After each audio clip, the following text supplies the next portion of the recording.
Sheento! It's the Oni Warriors and the Atlantis Leviathans! Ooh, good show, here on SMITE Game.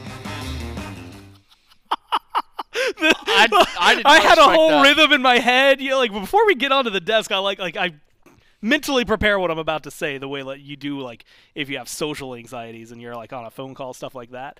And it all went out, just poured out after hearing that. I have no idea what just happened. I was baffled. As soon as I started hearing that, I was just like, what is happening? I had to look around a little bit. Well, welcome back, everyone.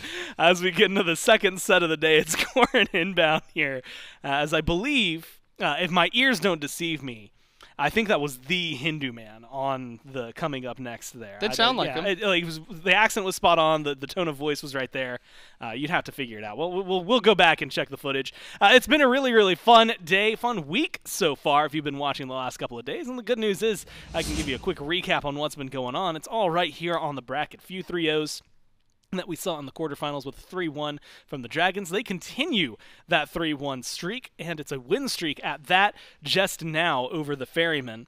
Yesterday, the Leviathans found a massive win over the Hounds in a 3-0 victory. Today they're going to be taking on the Oni Warriors, and the winner of that one will be going up against the Dragons a little bit later. And inbound, this one gets a lot more interesting because both of these teams, you know, if you looked at them last phase at any point, you just pick one matchup, and it was skewed Warriors. But after what we saw yesterday, first off, Warriors still looked really good on Thursday, but the Leviathans definitely came in feeling refreshed. Yeah, I mean, I think it's got all to do with the PandaCat pickup. I think this really helped revitalize the team. They started actually looking like a complete team. They have this early game strength now. They have this mid game strength.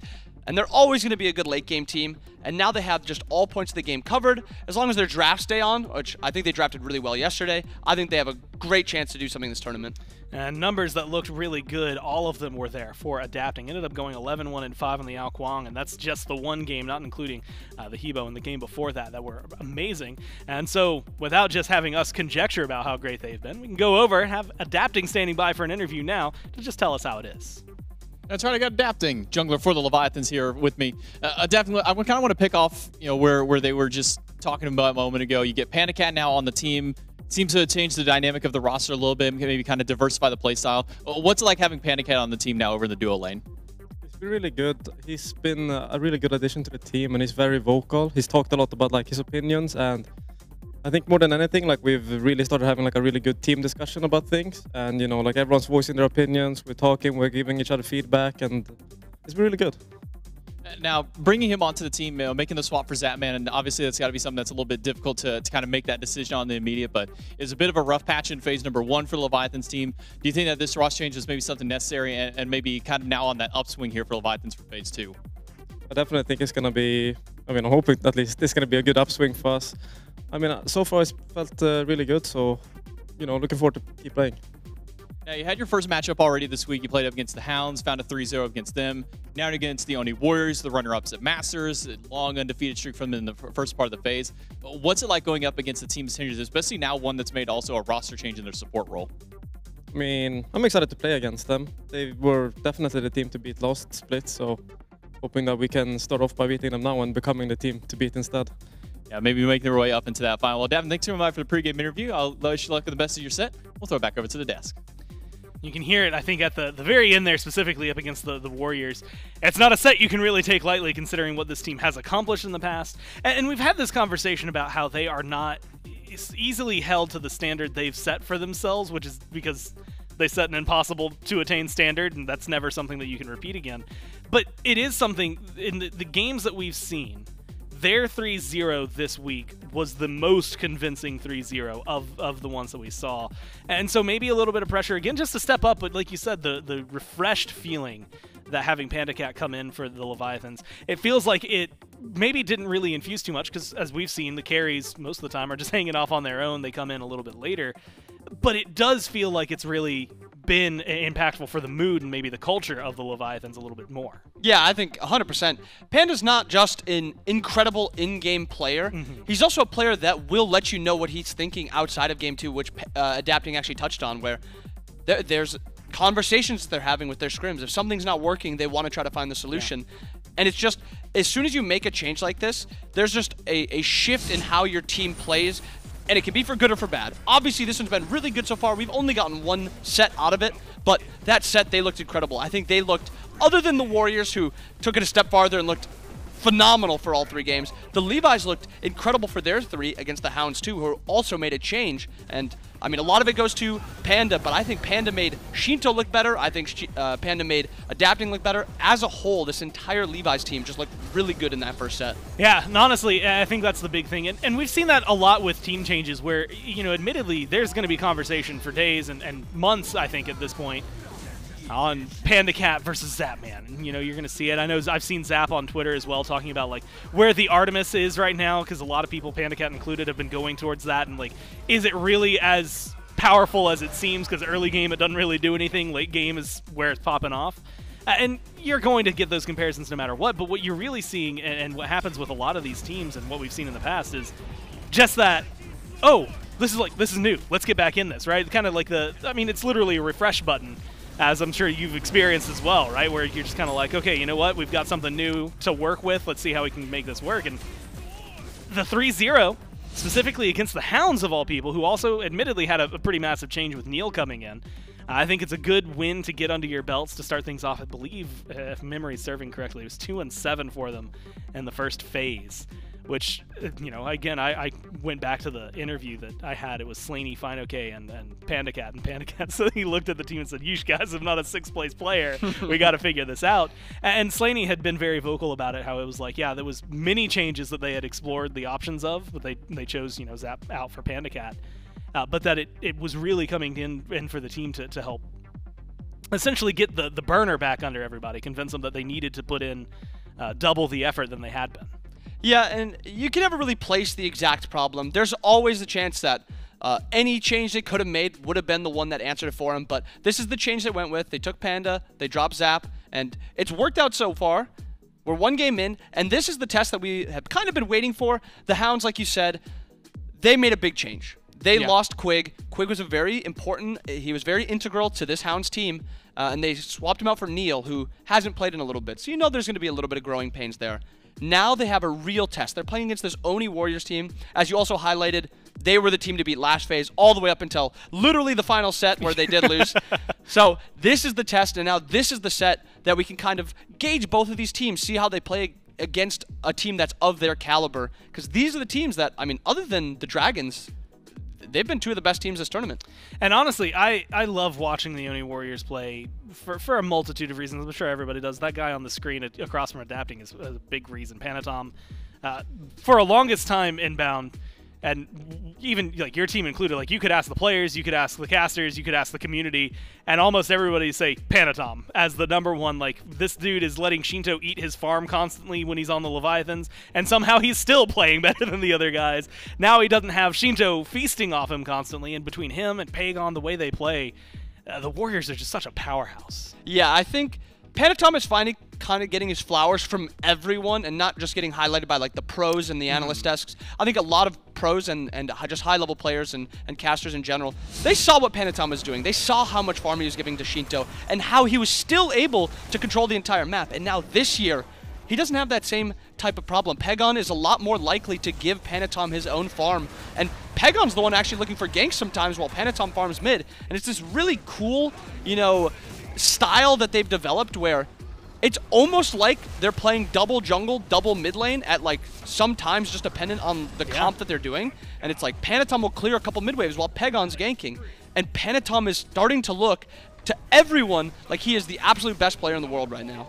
And I really think, you know, much of what we were saying at the beginning of the year was you've got one of the most mechanically talented teams, I think, in SMITE right now. And the question originally we had was like, I don't think we've heard any of these dudes being a shot caller in the past. What are they going to do? And they found their direction, right? Obviously, you don't have a insane, what was it, 15 win streak before you end up losing unless you've got some really good direction. But I think they've won up to that. And I was even mentioning it to, you know, talking to Genetics kind of like beside it, which is that he has been known for his shot call plays, and we even saw it in the first set where it's like, that's a Genetics play right there. That's a Genetics call. You can see it. And you get these guys that are mechanical now listening, maybe not necessarily to one point of conversation, but someone who is going to add a lot of direction for them. And the joke that I had with him was like, we were saying that he'd pull him back, and he's like, yeah, no, that's never going to happen. He's like, these guys just want a whole W. And it's interesting to see, I guess, his perspective going from a team like the Kings that were very, not even complacent, but slow, methodical in their gameplay. They were going to win by gold leads. They were going to crush you by playing the map better, to the Warriors who are just going to try to crush you, period. I think exactly that. The Kings are just so methodical. When Genetics was on that team, it was wait for the one call, and then that's the call they're going to follow, and they're going to do that. This Warrior team, they'll make 3 calls all at the same time, and somehow every single call is going to be just perfect. And executed well. And executed well, and they all work out well, or if they don't work out well, they're at least getting a win somewhere else if one of the calls doesn't go too perfect. And then they also have those mechanics where if they do fall behind, maybe they make a couple misplays where they'll get to that 5v5, and they can actually just win fights even if they're behind because they don't really miss abilities. These guys are all just insane players. What I'm really, at this point, excited to see is what level of Warriors, because it feels like they got away with quite a bit during their last set, and we're talking like dives onto speed buffs from Pegon, who he uses his dash to get in, and he did end up dying for it, but they've got 2 kills and the speed buff in response. We'll see if they can continue stuff like that, or what the Leviathans will do to stop them as we get into picks and bans here for game number 1. The Warriors will be the first pick squad. Leviathans on the other side. You know, this week, Chernobog's really stood out. I think Charon's been high up on the list, but, like, is there anybody that you just have to absolutely see banned out in this first phase? I think Chernobog is the only one that I see as this god needs to be permabanned. I think there's a couple other high-level gods. I think Raijin, which the Levi's just banned, is a very high-level god. I think Sun Wukong is another one, even though Wukong hasn't won very much. Yeah. I think J-Max said he was 1-6, and now I think he's 2-7 or something like that. So there's a couple gods that are very strong. Ao Kuang is a ban. You're respecting adapting when you ban Ao Kuang. He's not a very high-level god for everyone, but like Oath, adapting, they play Ao Kuang better than anyone else. And Sot played it a couple days ago. I think his exact words were, yeah, that one needs to spend a little more time in the oven because it came out. And it was mainly just because the first 2 games looked so good that the second or the third game, switching over to the Ao Kuang, didn't quite hit. You had mentioned the Raijin getting banned, which, you know, Dardes had said maybe is a little overvalued. The Dragons had valued it pretty highly in some of their drafts, but were willing to let it go. And so I guess it's because he still has those counters. Chernobog joins, or not Chernobog, that's Yamoja. Very, very different gods, not as close. it turns out, that gets banned out by the Leviathans. And Sun Wukong, so everybody that's on the list, how do you feel about Yamoja? Like, there's probably, if I was like Hindu, I'd mention like your history with Yamoja, but like... Wow. You might as well just have yeah, mentioned that it was at that kind of point. yeah. Honestly, it might have been meaner to do it the way I did than I was really trying to avoid it. But like, in your thoughts, like, is she still, you know, this obscene powerhouse in the SPL, or is she just kind of off to the wayside, like good but not great? So how I like to think about her is, I think she's still an incredible god, but I think there's 4, maybe even 5 Guardians that are at that incredible level with her. I think gods like Charon, Ganesh, Ares has been putting on performances, and then Yamoja. That's 4 just really, really good supports where if you get one and they get the other, you're happy with that trade. Honestly, that's something that you have to feel good about. Yamoja, again, was banned. Thoth. This is one that is really interesting to me, because I feel like at the beginning of the week, and last week when we were playing on the Salt tournament and kind of first getting into this patch and trying to figure things out, it was Thoth and Raijin. And then suddenly it just became Raijin, and Thoth kind of disappeared. Do you think he deserves to be like high up on that list in mid? I think he just always has this like perfect place in the meta where he's never really that weak, and there's not a ton of counters to him. I think there's just a lot of gods that are almost nearly as good as him. Thoth God, Thothgon, Hebogon, leaves open the Bog. Looks like a Bog for Pele trade at this point that the Levi's have committed to. I think Pele's the other god that I did forget to mention that's also a very, very high tier god. She's kind of in that tier with Chernobog, but it is weird seeing Chernobog make it through. This god's looked insane. I mean, it feels like the Warriors, I mean, you know, you gamify it, right? When you're first pick, you know, hey, I'm going to leave open the best god for us. And the Leviathans, they did get to play, if I remember correctly, Sheento picked up the Chernobog in their set yesterday. So it is something that they were maybe hoping the Warriors would just forget about and could slink over towards their side. You had mentioned the Hebo. Along with the Ao Kuang, those are actually 2 picks that Adapting played, and so that are gone, but also 2 picks the Warriors have played. So 2 gods, I think, relevant to both squads here that gets shaken away. Thor comes to my mind in things that we've seen very heavily recently. has flexed for the Warriors into solo pretty often and thought looks good on it, but also is a massive pick for adapting. Is he someone that you can top 2, especially alongside someone like the Morrigan out of nowhere? Yeah, I mean, Thor is very good because of his flex potential. I do think he's a better solo, but he's still a very good jungler. That Morrigan pick is kind of out of nowhere. We don't have a single Morrigan pick this weekend. Yeah. We had a couple bans maybe against Dardes, and that's about it. And we have a first pick Morrigan from second side to pair with the Pele.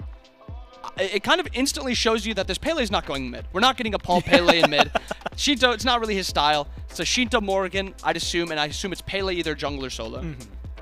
And the fun thing is that we could still end up seeing some Sheento Pele, just not permanently, right? Like, yeah. He's going to come in, ult, and I feel so bad for anybody who gets hit in the crosshair of 2 volcanic lightnings. It's a lot of damage. A lot in the middle of just an instant. But it is going to be fun. I mean, you know, we talk about it, and it feels like the Morrigan maybe falls in that similar conversation you had kind of mentioned for Thoth, where she's always, like, good, and it's just whether or not you've got a player and a comp that can make her work. I think it's more just surprising to see her this far up. The Leviathans lock it in. Terra and Merlin. I don't know about you. Actually, I do know about you because I've seen your picks. Terra, I'm a big fan. I always love seeing her. Yeah, I think she's also in that next tier. I think she just is a little risky here because now if the Levi's go, yep, Ares, exactly what I was going to say. That is now I mean, that's one of the probably more known counter picks for Terra is you just go the Ares, then Terra's not able to dash. She also has no CC immunity. Curious to see if Genetics is actually going to be picking up that Absolution we've actually seen a good amount of this weekend in regards to countering the Ares. That's something that maybe he needs, considering everything else he just listed, like the no CC immunity, the chain stopping your dash, it being a pretty solid counter. You called it risky literally at the perfect time. And so now it's up to the Leviathans and presumably Ronngyu on that Ares to kind of showcase what it is. Merlin gets locked in alongside that. If you go by Dardes, he said he's just trying to have fun before it becomes the Raijin Merlin show. And so something that is not too surprising to see locked in. Susano, which again is a jungler. Both of these teams have played and played well, but more recently, and frighteningly with a lot of flexibility for the Warriors, still would, with a Merlin on board and a Chernobog, I'm assuming would have been in the jungle. And so some shots at Panitom. Camazotz is going to be pretty much in the exact same vein of conversation. Athena on the other side, alongside the Yorm. So feeling that with the Ares, I know Yorm, but has Athena, we saw her by the Dragons in mid. We've seen her around in jungle and solo and support otherwise. But does she have a lot of power right now? Like, are those changes enough to really bring her back into the meta? I think it's a flex potential thing where if you pick her early, she can go almost anywhere. Yeah. And that's the strength of Pele too. If you don't show the Morgan there and you just have a Pele, that god can also go anywhere. Panda, probably one of his favorite ADCs. Yeah, it's like his god. Yeah, I think of Danzaburo, I think of PandaCat. It's like one of the ones he pairs well with. And this is the Thor you were talking about also. Yeah. I mean, Thor is just such an incredible solo laner. We've talked about it a lot. He's seen a lot of solo play over jungle play, and it comes down to just his flexibility to do anything. Dive, peel, go into the ultimate, just use your wall for some CC. What he does is just incredible. And it's going to be fun to watch, of course, for those, like a lot of you. If you're not familiar, first off, with Inbound's stream and consequently YouTube videos and stuff like that, there are a couple of content creators that are in here that are always fun to watch in solo lane. That's Sot and fineokay. And I can guarantee you go to fineokay's channel, he's going to have at least 10 Thor videos. Yes, and some of them are probably going to be this year and telling you exactly how it's going to work. Most of the time, there was even a point where you could go to his channel and find the build he was going to play in the SBL from some stream 3 days ago. And so it is something that, is well versed for him. Definitely an interesting matchup, and I will admit, surprised, because Lancelot and Amma locked in. Lance is surprising. I'm not too high on Lance right now, but I'm not going to tell Panitom how to do his job. Yeah, he knows what he's doing. This Lance is going to be amazing in Panitom's hands. And I actually have been loving Amma. I think Amma is the best solo in the game, except for Wukong. I think what Wukong does is just a lot easier and almost better. But Amma is so incredible, and getting her this far down is so much value. And then we have the last pick, Rama, which we didn't really see the first couple days, but just last set we saw Vote played a couple times, and I think it was actually even picked by the other ADC, who's escaping me right now.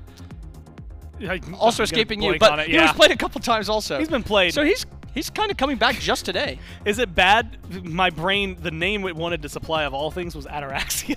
But that's and not it's like, it. that's way way too old. long ago. The thing, mainly because I was focused on this question, which is, you know, we got Terra super high up. Ares has been up in that conversation. Yemoja's down there. Athena's down there. Where's Ganesh? It feels like he was super highly valued coming into this week, and there's a couple of teams that just don't care about him. Yeah, I think it's exactly that. It's a player-specific value. I think Quig, I think of Ganesh a lot, and Quig actually unfortunately lost in the first day. Same with Aurora, who actually didn't play it, but he did lose last set.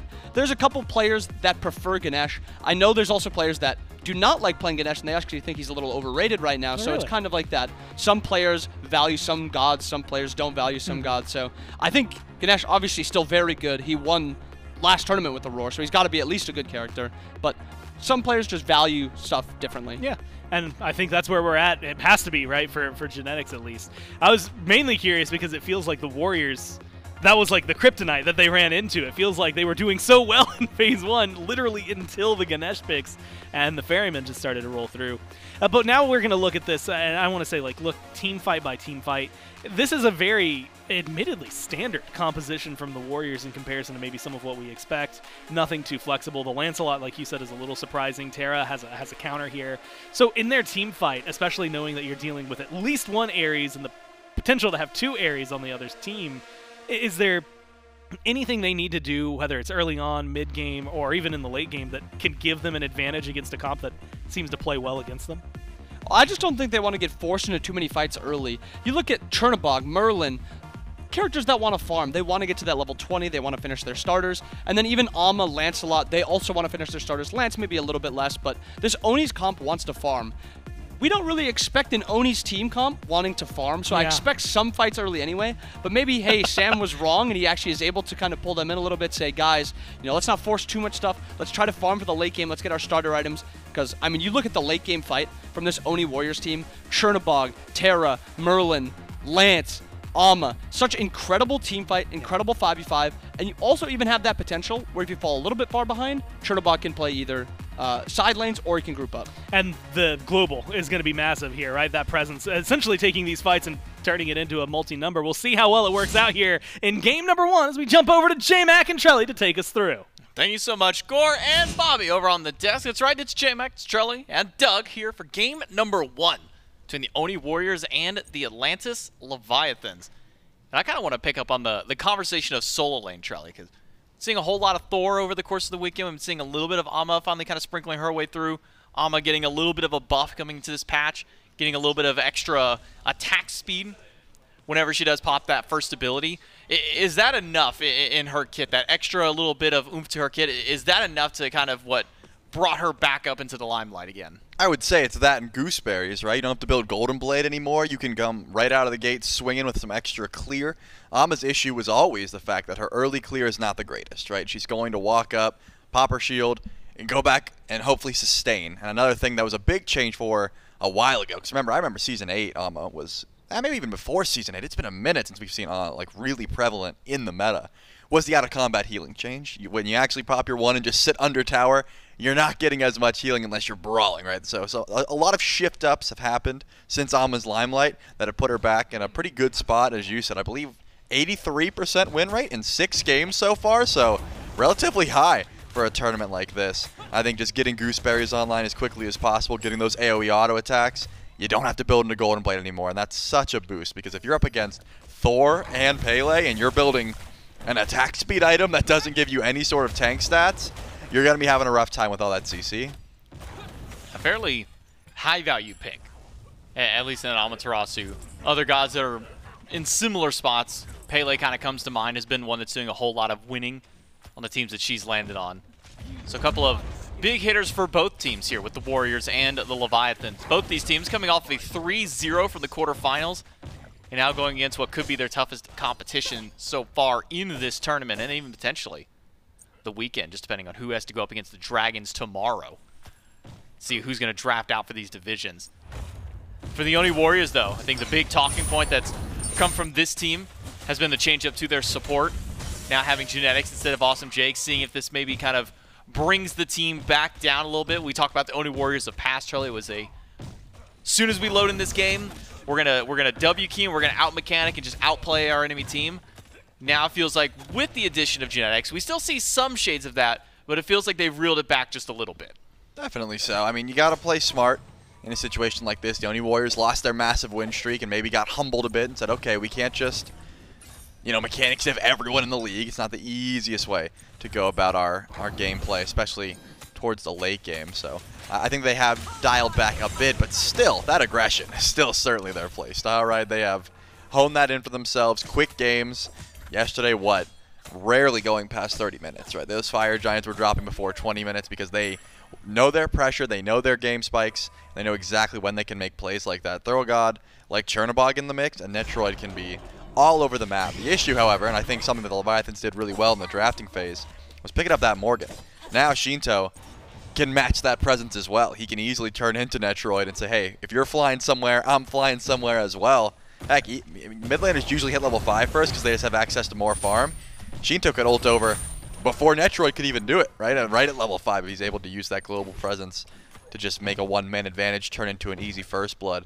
Wouldn't be surprised if something along those lines happened where we saw some sparks flying. The meta for this tournament has been a lot of slow early game. I mean, what, 12 minutes before we see first blood at times? That does not seem like the kind of game we're getting here.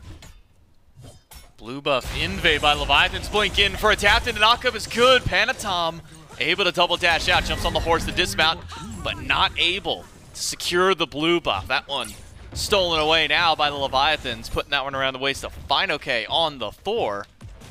Not great getting your second buff spawn invaded, and maybe not even great if you fall down here. But SOT, he's got the dash. He's able to get back to tier 1 tower. Well, what he doesn't have is the mana. Again, that buff, gone, sure. You had a little bit of that totem MP5, but it's going to be gone now. So you just got to hope for Death Toll to regen some of that MP5. Probably going back to base and just getting tier 2 Berserkers is the real call, because sticking around at this point with his health bar and his amount of regen can be scary stuff, especially when fineokay has access to Anvil of Dawn. Level 5 has come through.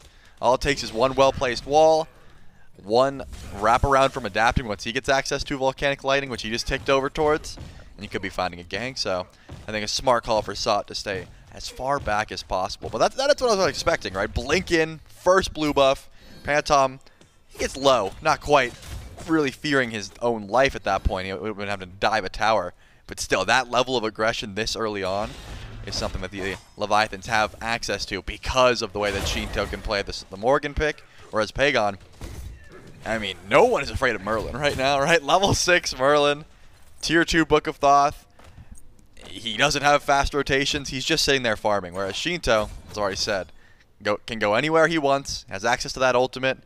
It's very difficult to try and gank the Morgan this early on as well, because that Relic and the Stealth and the Doom War procs all will add up to a very difficult character to try and track down. I think the Leviathans should have the early pressure for now. Where do you kind of rank right now globals in SMITE? Because we look at a lot of the successful drafts that we've had over the weekend so far. A lot of Thors, Ratatoskers, Athenas have kind of been popping up. Feels that global mobility has kind of been maybe a namesake for some of these teams. SOT now 3 versus 1, chained up, can't even dash, has to use the ultimate, but it's going to be an ult from Ronngyu to pull him right back under the tower, and first blood goes to fineokay. That's what I'm talking about. You think that, why is there an Ares in my lane? Oh yeah, because Sheento walked over, and instead of turning into Netrioid and flying there, just decides to use his ultimate to make sure that kill goes down. Beautiful play. And Sot, you only get one set of CC immunity. Is not able to find it to get out of that Ares pull, and first blood goes the way of fineokay. Now you got a fed Thor that you have to worry about. Hits level 7 first. Global presence. Topic of conversation. fineokay can run up to mid lane. He could teleport over to left and try and get a good ult off towards Gold Fury. Always have to be looking towards the sky. And it's going to be all on Sot, right? He said the second that fineokay is out of his line of sight, guys, I don't know where Thor is. He could be ulting you. The second that fineokay is gone, he could be teleporting over to a Gold Fury attempt, and that's what Global Presence provides. It's the reason that Chernobog is so highly contested, not only the fact that he just got some big buffs to his kit, but the fact that late game, if you're behind, Netrioid can just say, hey, I'm going to delegate myself to left, I'm going to stay as far away from Fire Giant as possible, either I'm going to grab a tier 2 tower, I'm going to grab a Phoenix, or I can fly in and help you guys fight. Dual lane cleared. Netrioid will be fine over on the left-hand side. not too much he has to worry about PandaCat, which is weird to see PandaCat on something maybe less aggressive than we're more accustomed to. I think of PandaCat, I'm thinking the days of Olorun, Dansaburo, Ho Yi, the jump in and get the job done, and a couple of attacks, you know, a few abilities thrown in here. But basically, I'm going to get in. I'm either going to knock you out, or you're going to go back to base, and I'm just going to win at least that war of attrition. So seeing him on the ROM, not necessarily the early game god you'd expect from someone like PandaCat, but based on what we've seen from votes so far this weekend on this kind of a pick, one that can definitely spike up well in the late game. Yeah, definitely my favorite ADC at the moment. Not in a pro setting, but just to play myself. I think Rama provides everything you could want. Good early clear, good early buff clear.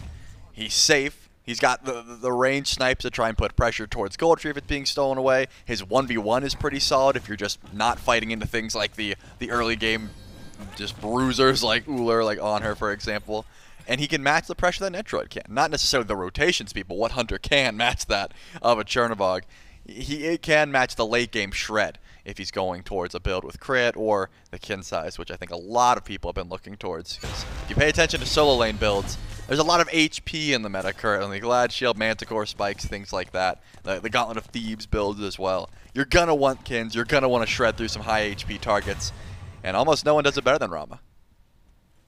Now, between the two hunters, we see a Dev Gauntlets on Panda and then Aussie for Netrioid. Is this kind of just a preference thing going towards the Aussie, or do you think there's some bonus value from Netrioid going Aussie compared to the more standardized Dev Gauntlets? It's a build diff as far as I'm concerned, because PandaCat went with Cow, whereas Netrioid went with the Death Toll. You're not going to get that extra attack speed until you decide to upgrade your starter for Netrioid.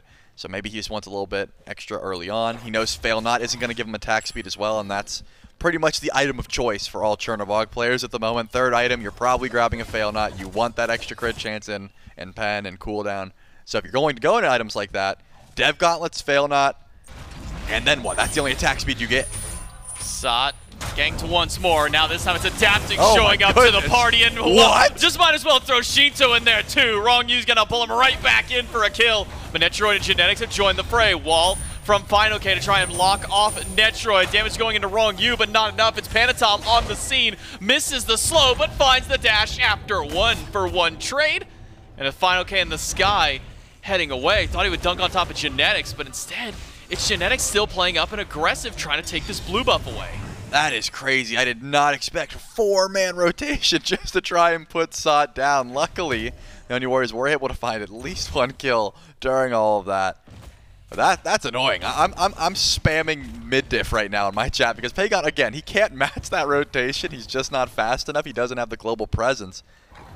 But he's not going to make the rotation. He's going to steal farm. He's going to do what he can. Netrioid shouldn't be in too much trouble here, but a good wall from fineokay might be enough. It doesn't seem like he's going to find it, and the double tap was off the mark, so Netrioid gets to go home essentially for free here. But at the very least, you got to look at the road who didn't rotate, right? Pegon stayed in mid lane. He was able to steal away from farm. He was able to get that XP lead. PandaCat as well did not rotate. He stayed in lane. He's got that XP lead. These are kind of the drawbacks of these massive rotations over to the other side of the map for one kill. You're going to lose a wave. You might lose your buff spawns, and you're definitely going to lose a level. It's not often we see, what was that, 8 players in the solo lane 8 minutes into the game. You know, sometimes 2v2. Maybe your support wants to run over and try and help out so you can invade blue, but seeing that many players this early in the game, certainly an eye-opener for SOT, who's been the target for Leviathan. Do you think that this is maybe the right target to go for? Is Ama that much of a threat early that you need to find those shutdown, and is in trying to shut her down early beneficial for the team to try and slow her down towards late game? I would say no, just because Ama can farm safely late game pretty easily. She's very fast. She's got the gooseberry. She can clear wave and get out. That situation is going to continue. Like, Sot is not going to fall that far behind by these ganks. But what it is doing is trying to put fineokay ahead. And then look at this. Netrioid getting dove, had the beads, and now the dive looks like it's going to continue. Netrioid to the sky. No, he can't get there in time. Soriano from PandaCat takes him. Panitom jukes at the chain, but goes for the ult. He's going to get yanked right back in. No, pulled off the horse instead. The shield just enough to save him, and the snipe's not there from PandaCat. Panitom lives with a sliver of health, adapting. Wants this one, blinks in, volcanic lightning takes him down. The Leviathans have grabbed their 4th kill. Wow, I think he might have been able to hold on to the back there. Unfortunately, you can't predict that Adapting's going to not blink in. He ends up throwing the Pyroclast and not blinking. Panitom fell for it and does stop his back. Make sure that kill comes through. All the while, you still get the kill onto Netrioid, lose his beads. Oni Warriors, not in a great spot currently. Down a fair bit of gold, right about where the beacon is going to spawn in. The Leviathans are in a position where they should be able to back retreat, get back with full HP, and fight towards this beacon spawn, look towards a Gold Fury as well, all of which I don't think Netrioid can step up for. This is a level 10 Chernobog with 2 items. PandaCat's already got a 2nd relic. I mean, this is very early on to have a big level lead like that in duo lane. 2nd relic and an extra tier 2 item for PandaCat now. Bringing that charged Morningstar. Sot's coming over for it, though. SOT rotating for gold. They always say that your soul laner is your biggest indicator for what you want to do. With SOT here, will force fineokay back to base. While before his teleport comes online, fineokay, if he wants to match this rotation, has to go over now, but Gold Fury's already down to a 1/4 HP. The Oni Warriors will manage to get the Gold Fury. fineokay does end up rotating over towards mid lane, but there's no fight to go beyond here. It's just an objective for the Warriors. I love that call. You could see we had the bird's eye view, so we knew how telegraphed that play was. But the Oni Warriors, the second the beacon spawns in, Pegon sits on it as if, hey, we're just capping the beacon, guys. We don't really care about gold. There's nothing else we're looking for. And then once it's revealed, Ronngyu says, guys, there's an Ama here. I'm pretty sure they're not going for beacon. They actually want this Gold Fury. fineokay said, I'm on the way. Too little, too late. Did not have the teleport. So that makes an impactful rotation, uses that Amaterasu passive, and the Gold Fury gets absolutely shredded, while the beacon still goes the way of the Oni Warriors. Now they get to retreat, sure. Not looking great fight-wise, but you grab 2 free objectives and you're able to get out. That's a good way to get back into this game, farm and XP-wise. Genetics chained up by Ronngyu, all 3 connect, adapting, finds the damage, and then finds the kill right after. 5 now for the Atlantis Leviathans. They'll say, Fury be damned. 5 kills up, 2,000 gold and climbing now for Leviathans. Even with that Gold Fury, it wasn't enough to slow down the momentum of the Leviathans. No, it was a bit higher. And look at this. PandaCat at the tier 2 tower. Not fearful of a gank at all. Spam taunting Netrioid, making sure he knows you are stuck here. And if we want to kill you, we're going to dive this tower. Not easy for Netrioid to die with his ultimate, with his being able to just hide in the walls, and the fact that, of course, there is a tier 2 tower defending him. So he should be safe for the time being. But with genetics going down, there's not much that can happen. The Oni Warriors got their objectives, as you said, and now they just have to stick around and try and find free farm. If I'm the Leviathans, I am pulling Pyromancer in the next 2 minutes guaranteed. Like, you need to be putting pressure towards these other objectives. Because sitting around doing nothing while Netrioid is just starving the wave at tier 2 is not beneficial. In fact, I'm sending PandaCat away from that lane pretty much immediately and starting to look for that Pyro. Seems to be the call, too. PandaCat goes back to base, picks up his dominance, and immediately starts beelining towards the middle of the map. Netrioid can match the rotation fairly easily for himself, but in doing so, puts himself right into enemy lines, because he does have to jump into the shadow of an enemy in order to get there. Adapting is on that side. fineokay in danger. Up to the sky. No further threat from Sot or Panitom that way, but maybe a reinitiation, because to dive in, Panitom jumps over it, but PandaCat's already started barreling auto attacks into Panitom. Wall is up to stop Sot, and chain connects as well. Ronngyu going for the pull to try and bring Sot back, but it's an ult in response to keep him alive as Genetics stands to the front line, trying to zone away the Levi's, and gives the Warriors a way to break out of the fight. I'm really glad that there was no ultimate in there from Netrioid. He's just too far behind. Even with these low health bars, do not get baited. Like, just do not join the fight. Use it, but don't leave. You need that tower. It's the only impactful thing that Netrioid could do. If he flies in, as you said, in the fight, is not going to get any sort of XP, and it's better to not rotate than to rotate late. Grab yourself a tier 1 tower. The Leviathans, they're getting that Pyromancer guaranteed. There's no way we step up to that. Just play the farm game. All the while, Primal Fury should be coming back up soon, and use that Runic Bomb you just got, destroy the tier 1 tower and match that presence. Leviathans are playing this one smart. They're grouped. They're playing as a unit. Any objective that spawns in, they want to go for it immediately. But the Oni Warriors are still finding their farm where they can. Pegon actually most farmed on the map currently because he went over to right to split push. This Merlin is an ever-growing threat. 2 tier 2 towers, no deaths. And the trade out for that for the Warriors is giving up Pyromancer to Leviathans. So Pyro tier 1 versus 2 tier 1s. Oni Warriors probably happy with that trade for the time being. Gets their side lane at least a little bit of extra farm for it, because Netrioid was in danger of falling very far behind. It was 2 levels at one point. Now close to that 1.5 level that PandaCat's got up over on Bud. Starting to see at least more aggressive grouping by Leviathans. We're already seeing it in the solo lane. That seems to be the MO of where this Leviathans team is wanting to play through. Get fineokay a little bit further ahead, keep SOT down, really force these right side fights. Because PandaCat's just been doing the job over on the left side this whole game. I mean, we saw right there, the Oni Warriors, they grouped up for fire. I mean, Netrioid came over, hid in the blue buff, said, hey, is there any ward coverage? Does anyone show up? Immediately, yes. Ronngyu says, what you guys doing over here? Why is there so many people near fire? And they said, we weren't doing anything, man. We're just going to go back to base. Don't worry about it. You didn't even see us.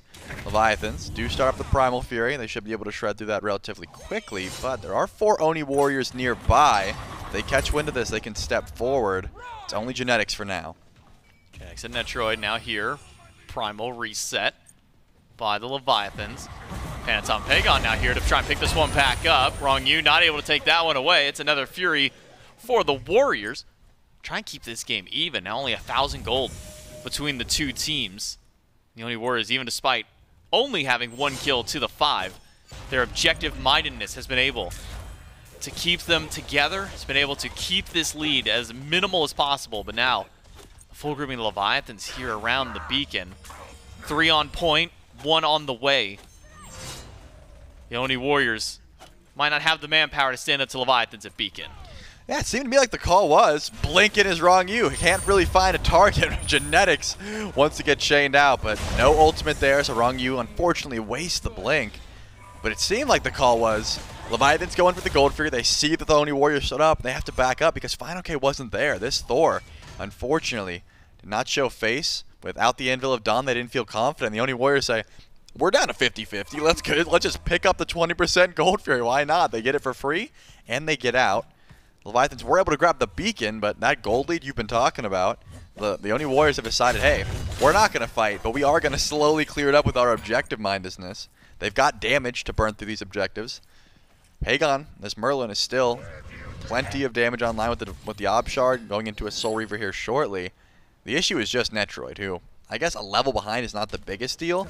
It's just he has not really been able to get active in any of these team fights. He popped his ult once, decided not to fly in, just started to split push.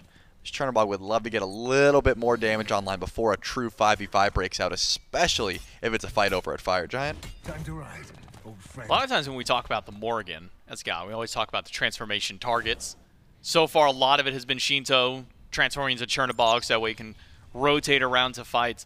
At what point in the game does Sheento make a swap? You say, okay, no more Chernobog, I don't need to rotate. I start either turning into this Thor, maybe this Pele. What's kind of that point of the game where that kind of becomes the conversation? I would argue if you're playing the Morgan correctly, you always have a defensive option hotkey, right? So I'm sitting on Thor or Pele or Chernobog at any given moment, and then you switch to exactly what you need in that moment. So a lot of times it is Chernobog. Hey, there's someone over split pushing left. I need to fly there immediately.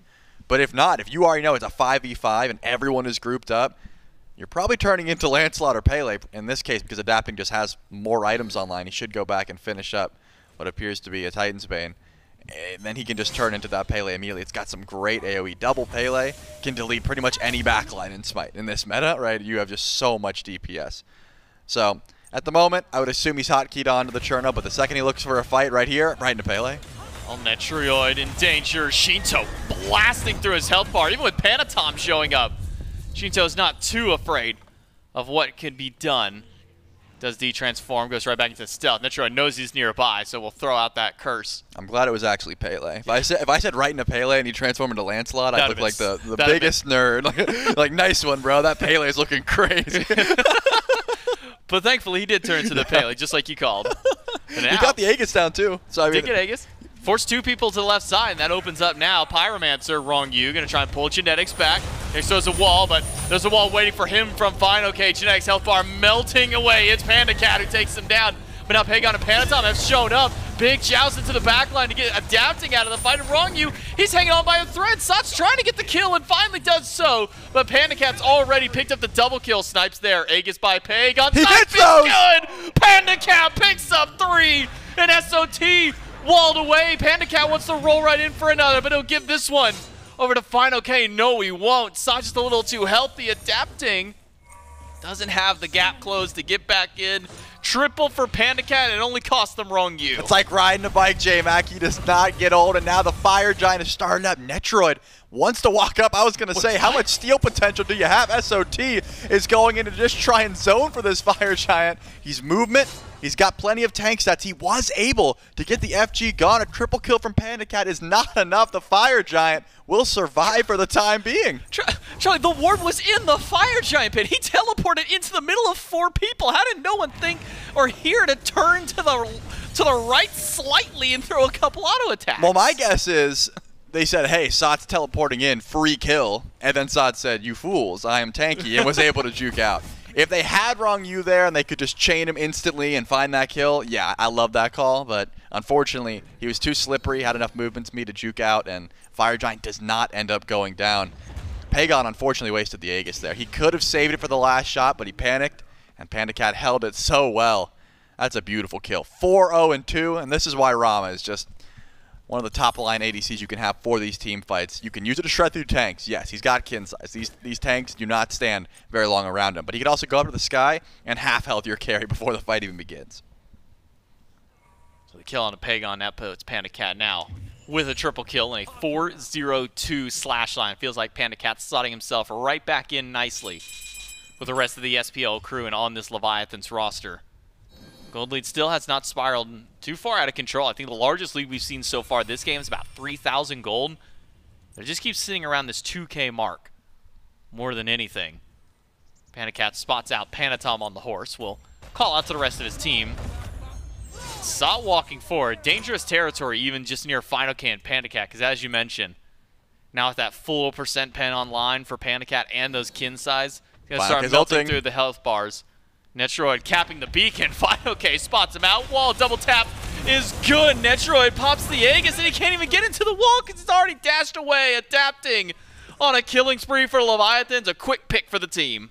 My man had beads. I guess he didn't think the wall would hit him, but he could have definitely beads the end of that wall and ran, tried to go up to the sky. Of course, adapting would have chased him down, but there was more options. Choosing the Aegis there, a bit questionable. Now the Oni Warriors, they've got no choice. They have to go into the Oni Fury, just give up that Fire Giant.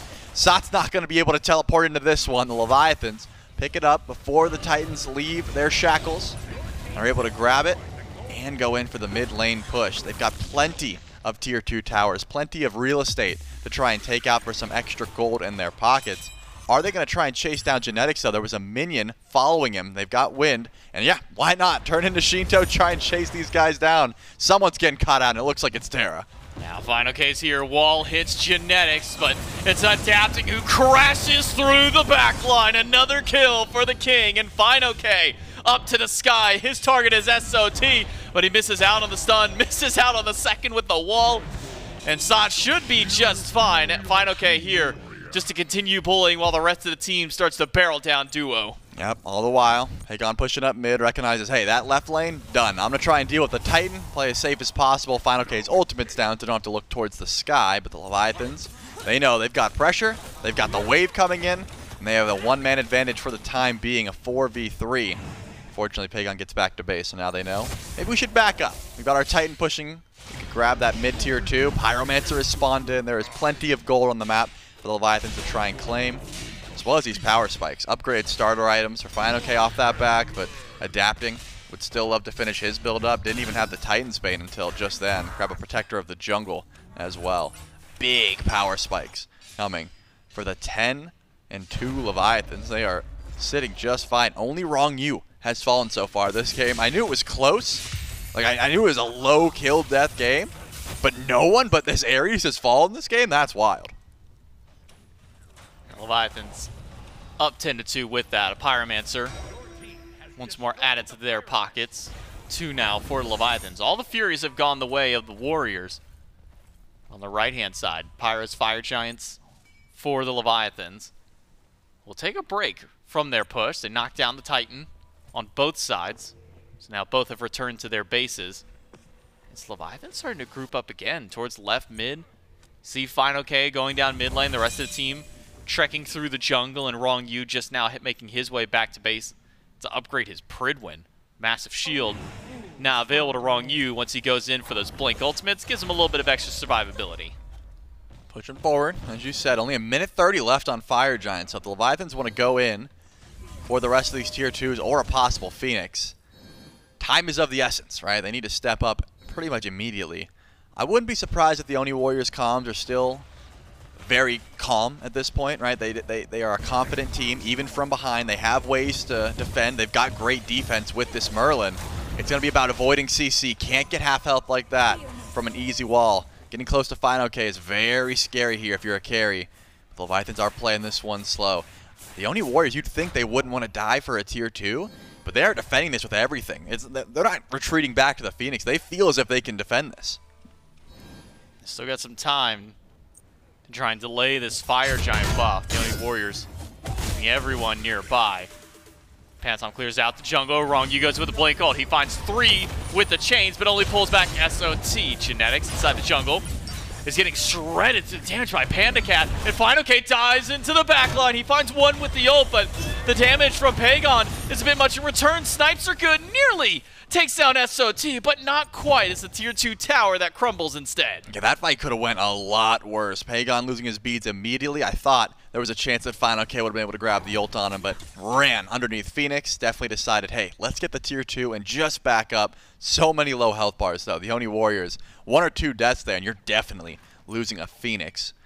They decide to back up, though. Live to fight another day. Live to defend this next Fire Giant. Look at this. PandaCat dashes forward onto SOT. The Leviathans aren't done. Genetics use the ultimate. PandaCat's got no roll. He's got no ult, and his relics are gone too. And that means his curtain call for the carry of the Leviathans and for the support. The duo lane of the Leviathans falls to the mites of the Oni Warriors. Still 5 strong for the team. I wonder if Panitom thought there was anyone else there. The second you see PandaCat dash in, there was no fear, right? They're like, wait a second, this is just a Rama. Let's just kill this guy. There was no Leviathans to follow up. Now, a 5v3 push up for the tier 2 tower. Do you go in for the Phoenix? Or are you going for the Fire Giant? It seems like they want a bird here.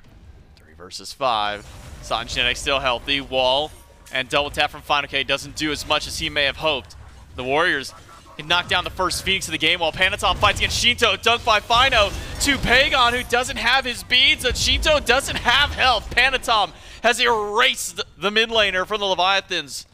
But with the health bars, or I should say the respawn timers of the Leviathans duo coming back up, the Warriors will take their bird and their pick. And this is what I'm talking about, J-Mac, the confidence, right? I really do believe that the Oni Warriors were not sweating, despite the lead, despite the fact that they had to defend underneath their tier 2 and they almost lost that fight.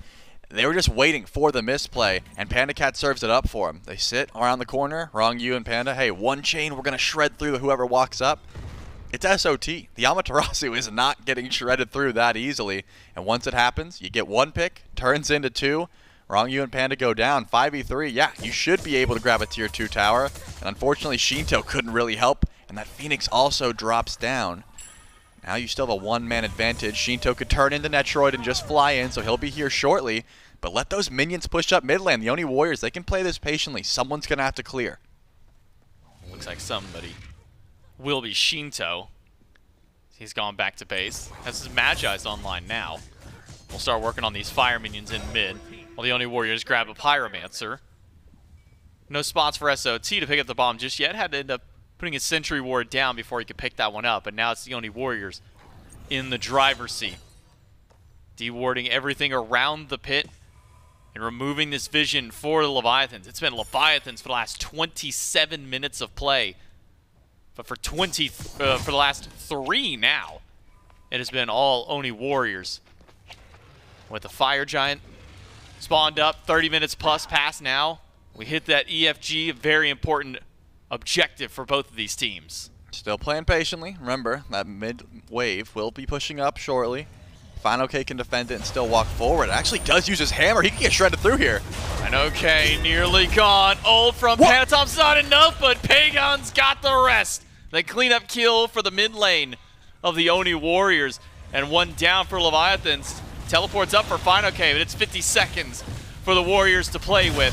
Leviathans only have 4 to try and step up. Adapting does a lot of damage. Saad, he's taking a bit much, but Adapting's taking even more. Panitom grabs himself yet another one, and even with Sheento transforming to the Thor, that's just an imitation Thor to deal with. Ronngyu pulls back a couple, but that's gonna be his life at the tail, and one more shot will do, but Ronngyu still lives, and Pegon just misses with the blizzard. Sheeto's gotta find him. There's no way. He misses the Dark Omen, but he gets him with the auto attack. Pegon does fall down. Sot able to pick up that one. All the while, the EFG has not went down, J-Mac. Good stall. I mean, that's massive there from Sheento. You called it out. Misses the ultimate, right? He goes up into the sky. He's trying to find Pegon. But it looks like the Fire Giant is still a call here. PandaCat shredding through, but how long can you stay alive? Panitom used all of his mobility to get in there, but PandaCat has another now ult. lost his. fineokay teleports in. His ult target is immediately into the middle of all. He splits the uprights on all of his dunk targets and instead will force them all away. Panitom still backing, does manage to head back to base before fineokay can stop that back. The Leviathans, who walked in that fire a man down, end up delaying the game just a little while longer. Wow, the back and forth of that fight is insane. All kicks off. fineokay walks up thinking he's the tanky Thor that he's been all game. Throws one hammer and immediately recognizes, wait a second, Netrioid's online, Pegon is online, I cannot do this. Burns down, it's a 5v4. A 5v4 with a mid-bird down. You'd think that's an easy EFG for the Oni Warriors, but they look for the fight instead. They chase down, Pegon gets extremely low, the snipes don't finish him. A Thor ult misses, the Thor hammer doesn't finish him, but Sheento is able to go through, hit the crucial auto attack, finish that kill, and in doing so, stalls out the enhanced Fire Giant. The Leviathans were able to get their mid Phoenix up, and now they're pushing up aggressively in the jungle. They want the positioning, they want to pull someone's speeds, and guess what? Pegon has none of them. If Ronngyu gets close, he's blink ulting, and this Merlin should be going down. That's the reason you see Pegon underneath his tier 2 tower, and that's the reason this enhanced Fire Giant started up. Fire started by Leviathans. Almost half HP already on the objective. No crit, by the way, here for Leviathan's Hunter. That is just all shred coming from him. Down to nearly a quarter HP. Sot and Genetics are nearby, but neither have made the move to walk into the pit. The Leviathans might be willing to 50-50 this one. Adapting goes in, puts the burst damage, and secures the Fire Giant for the Leviathans. But now, how will the fight go for them? The Warriors are crashing the backline. PandaCat's half before he gets to the sky. Snipes nearly take down Pegon, but it's not enough. Adapting falls to the might of the Oni Warriors, but Sheento takes down Pegon. PandaCat chased out by Panitom in the back, but it's 2 for Sheento, and he's still nearly full HP. Sot trying to run back away, but Genetics gets stunned out. One more hit, and it's fineokay to knock him down. Leviathans get fire and 3 picks. Yeah, they got 3 versus 2 at the moment, all up to SOT and Panitom to try and defend the aggression from the Leviathans. Sot just being so annoying. With no ADC available and Sheento not having an ult, I don't think that there's any reason Sot should be dying, but that mid-bird is what they need to look for. Ignore the tanks. Do not get distracted by Panitom and SOT. Just try and get this bird down. Panitom using the wall just to hold himself in place. Gets 3 Leviathans pushing in. Dismounts from the Horus, dashes away, but a lot of damage to fineokay and Ronngyu. It's a transport from Sheento, and he just blows up Panitom. Not enough defense in the kit for him to stay out there. It's a Phoenix and a massive kill for Sheento. Takes down Panitom, staggers the cooldowns once more. Yep, luckily that ultimate comes through. Beautiful kill. That just shows how much a late game Pele can do. Adapting is just full blaster. Does not have a Magi, does not have a tank item. He is going for one shots, and that's exactly what he gets. In this case, Sheento as adapting, and the mid Phoenix goes down. Enhanced Fire Giant is only on 3 though. It's not going to be easy to try and get the rest of the Phoenixes because remember, Pegon didn't have relics during that fight. The Merlin had to stay so far back. Eventually did end up going down because Ronngyu steps forward thanks to fineokay as well. But now, there's still 2 more Phoenixes and a tier 2 tower that the Leviathans need to try and go for. I'm thinking you split up with fineokay, send him down mid, keep the waves pushed up, because he can always get active with Anvil of Dawn, but with Enhanced Fire Giant, he could also be a threat towards these structures. A little bit of extra damage can go a long way. And I think Runic Bomb is also a good tool to try and get in your pockets. The Leviathans are going to head that one over to Ronngyu. Actually, he's got no space for it, so it doesn't seem like either of them can even pick this up. Someone is going to have to drop a ward. It's going to be Ronngyu. He placed a sentry just so he can get the rune pump. I was going to say, there's no way that either of them can pick it up with their sentries.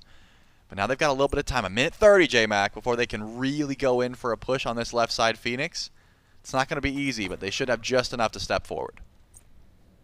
So now the Leviathans fire on 3, lacking it for PandaCat, who'd probably be the most important one to have it for these Phoenix sieges. Remove those backdoor protections, start melting through the bird's HP, but not going to have it this time through. So instead, Leviathans might have to depend, knocking a few players away, scaring them away from the Phoenix to set up for a few shots from Panda to do so. Wait for these minion waves to start getting in. The Leviathans have grouped up on left. Oni Warriors mount their defense. Full 5 strong. We're here on the left. The mid bird is gone. No need to worry about that for the time being. But keep your eyes on fineokay and adapting. They have that opportunity to get the wraparound in this fight. Yeah, Pegon has to be careful. He knows Ronngyu wants to blink in and grab his beats. He has no other form of CC immunity. Genetics needs to try and beat him in combat, but it's not easy. It's not easy to push any sort of damage towards this areas when you don't want to step up. And fineokay is doing exactly his job. Push up minions, just try to be a nuisance, and look for poke. Get some good poke on Pegon, but now it's Genetics trying Double to get Thor. active. Up into the sky as the Thor and the snipes, but Rongyu's already dead. fineokay dunks in, trying to take down Pegon, but the shields are there, but they're not enough to help him outside. Dashes away, but it's right into the waiting arms of fineokay and the rest of the Leviathans. The double tap misses this time, and the left side Phoenix now the next threat for the Leviathans. They'll knock that one away and can immediately back away and reset. Definitely a worthwhile trade. I mean, 1 for 1, but you get the left side Phoenix. Pegon was the target, right? Easiest target to kill, and also the guy who's going to clear these fire minions and not let them push forward. And there's just no way. When you see 2 Thors go up to the sky and you only have 1 set of relics, it's almost impossible to try and keep a Merlin alive there. Pegon did what he could. He juked some abilities, but luckily, enough of the Pridwin procs were able to make down and make sure that that Merlin dropped.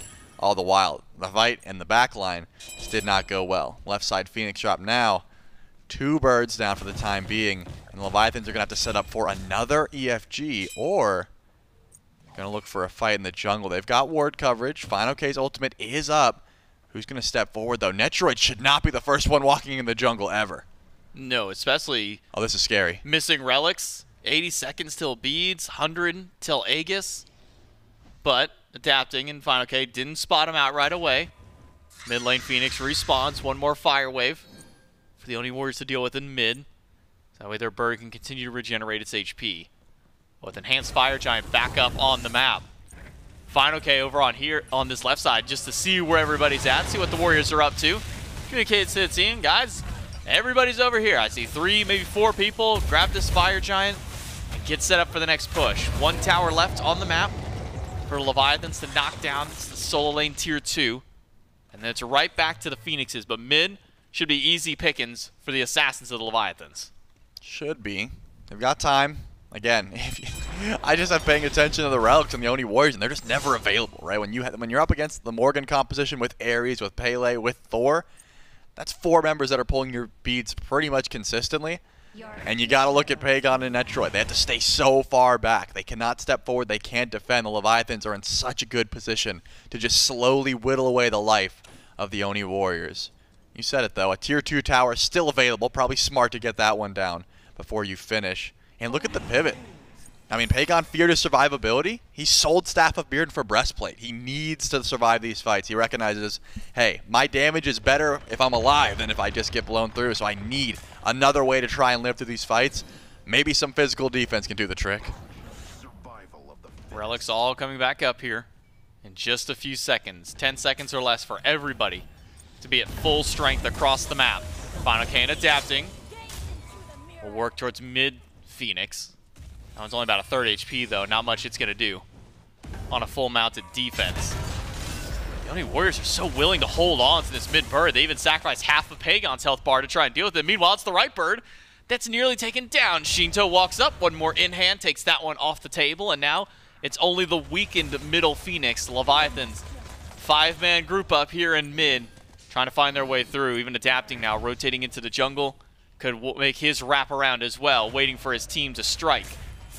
As SOT and Panitom specifically, Is he going for a 1v1 against Adapting? This is not a fight that you win, Panitom. You find the knockback, but Volcanic Lightning is there. Not enough damage. Instead, need some extra help from fineokay. The wall misses. The dive in from Netrioid. The dive from Sheento will be the one that finally gets the job done. It's an Aegis pop. And SOT goes into the back with the ultimate, but doesn't stun anybody. Instead, he and Genetics get pulled right back in. Genetics chained up, but Sheento is the one who slammed away. But fineokay's damage takes down Genetics. It's 3 still alive, but 2 of them on nothing. Ronngyu triple chain removes Pegon from the map. But look at the health bars of the Leviathans. They can't stick around for much longer. Netrioid, he's got the damage, but can he survive against Adapting? Titan is low, Leviathans are low, but the Leviathans win out game 1. Wow, that double Thor composition looked impossible to try and deal with. Panitom goes in for the 1v1.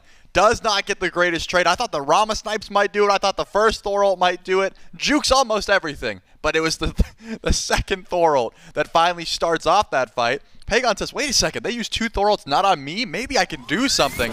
Not enough, right? At this point, the Leviathans had put them in such a strong position. They could step forward. PandaCat was able to actually just hit from the back line, relatively uncontested. The dive from the Oni Warriors was essentially non-existent at this point. It was just, hey, we're going to CC for our carries, try and keep the Titan alive, but with 3 Phoenixes down, or 2 at this point because 1 had respawned, it's so difficult to keep that Titan nice and healthy.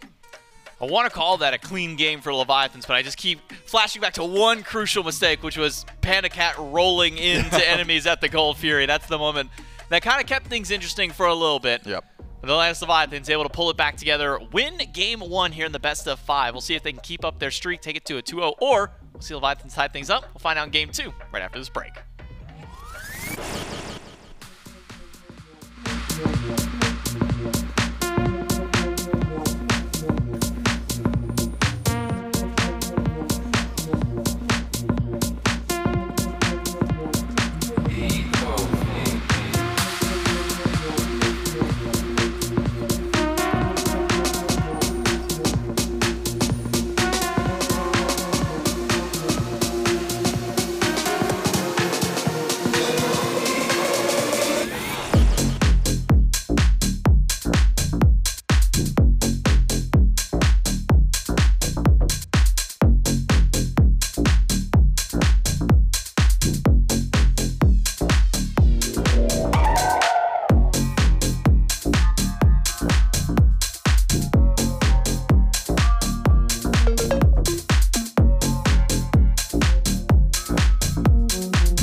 get too consumed, but every part of my body is telling me to run away from you.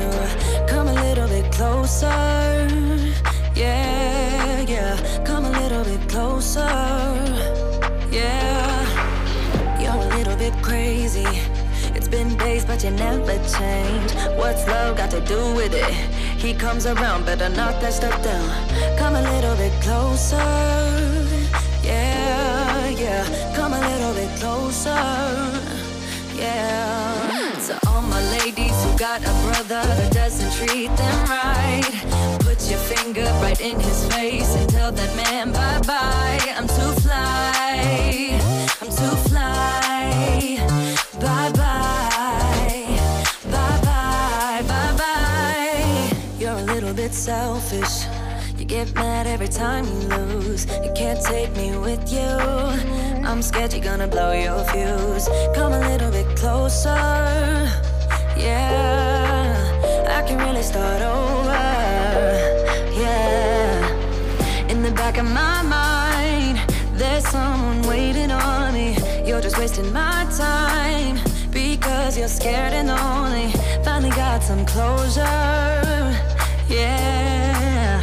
I can finally start over, yeah. So all my ladies who got a brother that doesn't treat them right, put your finger right in his face and tell that man bye-bye. I'm too fly, I'm too fly.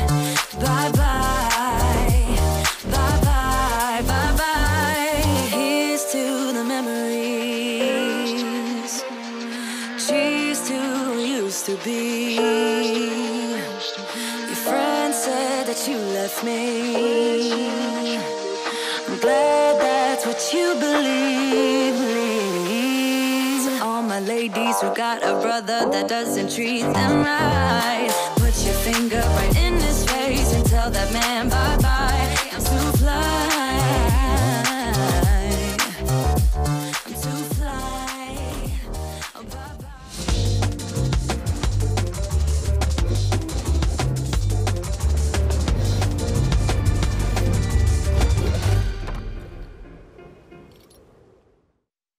Welcome back, everyone. It's the Leviathans. A couple bumps of the road, but they still find themselves up 1-0 after this first game. But it's a long best of 5, so they've still got a lot of opportunities here on the Warriors. And speaking of opportunities, you've got an opportunity right now to get some really cool skins in-game. That's what you can do if you go enroll the Avatar The Last Airbender chest. Of course, now with Yu Huang, Avatar Roku, as well as Toph Scylla.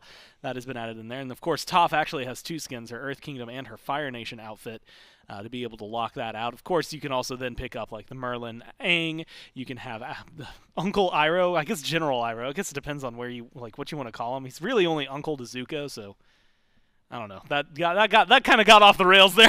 the point is that there's new skins that you can go and get some Avatar The Last Airbender crossovers, and the chest is only 600 gems, so get them while it's available and while it's good, and they're all fantastic. Of course, speaking of fantastic, I got Inbound over here. You look like, do you have something to say about Avatar? I was just going to say, I'm glad you knew him. When Myth did it, I was just disappointed because he's like, yeah, this one, and this other one, and then there's this one, and he didn't name any of them, and then he said Avatar Roku. Like, how is that the one he knows? Of all things, right? Yeah. Like, that one's like the more lore-driven exactly. of all of them, where it's like, yeah, okay, like that dude's a plot point. I don't know how you, like, when one of those guys is introduced in the first 10 minutes. He knows what's weird. This is where it gets really weird. He knows Katara and Sokka because he talks about them constantly, and so it's really confusing now why he doesn't know the others. He's so weird. Yeah, like, well, how? Yeah. We'll figure it out. And if worst case scenario, we'll tie him down and force him to watch the show. What you weren't forced to watch and maybe enjoyed watching was the Leviathans up 1-0. And in Inbound, there are a couple bumps, right? There was one specific play that PandaCat, he's in a massive lead. The entire team's in a massive lead, but a couple of picks then go to the Warriors because of it. And suddenly the Warriors have more of a gap to jump into the game than they had before. But other than that, the Leviathans, everything they did just looked clean. Yeah, I mean, like you said, the one bump, unfortunate. It happens. You're not going to play perfect all the time. But other than that, the Levi's across the board. I mean, this double Thor dive. Yeah. Pele was cleaning up a lot. Sheento piloted. I didn't even think the Morrigan was a very good character right now, and then I see Sheento play it, and I'm like, okay, that character's good. Yep. Sheento plays it well, that character's good. And then Fine on Thor was just chasing down, cleaning up a lot, and then lastly to touch on PandaCat. What an absolute ADC diff in game 1. Yeah. He played so well, and he made this Rama look like it should be the banned character and not the Chernobog. And honestly, it's just something that stands out. That performance, the early game from the Leviathans looked amazing. But you are absolutely right to be highlighting PandaCat.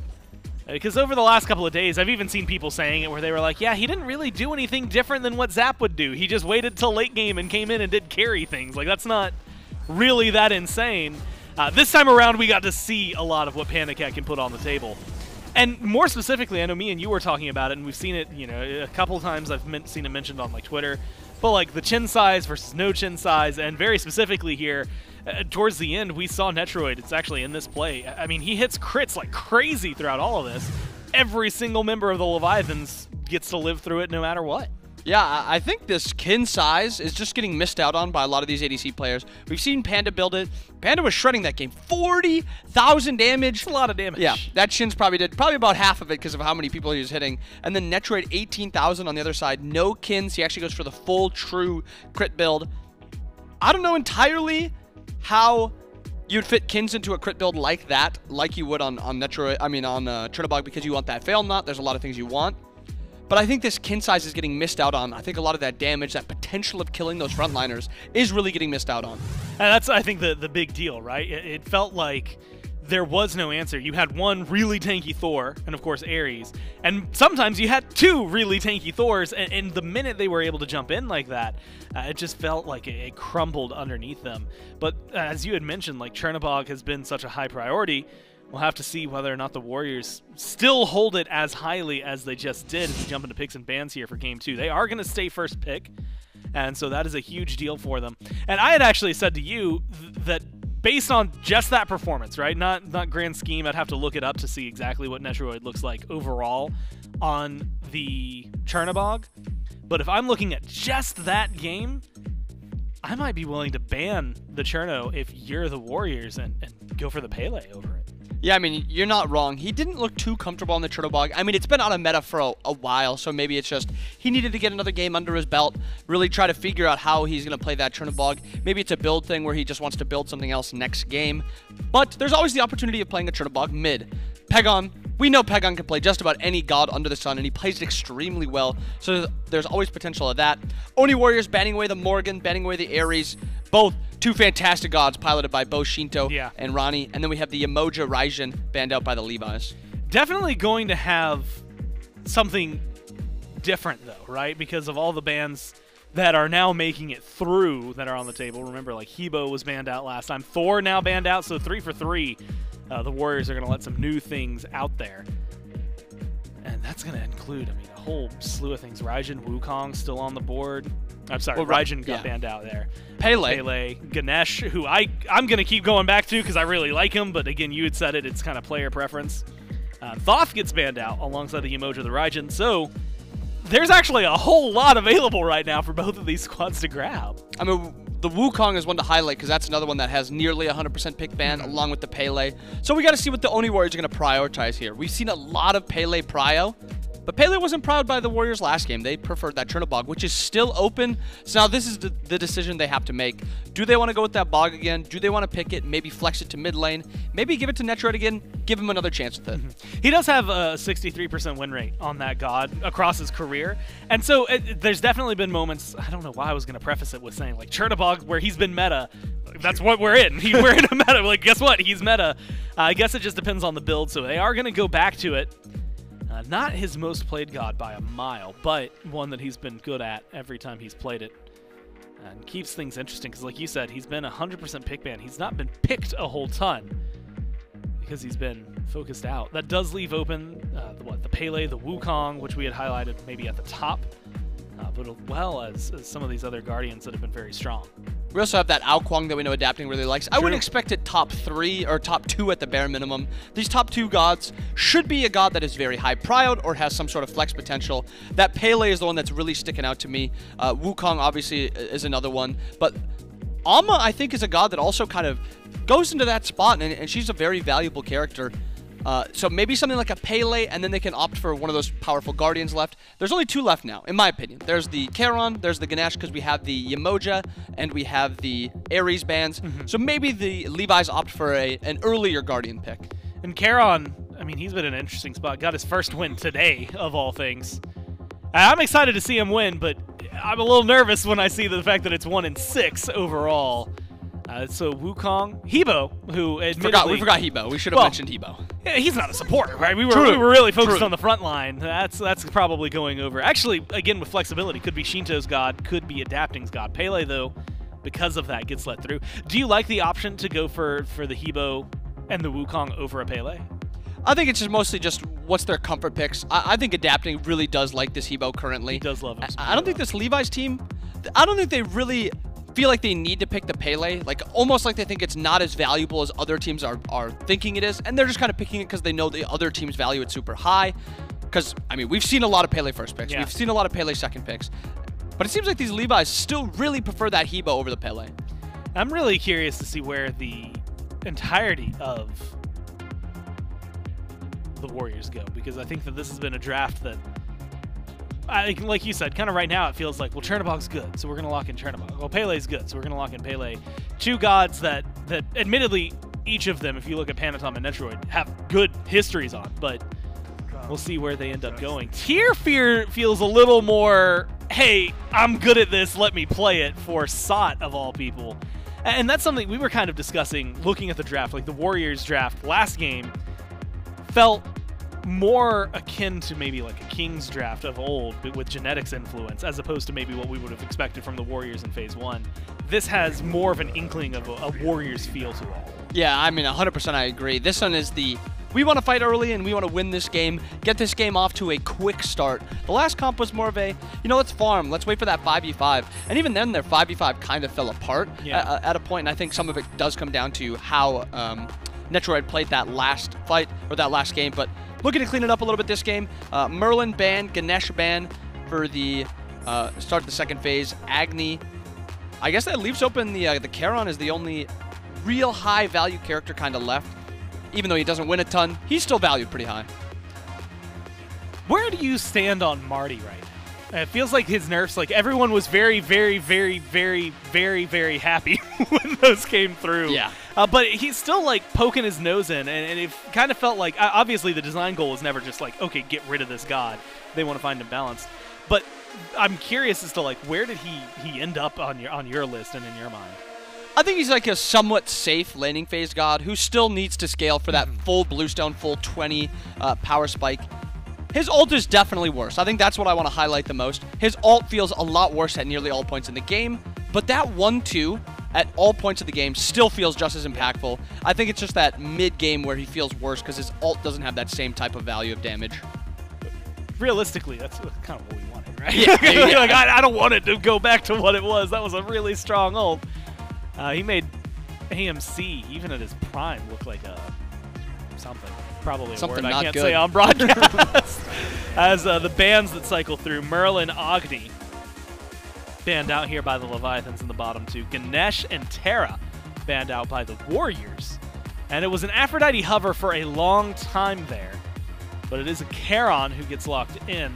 And I guess the question, I still really like what Charon's conceptually is. And this is actually how, in the interview with Dardes, he'd said, like, the ideal draft in his mind for a Charon is not first, not second. Put him a little bit further down. Do you like this lock-in for the Leviathans? I mean, for sure. I think it fits a lot better than we've seen in these Charon comps prior. I think Dardes is exactly right.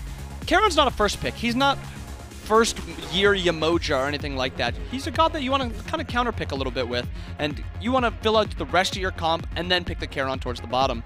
I think Charon Khepri is a pretty free matchup for the Charon if he can just avoid getting one-shot by the Khepri pull, if he spaces correctly and he doesn't get pushed too far out of position. Khepri, Olorun. Olorun's been doing great, and now we get the more interesting question, which actually we had kind of discussed in the meantime. Chernobog and Olorun on the same squad. Now, we've seen Olorun in mid. We've seen him, I got to give Sign of the Shadow. That's what I thought you were going to go with. We saw the Pele Olorun last time, and it was Olorun jungle. Oh, you know what? I guess actually I should throw Pele into the loop. But if I'm going to assume, because I looked it up, and it's a 70% win rate for Panitom on Pele. So I'm going to give him the Pele if I had the option. So I guess the first question is, do you like Pele in the jungle more than Olorun? And if the answer to that is yes, Cherno versus Olorun, mid versus carry. I mean, yeah, I like Pele more in the jungle than I do like Olorun. I can't imagine why. Surprisingly. But I do think Olo just feels a lot better in duo than he does in mid. And I think Chernobog is a god that also feels better in mid than he does in duo. I think he is able to farm up. He doesn't get forced into too many 2v2 fights. If there is a mid camp that's being contested, he can have his Guardian and his jungler roll up to peel for him. And then Olo is so incredibly strong in a 2v2 where there's not a ton of burst, so he just feels so much better in duo. I do think there is a chance this could be Olorun mid. I think easily Pegon could play it. But when I think of Olorun mid, it's really only Paul that comes to mind. Yeah. I think a lot of other Oloruns tend to go to just duo. And honestly, I think I'm very much in the same boat as you, because we were even talking about it, and you had mentioned, I think you said, what if you locked in the Chernobog again, but gave it to Pegon? And I said, I think that you could give him any god, and as long as you told me, hey, we gave this to Pegon, he might not win, but he'll probably look good on it. And so it makes sense for that to potentially be going over towards him. And you end up kind of nailing it as to where you, at least your preference, falls right in line with what we're getting, right? Pele is going to be in the jungle, which it should be. Yes, it should be. Cherno will be mid, and Olorun will be ADC here for the Warriors. And so knowing that, and specifically Olorun and Khepri, how does that lane operate versus like a Charon Xbalanque? I mean, it's a really strong 2v2. You've got the shield from Khepri at all points, so any poke you take is going to be a little bit mitigated because of the shield. And then if you do take poke, you also have the sustain from Olorun. On top of that, you just have a ton of clear. This is such a safe 2v2 at nearly all points in the game, and it's a really strong 2v2 because of just how well Olorun clears. I really expect the Oni Warriors dual lane to just kind of stomp that 2v2, and I wouldn't be surprised if the Levi's need to bring over adapting to help out that 2v2. And what makes it, I think, even more entertaining, because we'd always talk about it, Olorun, if he has beads and or sanctified fields, he's good, and he's going to make it out.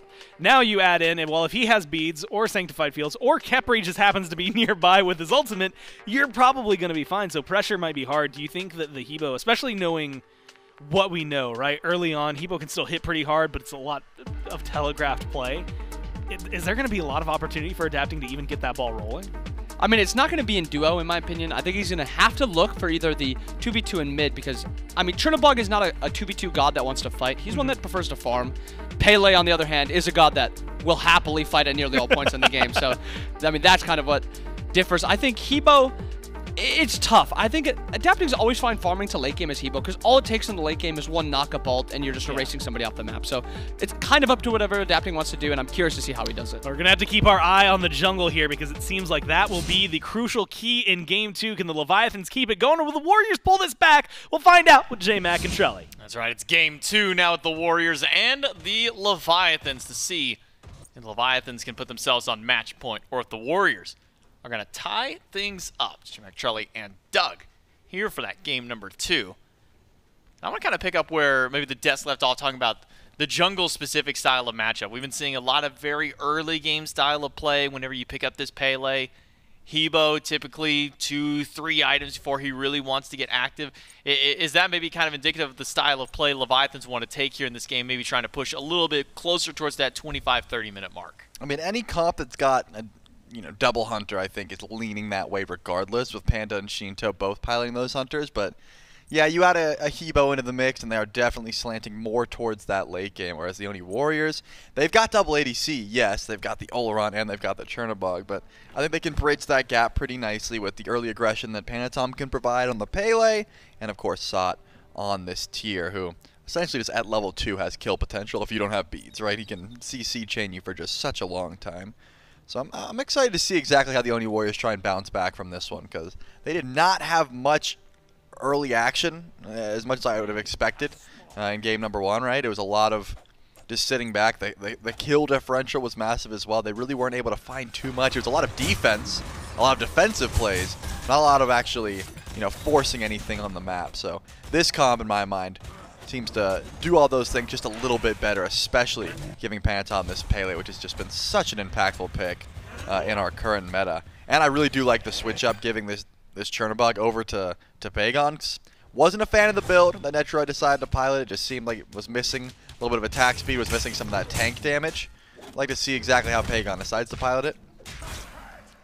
And I think also maybe keeping watch on the build for Netrioid on this Olorun as well. We've been seeing it never really felt like we've had a dedicated build for the Magic ADCs, especially Olorun feels like he's kind of flexed around a bit. Whether you want to go into a lot of rings early or if you want to go for sustain. It's kind of been up in the air with gods like Olorun. So Netrioid, at least for now, opting towards a little bit more in the lifesteal tree. So I think it's safe to say we'll keep eyes on where both of these hunters go for the Warriors. I'm thinking like Typhons, Telkines, that kind of build always goes nice. You don't want to start with your percent pen, so if Netrioid has to build into something like the Pythags or the Bancrofts, he definitely could. But I think just mixing a little bit of hybrid damage for Olorun is usually the call, because you want that extra crit chance, but attack speed just so impactful on this character late game. You can absolutely shred through some of these tankier targets, especially once you drop Sanctified Fields. But, I mean, inbound highlight, this lane is going to be a good time for the Oni Warriors, right? The 2v2 is solid, they've got sustain, they've got healing, and they're pressuring even with adapting here. I mean, the Oni Warriors know that their jungler is on the opposite side of the map, and they are stepping forward. Genetics and Netrioid have no fear fighting into a Xbalanque and a Charon. Much more of a defensive lane. You can't just spam your abilities like ridiculously as an X-Ball. You need some of that mana sustain. So playing underneath the tower seems to be the call for now. Yeah, I was just about to say, they were fine taking not just the 2v2, but that 2v3 on the side of the Warriors. So I think then the question comes more so towards Panitom as to where does he want to put his pressure? Since you know how kind of passive of a lane the duo is going to be for Leviathans. If you're Panitom, do you try and focus down Sheento a little bit more, get some pressure to this Marty? Do you stick over to the right side and try and knock down this Sun Wukong from fineokay? You might have to wait to see that answer. He's adapting standing by in the jungle, but not going to get too much. Blue buff spawning up. Seems that the junglers are just going to be fine with making sure they get the farm up for their solo lane. Yeah, definitely smart to be patient there. You know your blue buff spawning in, which means that the enemy blue buff spawning in, so adapting's got to be close. Fearlessing forward into a Tiger Stun, into a knock-up. Could have been scary, but it does also reveal that both junglers on the right side of the map, so Genetics doesn't have a fear of trying to go in for the invade. Eventually that buff will be pulled from him and should be able to go underneath the tower. But Genetics is trying his best to go for a steal before that opportunity comes, and he gets it! Wow. That is unfortunate for the Leviathans. I mean, that was just one well-timed auto with the Rising Dawn, and Genetics is able to grab that one, I mean, for free. I mean, I guess to be fair... Nope, I won't do it. Oh, you're not going to be fair? No, I will not be fair. No fairness. Okay. Yeah, you're Xbalanque. You got 2 abilities that deal damage. You should be able to secure that one for yourself. Yeah, you had tick damage that would just do more. Yeah, I mean, your ticks hit a little bit harder. You know, Poison Darts, it's pretty good at this point of the game, but that was where my to be fair was going to be, was, you know, it's a Xbalanque, Poison Darts, maybe not the hardest hitting ability, but when you hit like 5 of them on the buff, maybe it does clear out a little bit sooner, but next to Netrioid now level 5 on the Khepri Olorun combo. I think the thing that stands out to me as far as dual lane, maybe kind of builds start rounding out here, is there's been a lot of meditations popping up this weekend. We see one here for Ronngyu. We've been seeing that kind of as the answer when like the executes come through, you know, your Aokwongs, your Thanatoses, but we've been seeing it a little bit more frequently this weekend, Charlie. Yeah, I think it's the interaction between Bow, Horn Shard, and Upgraded Meditation. That is the reason. It's a bit cheese. You don't always get the value from it, and if you aren't, then you're just losing value in that relic and should probably look elsewhere. But if you can pop your Horn Shard with a Cloak of the Ascetic, with your Bountiful Bow, you're going to have a lot of abilities very quickly. And it could be the difference between a team fight, especially. I think that's one of the reasons that Ganesh as a whole has fallen off here. Good pull, gets the beads out for PandaCat. Pegon flies in, but don't think there's any more damage that's going to come through. And the left lane will accept their win as getting Meditation and beads down. They got to back up. Losing a little bit of farm, but hey, I think Pegon was just a bit bored. Needed to click that 4 key. Wanted to get active on the left side of the map. We get a bit antsy in the mid lane, saying, there hasn't been any action. Sheento doesn't want to fight me. Adapting's not here. Like, I got to do something somewhere. Ults to the left side, as stated. Gets the ultimate from Ronngyu, the beats from PandaCat. Sets up for more pressure to keep taking away these neutral objectives, these small little bits of extra farm for the Oni Warriors. Last game, So 5-1 lead for Leviathans. They're sitting a couple thousand gold up. Even with Gold Furies, it wasn't enough to slow them down the early game, but right now, 500 gold just coming from this neutral farm. Oni Warriors getting a nice little boost for themselves. PandaCat throws ultimate. He's 2 levels down Netrioid. If he doesn't hit 6, I gotta imagine he's hitting 6 on this wave at least, just to try and stay even, because if he's that far behind, that's not a good look for the early game. Yeah, I mean, genetic stealing his purple buff definitely hurt, but it's not enough to put you 2 levels behind. Luckily, it's about level and a half or so, or just a little over a level. And Netrioid actually does go for the first item, Typhon. So yeah, Typhon's straight into Telekines. That's got to be the call for the Olorun currently. It's going to give you that damage, that lifesteal that you're looking for, but also you get plenty of extra penetration. It can help you out for these tankier targets, of which there will be many on the opposition.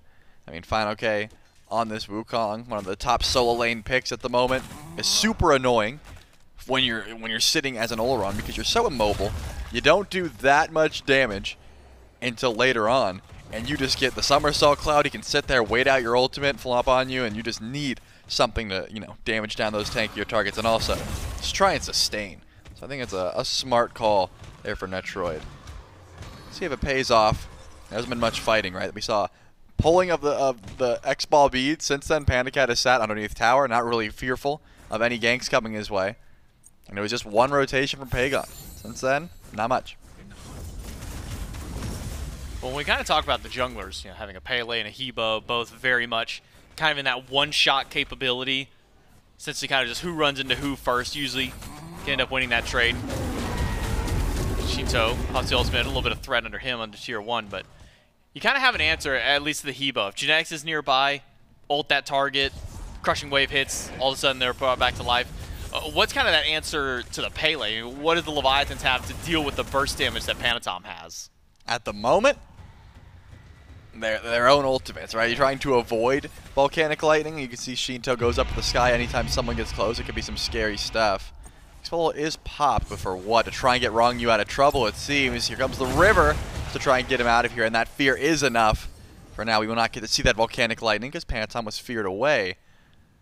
But I'm thinking just trying to avoid Panitom has to be the best call now. You know, you blink in, adapting has to beads, carpet, run away, use crushing wave to retreat. He's not trying to trade. If Panitom ends up finding adapting first, not a good look.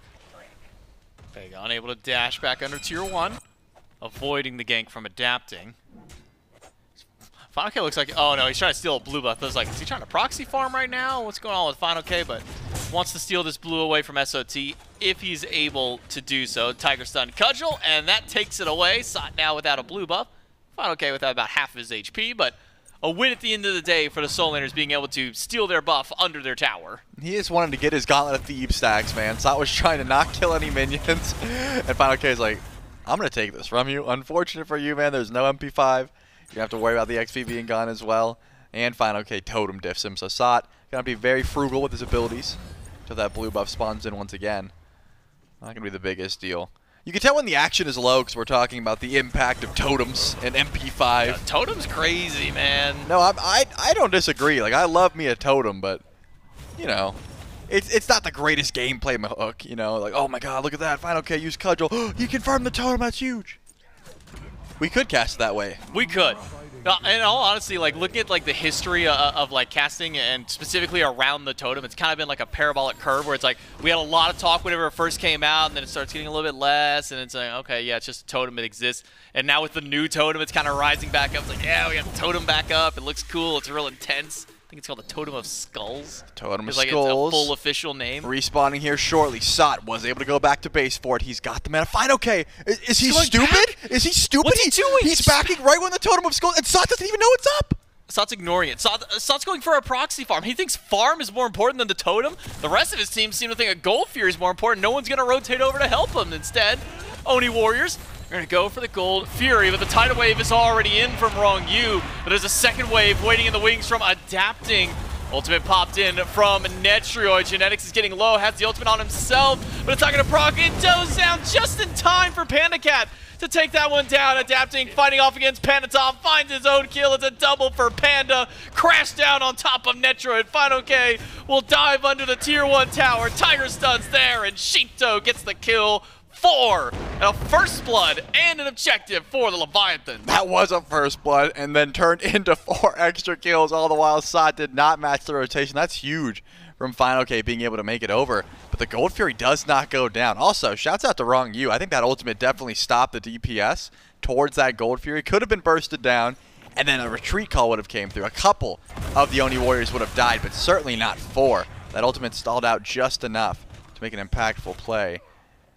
That's going to be 4 down, 2 kills for Panda, and then 1 to Adapting and Sheento. Carries looking real clean right now for the Leviathans. I want to see them group back up for that Gold Fury. Not immediately. They've got some time, but with the lead they've just accumulated, you know that Relic's going to be gone for a while. Pegon doesn't want to get active without his Aegis up. Would be a bad idea to look for a fight pretty soon. And PandaCat, who is really losing out on this early game, put in a really unfavorable spot, about a level and a half that he was down, now with a lead over Netrioid, 2-0-1 for him. Part of 3 of those 4 kills that happened over by the Gold Fury. Adapting part of all 4 of them, 103 now for the Hebo. Beacon on the way, 30 seconds till it spawns in. Nobody's really pushing that direction. Usually by this time we start to see teams slowly group their way towards mid, solo laners rotate over, hunters leave their lane maybe to try and get over there, but it seems we're just going to have an old standard maybe 2v2, 3v3 in mid for this first beacon. We might not even have that because PandaCat is just beating down Netrioid with the basics. Netrioid half HP, pops the heal, walks under tier 1.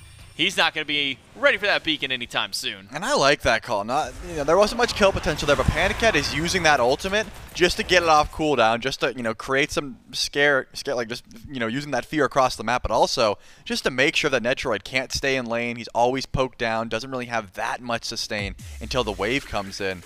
You might as well. I mean, keep that ult on cooldown. It's not the greatest survivability tool unless you don't know exactly where PandaCat's hiding. Just trying to make sure that Netrioid can't step forward, but what do you do with it?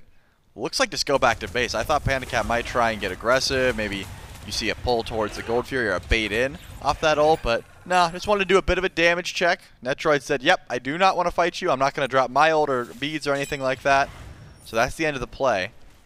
I'm guessing the next time we'll see any sort of action is when these solo laners rotate out again. I mean, fineokay made the trek all the way over to left. So far, there's no teleport, and he's over in right lane.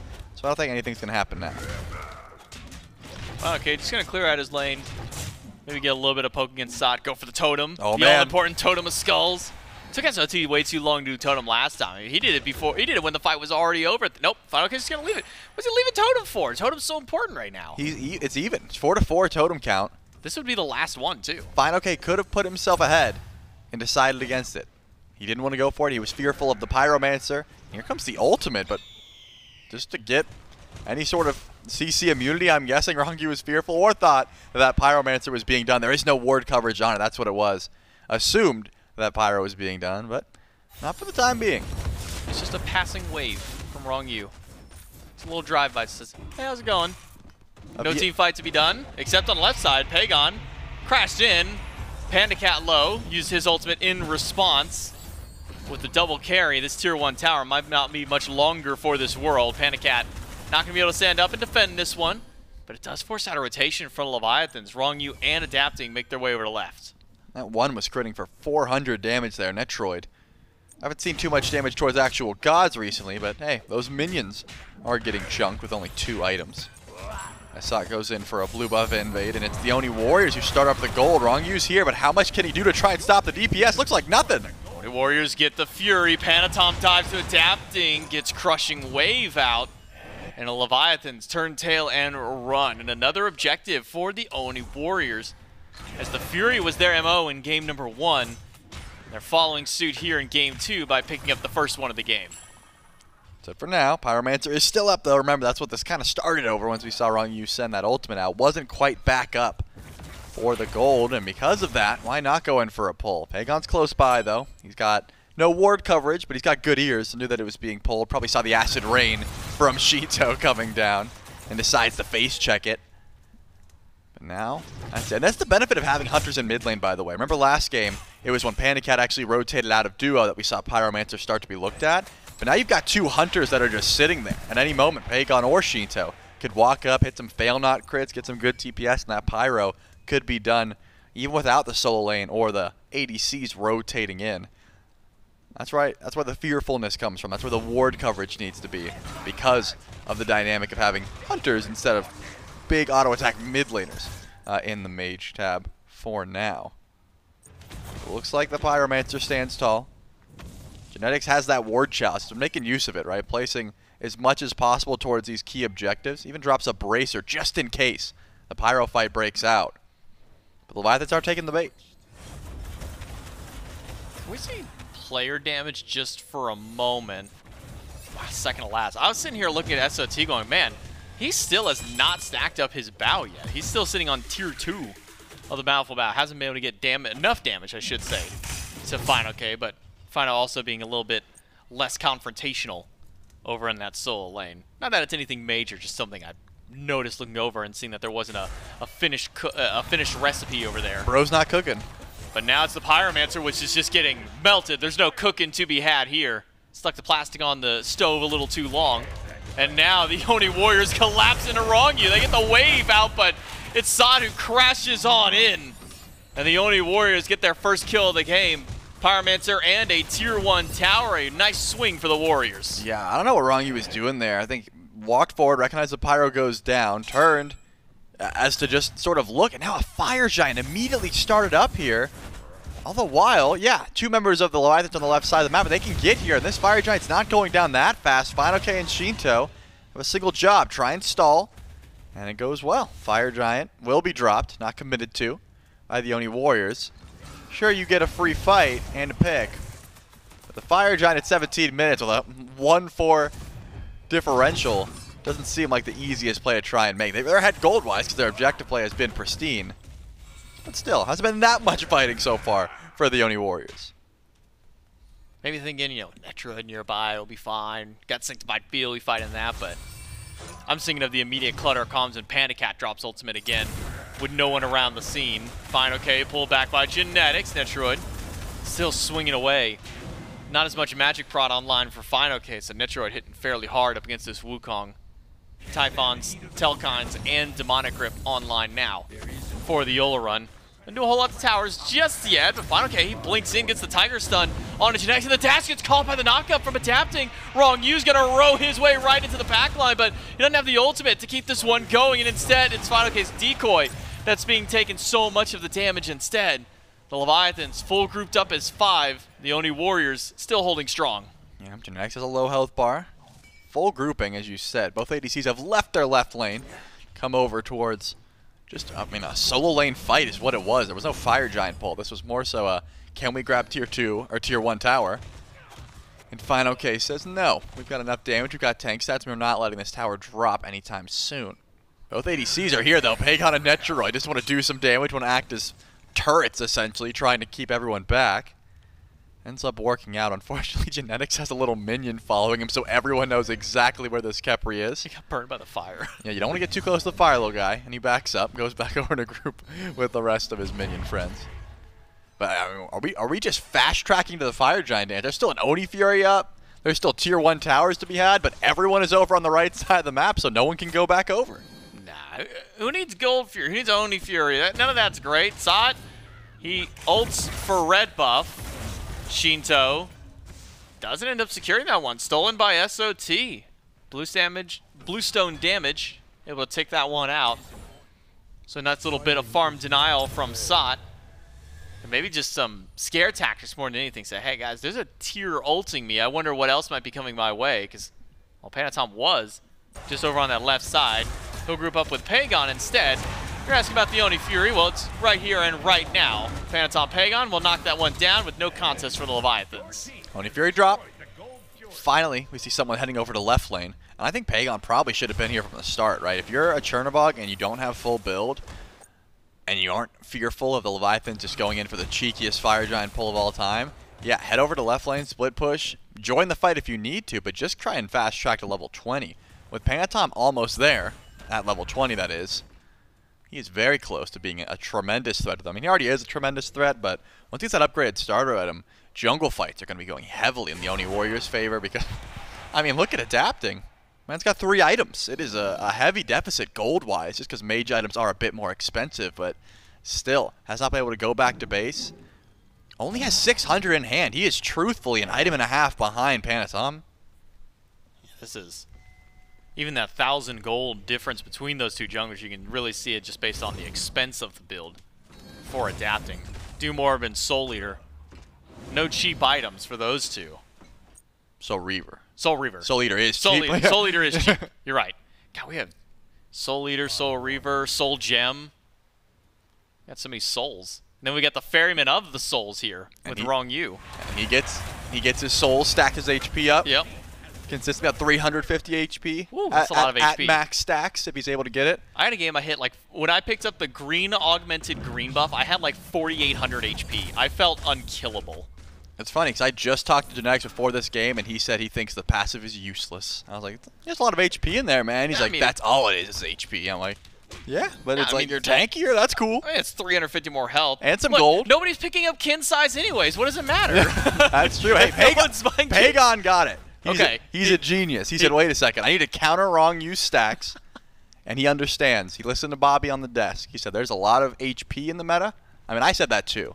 But I didn't. But what I didn't say was pick up kins. I just implied there's a lot of HP, which there is. Yeah, it's kind of nudge him in the right direction. Yeah. Like, a lot of HP. There might be an item or two that can help with that HP. I didn't want to teach him to fish, but I had to give him something, right? Look, you led the horse to water, and now it's up to them to drink. Exactly. And PandaCat's been known, right? He did 40K last game with the kin size. He understands how this auto attack build works.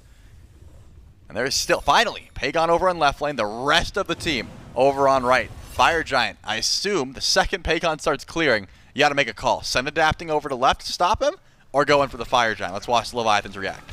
Pegon now spotted left side. Pegon's going to go back to base. He's just backing.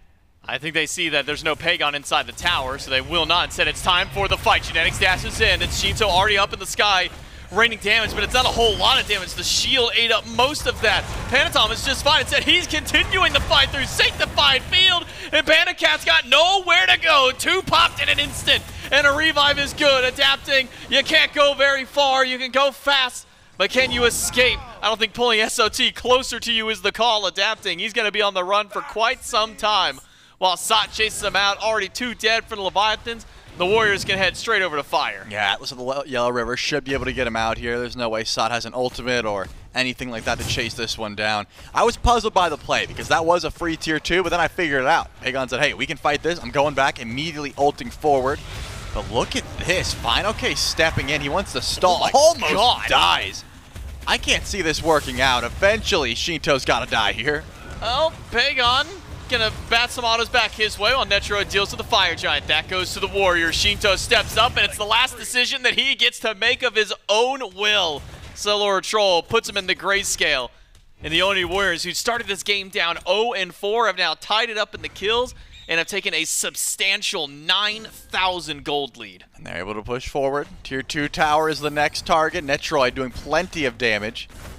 Wow, Pegon's over on right, just grabbing a blue buff. I was wondering if they were going in for right side tower, side Phoenix. Sure, they've got the 1-man advantage, but at the moment it's a 2-man advantage because it's a 3v1. Pegon always had the ability to fly here.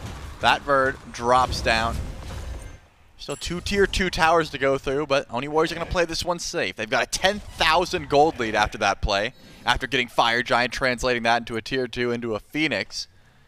They can grab the beacon, figure out which Titan they're going to be pushing through, and also get that Primal Fury as well. Should be spawning over on the left. And that'll give them plenty of time to push forward and go in for a Phoenix as well. Your team has destroyed the crits from both of these carries on the Oni Warriors really starting to ring through with that Fury. I mean, it melted. With Pegon and Netrioid nearby, Panitom just kind of showed up to say, hey, you guys need help? No, not really? All right, cool. I'm going to go back, head to base. Start farming up a little bit more. Upgraded starter already online for Panitom. Opposite side for Adapting. He hasn't even been able to get that 4th item online. Meanwhile, Panitom's coasting with 5 full items and 2,500 gold in hand. Panitom could just go back to base and buy up just about any item he wants. Oh, PandaCat, no, he got caught lazy packing. Caught shopping in the store. And now it's a kill that way. Pegon dives in with ultimate. Oni Warriors steal away the Pyromancer. It's all gone to hell for the Atlantis Leviathans. Pegon's dashing forward, but adapting to a lot of return damage back. One down, objective stolen, Leviathans on the run. Panitom does have a cutoff. Does he want to go forward? He's got Blink available. Doesn't seem like he wants to use it, though. Diving underneath that Phoenix when there's no Titan to even kill. Probably not the best call. Group up over on right, take out the actual Titan, and then go in for the tier 2 tower is the play here for the Oni Warriors. Why not? I mean, everything has been going their way. I haven't seen the Leviathan step forward for an aggressive call yet. I mean, since the tides have turned in the Oni Warriors' favor. That Titan gets absolutely melted tier 2. Not long for this world. Sot just blinks forward. He gets 3 with the ult, but no further pushback. Instead, it's 2 sets of beads. One from Fino, one from adapting. And maybe thankful are the Leviathans that that's all that Sot was able to get with that ultimate. Adapting goes back to the fountain to regenerate his health. Sheento about it down to 3rd for him. Genex dashes in, gets the root on 1. fineokay being bullied away by SOT, pushed back inside the sanctified field. It's like a bounce castle, and this is one that fineokay wants out of. And Netrioid is the one who sends him there, while Panitom puts adapting in the grave. The Leviathans, only 3 left alive. The Oni Warriors are just pelting right in through the Titan. There's not enough damage returned back by Leviathans to defend this. The Oni Warriors are just walking up and taking everything that they please, including Ronngyu and game number 2. Wow, it really was just the fast track to late game, right? The Oni Warriors were stalling this one out. Down 0-4, but they were able to play the objectives. And then once they got their hunters online, once they were able to use Pegon on this Chernobog to split push a bit, but really ult into these fights from wherever he needed to, that's when it really started swinging in their favor. Tied it up 4-4 off of one good team fight, and then everything Oni Warriors for the rest of that match. Wasn't even very long, right? 26 minutes or so? It really was just, hey, we've got double ADC, let's just chill for a big moment, and they find it. I mean, I bet the Warriors could have even delayed that another 30 seconds to a minute, and then, oh, by the way, the Titan is still rushing down that right side. They the Warriors killed the enemy Titan, or the one roaming out on the map. Yeah, the walking Titan, not the one that stands inside the base. Yeah. And then they say, okay, we're going to go keep fighting there. And by the way, ours is on the way as backup if we need it. Oni Warriors don't end up needing that one. They get 3 kills at the end of the game, tie up the set 1-1, and guarantee us at least a game 4, to be our 3rd one now of the weekend. Both of our semifinals going beyond just this 3-0 point. Yep, I'm thinking there's a lot of picks that have already been shown that are disastrous to be given into the wrong hands. This Chernobog is definitely one of them, right? The first game, Netrioid, questionable performance. We didn't love the build, but I think this switch up giving him Olorun looked disgusting, and then had that Chernobog into Pegon's hands. Might have to be a new draft strategy. Throwing the Pele here, my God, how do you even ban out the entirety of the Oni Warriors? The Leviathans got to figure out something for the game number 3, which will be coming up right after this break. Is your healing? Is your healing? Your healing? Is your healing? Is your healing? Your healing?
you recall what we meant?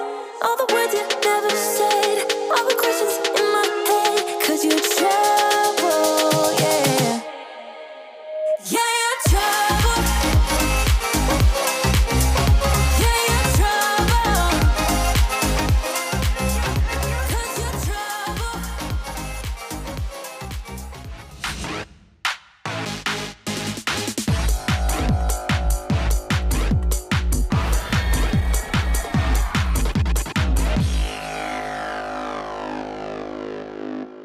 Welcome back, everyone, as now we're tied 1-1. The Warriors with some explosive fights in that last game. And Inbound, what really creates some interesting dynamic, and you know, you can look at damage from Pegon, like the Chernobog looked really good in that game compared to what we got in game 1.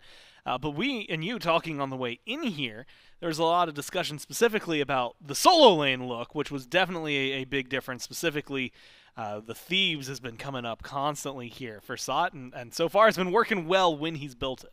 Yeah, I mean, again, solo laners and just taking our support items and making them just so OP. They're going to ruin it. I know. Now we're going to get Thieves nerfed. Prophetic's going to be next. We're going to have nothing to build soon. But, I mean, you're correct. That Thieves build that Solo's been pulling out, he really likes building it, and it makes him really tanky, and it allows him to just build essentially an unkillable build, and it still allows him to do a good amount of damage. Yeah. He's just chasing the Levi's team just to their back camps, to their red buffs, to their speed buffs, and he's doing a lot of damage while he's at it. And yeah, touching on the Chernobog again quick. Kin size. He built kin size. Maybe that is the difference. Maybe you just need to see kin size in these EDC builds. So we're down to 2 items here. Warriors, no kin size, no Thieves, lose. With kin size and Thieves, specifically in solo, will win. Sometimes the math comes down pretty simply like that. Easy. 2 plus 2 is 4. Thieves kin's good. We've nailed it. Look, we solved all of your issues. This is how you win, period. Maybe the Leviathans just need to do the same thing if they want to win. And then we get into, like, gameplay or Then it matters how you hit abilities. Yeah, something else falls in there. I think that the totality of this, and I know I saw someone who was talking about the difference in damage, and we'll see in a second, between Netrioid and Pegon in that game.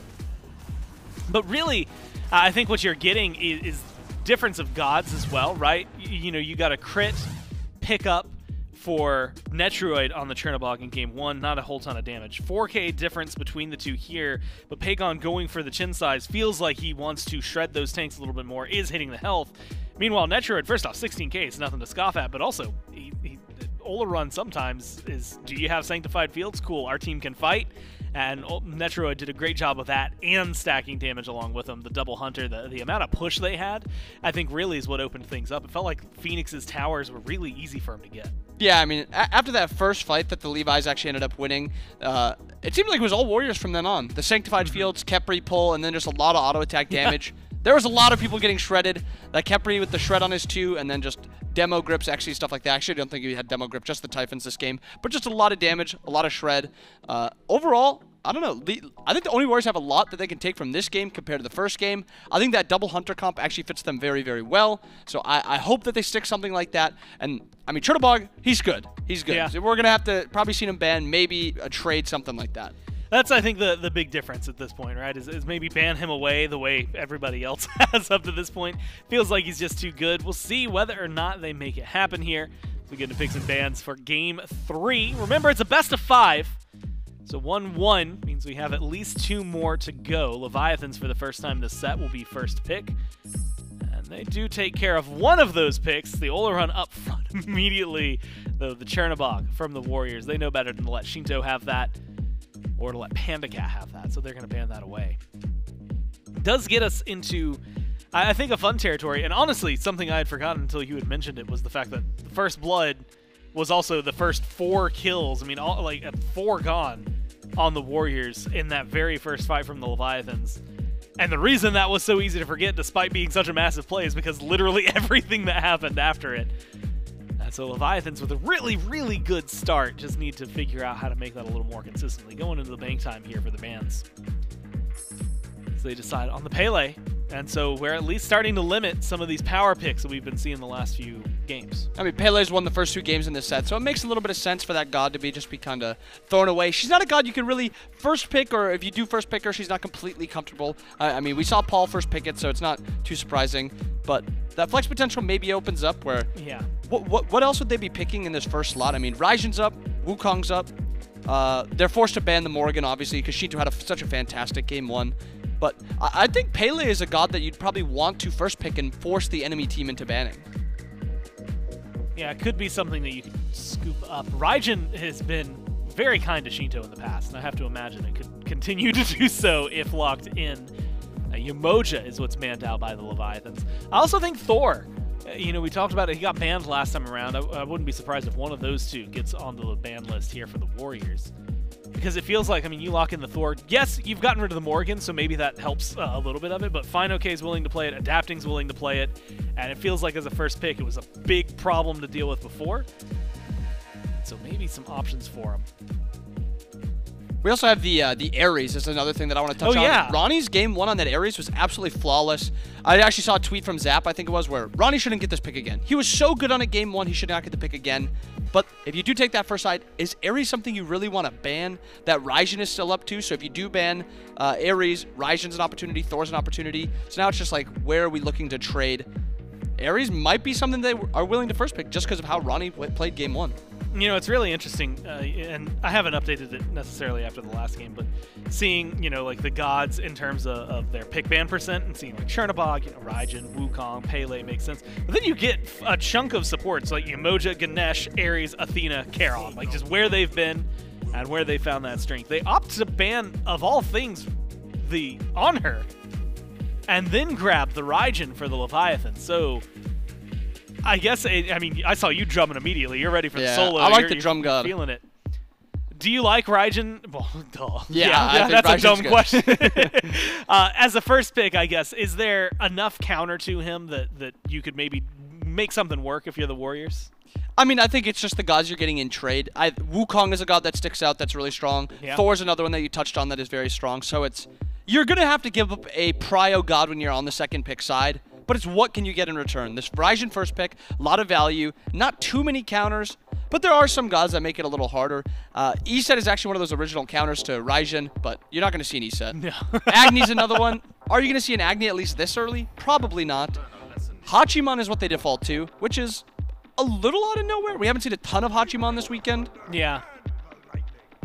Be fun to watch what he's going to bring. Thor does get locked in, so we can feel good. We haven't lost anything. Hachi just came out of nowhere.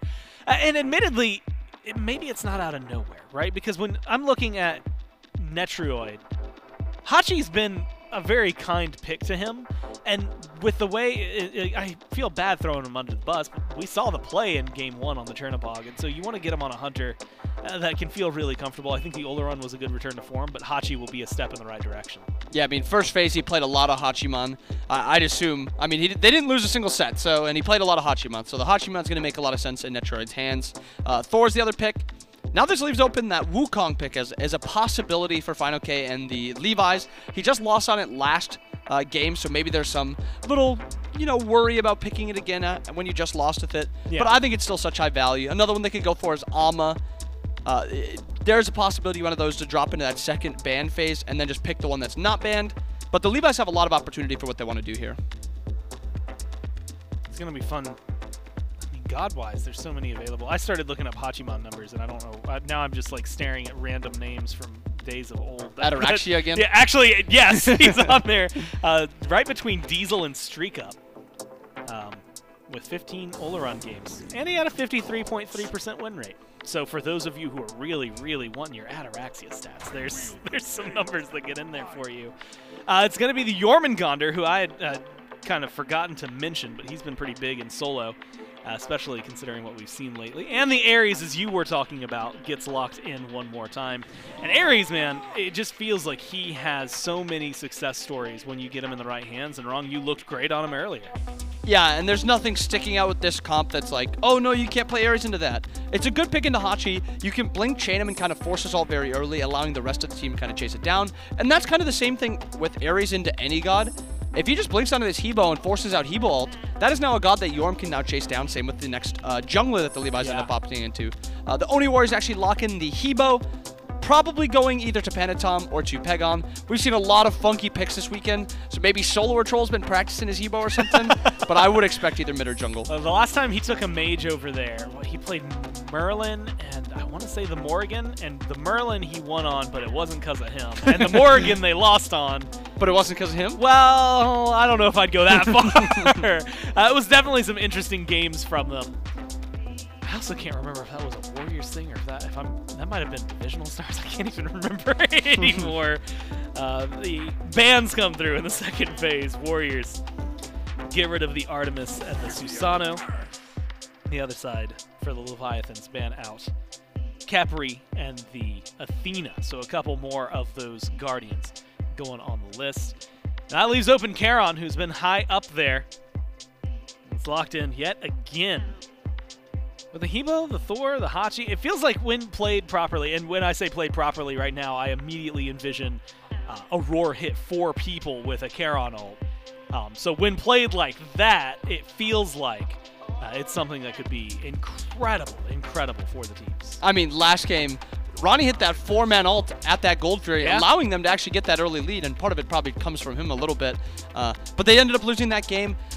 Looking at this game, the Warriors don't have a ton of CC to pair with that Charon, so it seems a little weird again. They're kind of going with the Hebo-Charon pairing, and then the Levi's go Raven, Hu-Yi, and the Raven is most likely not going to solo lane. We're about to see a jungle Raven. Yeah, because if anything else is jungle on that team, we're having a way different discussion at this point, aren't we? Yeah, so jungle.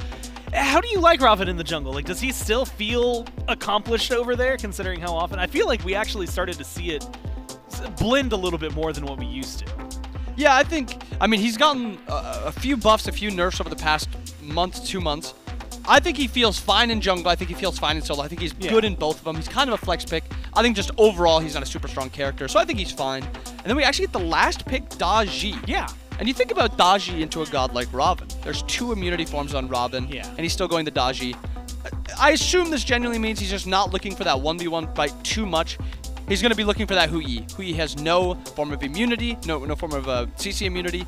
The Daji has probably one of the easiest ways to punish somebody that doesn't have beads and doesn't have CC immunity. In worst case scenario, I mean, you know, Raijin and Yorm at least, and Ares, I guess, for that matter, if we're going to factor the rest in, theirs is all still tied to their ultimates. So at that point, you maybe are going ult for ult. Some open opportunities. I'm excited to see the Hu-Yi, though, and I want to get your thoughts on him as a pick, just because it feels like something that I have a personal bias towards, because I think his autos just sound really good in game. They feel really good to hit. I think his kit's fun, but it is always this weird balance where, like, when he comes into the meta, there's like a sneak preview of him for a couple players before he inevitably takes over. Is he in a position where he's gonna like take over? Is he like one of the best, or is he just playable right now and the items kind of fit him? Personally, I'm not a big fan of Hu-Yi. I think he's very limited. He loses a lot of early games, 2v2s. Yeah. Essentially, you're relying on your support. Thank goodness he has the Ares, who's a very good 2v2er, so maybe the Ares can actually get him through that early game to a point where he can 1v1 Netrioid on the other side. But that's what Hu-Yi plays for, right? Hu-Yi's playing for that 1v1. He wants to believe, he wants to get ahead, and then he wants to scale into those late game team fights faster than the enemy ADC does. If he does do that, if he can get to that point, he has a strong character. But I don't think he's in that spot perfectly right now. I think he's, like you said, average would probably be the place I'd put him in. But we have a lot of hunter bans. Chernobog, Artemis, Anhur, Olorun, kind of a hunter. It's a magical hunter. And then we already had the Hachiman pick. So he's kind of having to go for like a more average pick, so it makes sense. Has to reach a little further down his pockets no matter what. Rom continues to come to my mind just because it looked so good in that first game, but sometimes it just doesn't fit the draft. Although now that the Daji's there, maybe he wishes he could go back and get some of the immunity. I will give him credit though, and this one's just fun for me because there are 4-player god combos that are over 100 across SMITE, where you know Bera's played Jinghui 123 times, right? Vote has played Rom 109 times. Adapting, you'll never guess who it is, has played Thor 106, and going for number 104 here is actually PandaCat on the Hou-Yi. So I'm really excited to see what he has to do with it. We'll see how 104 treats him as we jump into game number 3 between the Leviathans and the Warriors. And we'll see who's going to come out on match point between the Levi's and the Warriors. Game at number 3 with J-Mac, Trelly, and Doug. So we jump right in. For the first time in a while, Trelly, we are seeing Ravana make his return to the jungle. It's felt like for such a long time, especially around kind of that Masters point, really felt like that Ravana found his home over back in the solo lane for a time being, but it really feels like Adapting is that one outlier where he really loves to run this Ravana jungle. Yep, he still does have incredible dive, good safety, a decent matchup into the Daji. I'd say a great matchup into the Daji and then a decent matchup into the Hebo in particular. You have that immunity to try and go for the dive call. So, quicker burst. Yeah, you're not as tanky, of course, but you have that one-shot potential if you're able to get online and actually get to a late-game jungle build. So, definitely has that flex potential between solo and jungle. But the Leviathans get to have Sheento on his Raijin, one of his most played picks, as the desk highlights. Used to absolutely destroy with this pick back in the day. Since then, has seen some changes.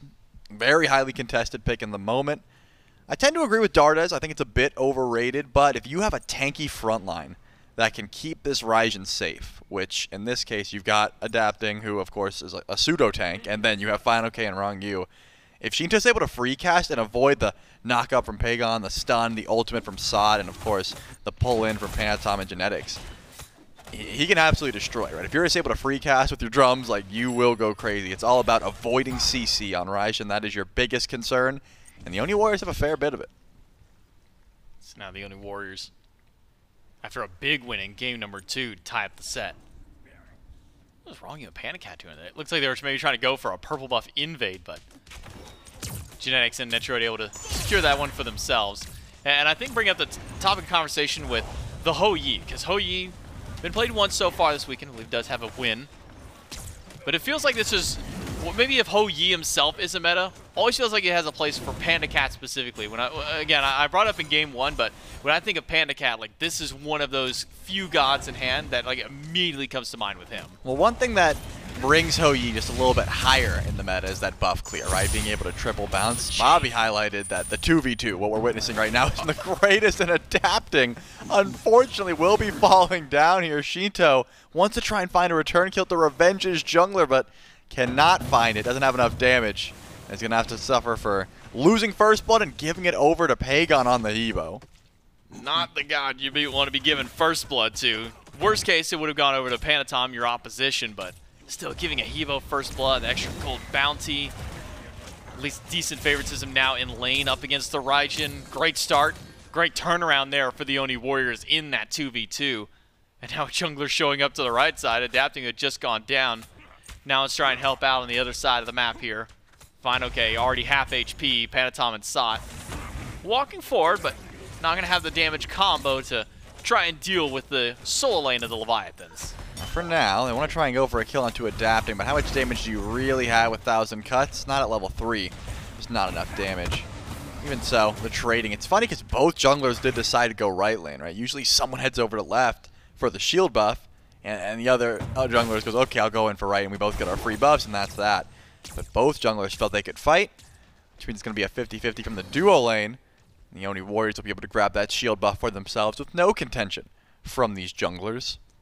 You talked about Adapting, falling down early. A little bit unfortunate because that gives the kill over to Pegon, but also Panitom, if he's able to farm effectively, fineokay, not in a good spot. No, caught by the wall, nowhere to go, and SOT to take him down, but Adapting going to turn this one back and make it a 1-for-1. Could go a little bit further if he can find the damage to Panitom, but just a little too much HP, no cooldowns left for Adapting. Trades it out on the 1-for-1, and Genetics being the ever-annoying support player does try and steal purple, but it's brought under tower by the Leviathans. Yeah, Adapting, once you get that kill, immediately looks towards the blue buff because he was able to poke out Panitom. I was talking about, losing that first kill might put Adapting behind, but actually, he was able to immediately get a kill, invade the buff, and now he's waiting for Sot to hammer. I think he did it. Sot, luckily, ticks over to level 5 and is able to Anvil a Dawn out of there, but sits by just to make sure that he gets an attempted gank at SOT. So Adapting immediately If you were worried about him, having a rough start and falling behind, he just ruined that right away. Gets that kill, hits level 5 before Panitom, despite having 2 assists, and puts himself in a favorable position in the jungle. So the 1v1 that could happen between Panitom and Adapting should be looking a lot better for the Leviathans for now. But no pressure on the left side of the map. It has all been fighting towards solo, towards mid, towards the right. The duo lane has been left to themselves, and if what we're led to believe is correct, Ronngyu should be sitting fine, but that XP is the issue. Have not hit over level 5, you don't have that CC immunity, and Panitom is nearby. If Palau comes through, Rongyu's not going to be happy. That's why they're under tower. Matter of fact, just kind of monitoring the golden hand. Panitom has the goal to go back and get Jotuns, hasn't done so yet, so Adapting ahead, not just in the XP, but only until just now in that immediate farm is actually dead even with Adapting. You look at the golden hand, I mean, you look up at the top, I mean, there's a first blood that went the way, I guess, of Pegon more than anything. But even with that shutdown there, Adapting was still able to come back, get that XP, get that gold up, stay even or ahead in this case of Panitom. And so now, where's Adapting sit by? It seems mid could be an ideal target for him. Pegon has some options of peeling himself away, drop down the carpet. Feels like it's a nice, easy escape route out, but anytime that we bring up kind of this Ravana matchup, it's all those extra forms of immunity. Overhead kick, ultimate as well. Try and use some of that against SOT. Overhead kick used, but under tower, SOT goes, a dive in. He walked back, but he's got the hammer to get out for the time being, but Adapting's going to chase him right through. Wall goes up, and one more shot. Adapting punches SOT down to the grave. Second kill for the jungler of the Leviathans. A green buff secured for Leviathans on the left side. I think he could have walled and ran. I really don't think the ult had to come through there, but SOT feared there was a chase potential that was just larger than he could handle. Tried to get up to the sky. Anvil of Dawn doesn't come through. That's the second kill onto this Thor. So Adapting has shown his hand pretty early into this game. Solo lane pressure, fighting through fineokay, trying to kill this Thor. That seems to be the contention point. Let the duo lane alone for now. But you've got a level 7 Robin who is incredibly safe. Doesn't have the blink to actually get aggressive anymore, but still, with that Mystic Rush, with the CC immunity from overhead kick, Panitom has 2 options. You go over to help Sot, and hopefully you can bail him out, or you ignore that lane entirely. And at this point, it doesn't seem like fighting on the right side of the map is going to benefit Panitom too much. I'm thinking, try to get some beads down, try to look towards Genetics and Netrioid and hope they are able to open some doors for you, because getting the beads off of PandaCat could open up some gank opportunities. I really felt like Adapting is almost always kind of played through fineokay. When we look back at Phase 1 Leviathans, Adapting spends a lot of time on the right side of the map. Sometimes goes over towards mid, but usually let Sheento, then would let Ronngyu and Satman kind of do their own thing.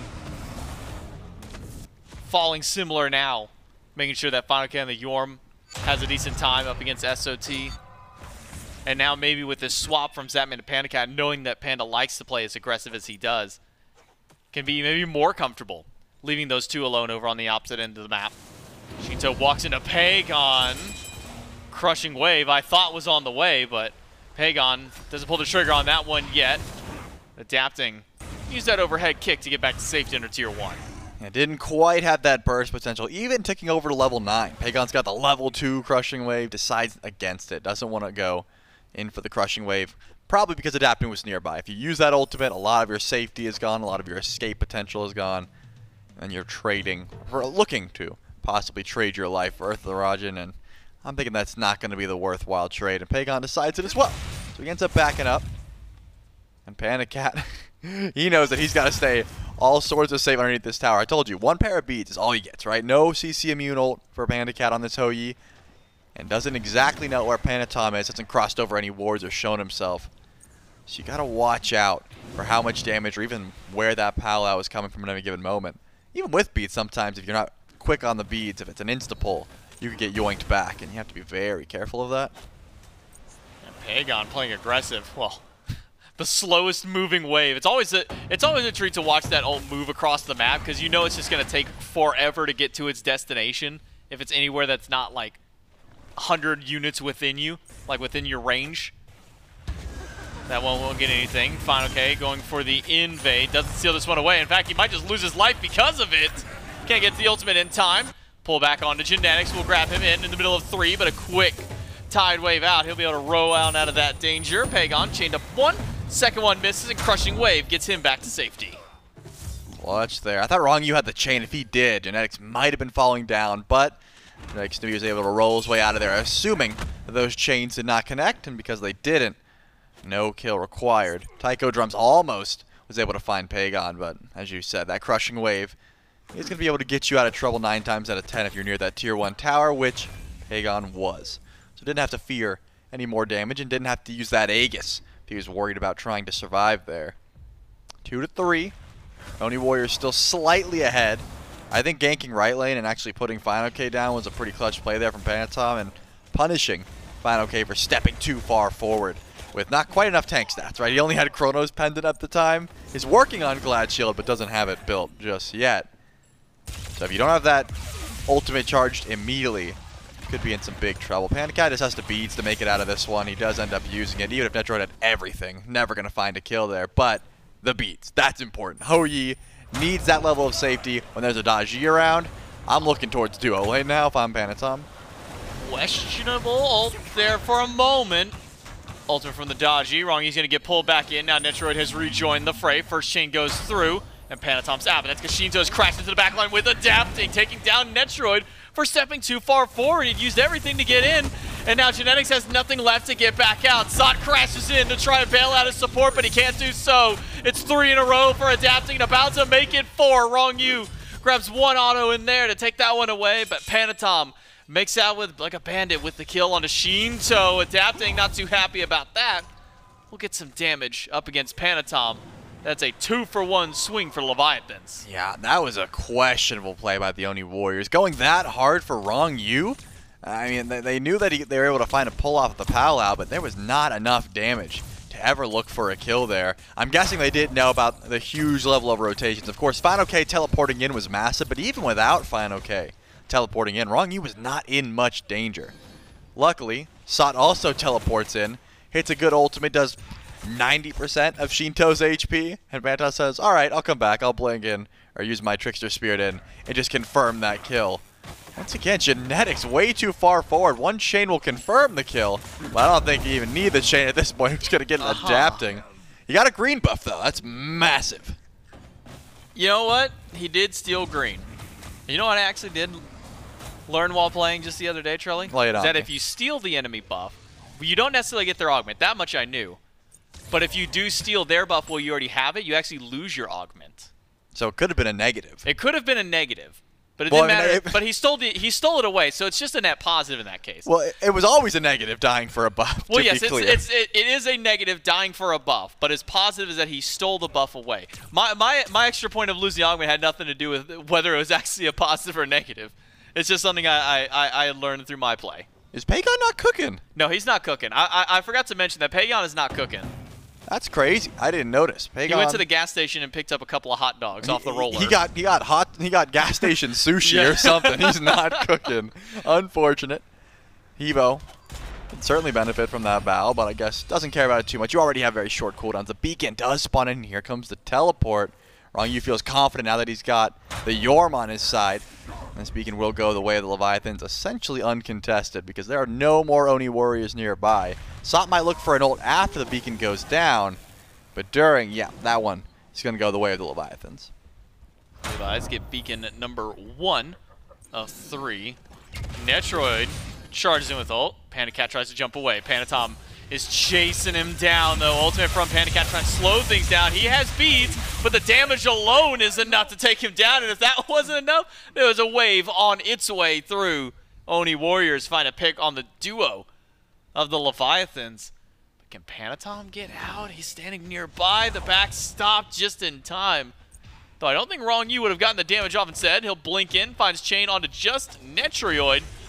He wants the ultimate if he can find it, but maybe not enough value standing around. Gets the next chain to keep the chase on Netrioid, but when Genetics standing by, the chase is up. Instead, it might be a turn and burn back.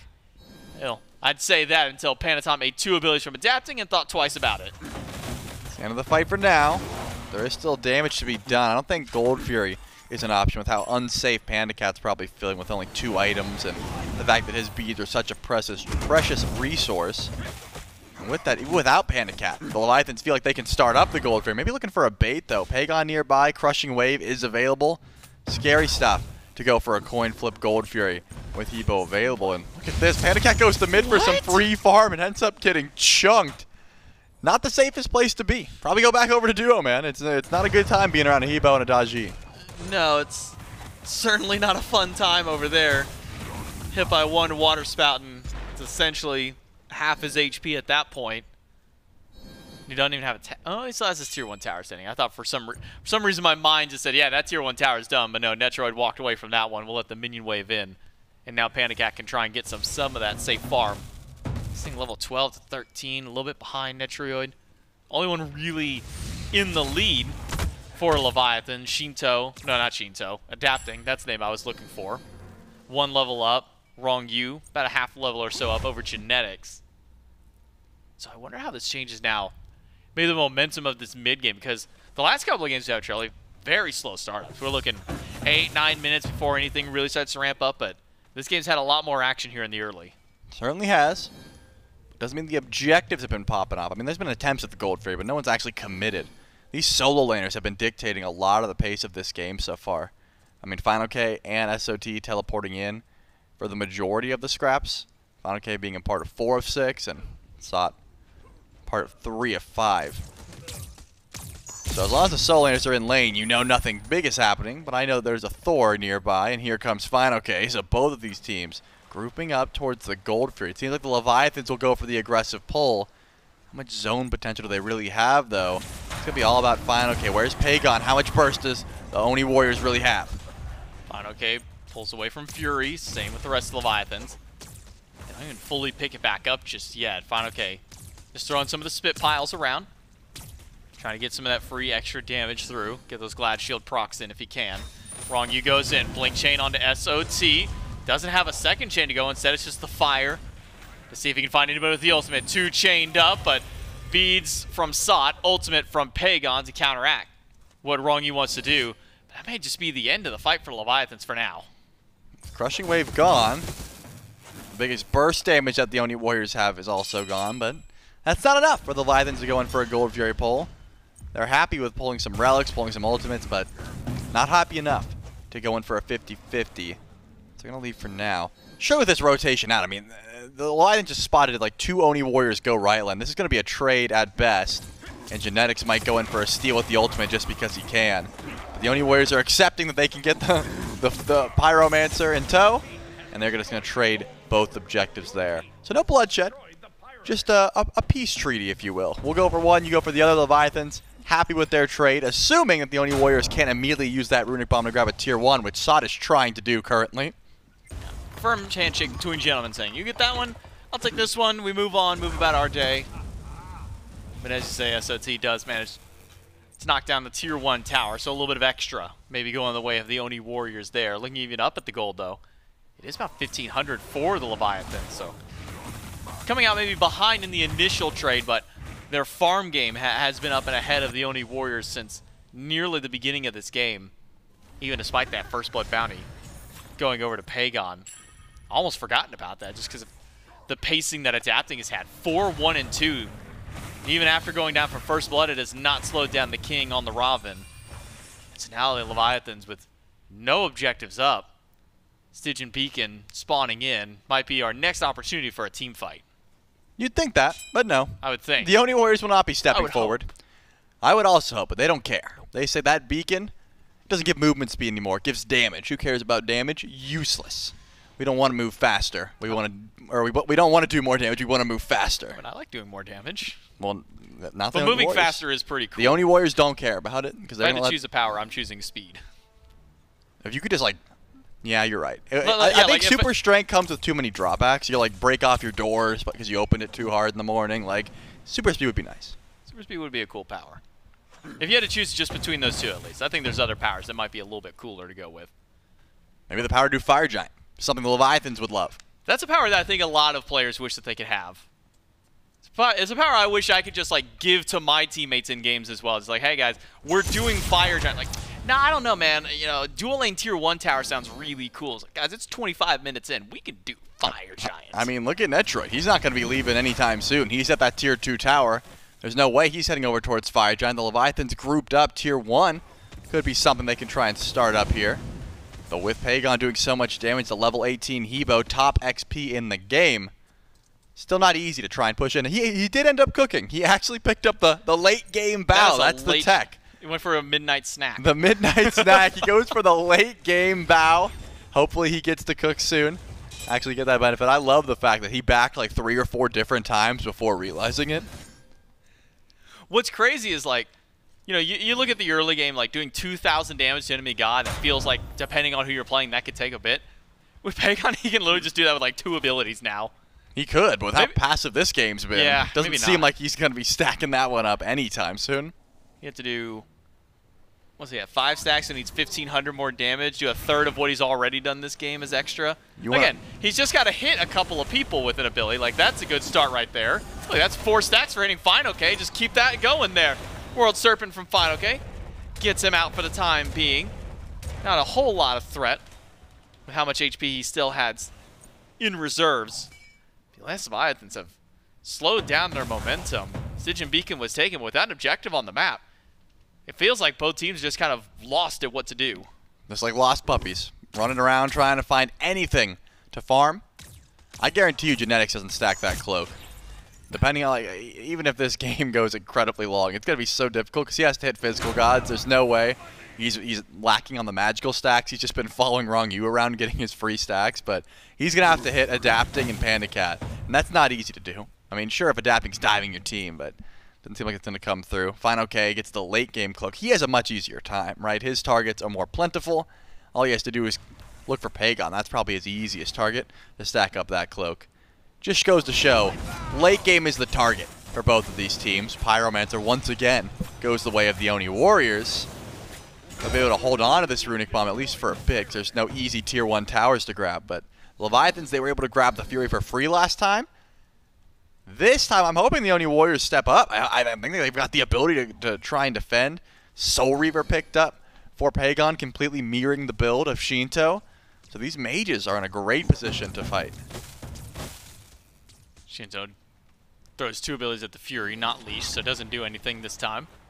Genetics rows away to rejoin the team. Ronngyu blinks to the backline, gets a chain on 2 different targets, but he lost half his HP and an ultimate from PandaCat to do so. Not a great startup now for Leviathans. They've lost one of their big initiations with an Ares ult. Now have to sit back and maybe play more passively around this Primal Fury, because the Oni Warriors are the ones who have the advantage, but even the Oni Warriors not confident in this pull. Well, they've lost the Blink Ares ult. They still have the walk up slowly in Ares ult, and that could be exactly the initiation the Leviathans are looking for. Isn't that the worst feeling? Yeah. So it's that slow creep up walk as an Ares, like, I'm going to ult you guys, and they're just staring at you like, no, you're not. They just keep backpedaling away. They backpedal just as fast as you, and you can't go in for anything impactful. Yeah, stalling for 70 seconds. Probably better for the Leviathans if they can choose. I'm looking at the positioning. I thought, because the Oni Warriors are a team that go in for sneaky Fire Giants. This is not news. Like, they go for this a lot. What if Netrioid just backs? They make a beeline for the FG, get some ward coverage, and go for a pull. I'm watching Hachi. Let's see where he positions. Nope, looks like he's leaning more towards the left side of the map, so this Primal Fury will be going down, and there won't even be a sneaky Fire Giant attempt for our troubles. Will be Leviathans getting Fury. Another gentleman's agreement, as the Oni Warriors did get the Pyromancer earlier on. So 2 Furies for Leviathans, 2 Pyros for the Warriors, and the 3rd Beacon set to spawn in just a few seconds. The Oni Warriors first on the scene. I don't imagine we see Leviathan step any further forward to try and get this last one, which means we will have the Titans marching down soon. And we've seen kind of back and forths on what teams do whenever this Titan marches out. I think it has come down to lane dependency. Oh, if Titan's going to be over on the right side, we make a play left. If it's in left, maybe we try and go for a Fire Giant. But then it's always that response from the teams. Okay, well, they're just the Titans. Like, neither one's going to get a significant advantage. So maybe we see, with this Titan pushing down right side, if we see a fight over on this end of the map. I don't know what would have to happen for a fight to break out, because so far, Ronngyu has been the one who wants to start fights. I mean, using Blink just because, just to hit chains at this point, hoping to see if he can bait out anything. The Ronngyu could also be put out of position. That's one of the benefits of Charon. Anyone that's immobile, you can just row right through him, root him, ult him, push him back.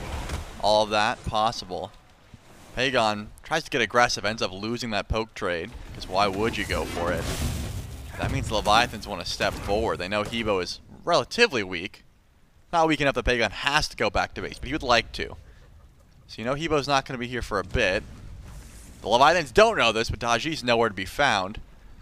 Could be an attempted Fire Giant pull just to see what happens, just to do a bit of a damage check, but does not seem like that's a play they want to make.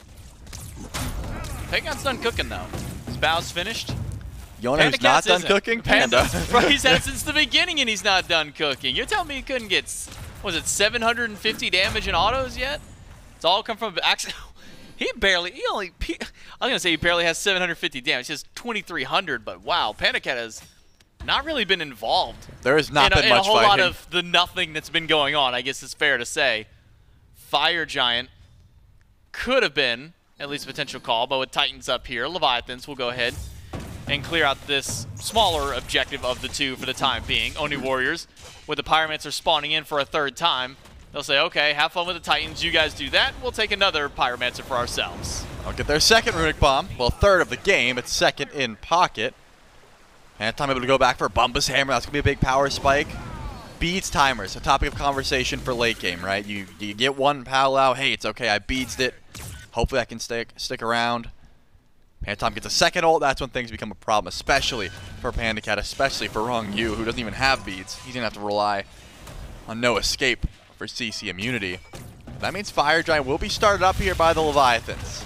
This is a true 5v5 in every sense of the word. Everyone is present, but Burst still has to go to Pegon if he can step forward. Fire Giant's a half. fineokay walks back through the ring. Fire Giant's not taking a whole lot of damage now. It's adapting versus Panitom. Adapting uses all of his defensive resources to get away from Palau this time. Pegon gets some good damage on Sheento. The wave crashes through and gets some good damage back. SOT drops into the middle of everybody, but he's not taking a whole lot of damage. It's Fire Giant instead to the Oni Warriors. Pegon is low, but Pegon, he gets a kill before he goes down, and now SOT takes down Sheento. PandaCat batting away as much as he can. A pullback from Ronngyu, grabs Genetics, and now with Panitom trying to ride back in, the chain is not quite enough damage. Panitom still alive. It's a 3 versus 4, but the health bars are low for the Warriors. Netrioid stunned. The Aegis has been used. He's been spat on by fineokay, thrown in the sky and right into the grave by PandaCat. Sot. He's got enough mobility. He should be out of this fight. It's fire for Warriors, but kills for Leviathans. You get Fire Giant on 3, you lose that buff on 2. I don't think that fight is really telling of what's going to happen next, though. It's more so how much do you get with your Fire Giant buff now that you got it safely on your tanks and your jungler. Not the best call, but it's what happened, right? The Leviathans were okay with the commitment. Panitom does make a clutch play. Do you have the burn to kill him in the ult? No, you do not. fineokay. We'll be able to World Serpent on out of there. Not enough damage to find that kill, and CDR definitely comes in clutch. If World Serpent's not available, fineokay surely falls down. But there's still tier 1 towers to grab. I mean, this has been a very tame game as far as things are considered. The Primal Fury still owned by the Leviathans. They've been grabbing that pretty consistently. But the Oni Warriors kind of grouped over on right. They've got 2 members of their squad, the double assassins, that are looking for some extra towers. Genetics, though, why is he so far up? Luckily, the Row is able to get him out of trouble, but the rest of his team is not here. fineokay defending right side. Rest of the Leviathans pushed in towards mid, stopping the push from the Warriors. Again, Fire Giant not on Netrioid, means it's going to be a little harder to siege these towers. Pegon losing it as well means his sustainability and some of his burst damage removed. And it's kind of funny, that one fight is actually where PandaCat finishes off his recipe, gets it stacked up in that fight, and then he immediately sells, says, all right, cool, I'm done. I've gotten my value. It's time to trade it away. In fact, if you look at his damage, he was at 2,300 going in that fight. Nearly tripled his damage in one. Over 4,000 damage he dealt during that last team fight around Fire. That's the value you can get from the Hou Yi if you actually can get a fight going around him. So a Gooseberry's diff then. Gooseberry's diff. And it works out fine. PandaCat goes in for the Odibo. This has been his build time and time again. Netrioid can't quite match it. He's got full Gooseberries. Maybe sells after he can buy that Odibo outright. There's 3 tier 2 towers, and again, you got to remember, this is a fire giant on tanks at this point. It is for regen. It is not really going to help damage except for on the Panitom. But they've been grouping up in sort of a gang squad. Sot and Panitom have really good burst damage. If it's wall into Trickster Spirit, fineokay is the first target, but this Jorm doesn't have to ult out just yet. Playing defensively are the Leviathans. They know they've got 1 minute to kill. Can they keep all their tier 2 towers up with this fire giant? That is the question. Because Panitom doesn't quite have the wave, the answer might be yes, depending on this defense. Sot finds the wall double tap only on a fineokay. Doesn't do very much damage though.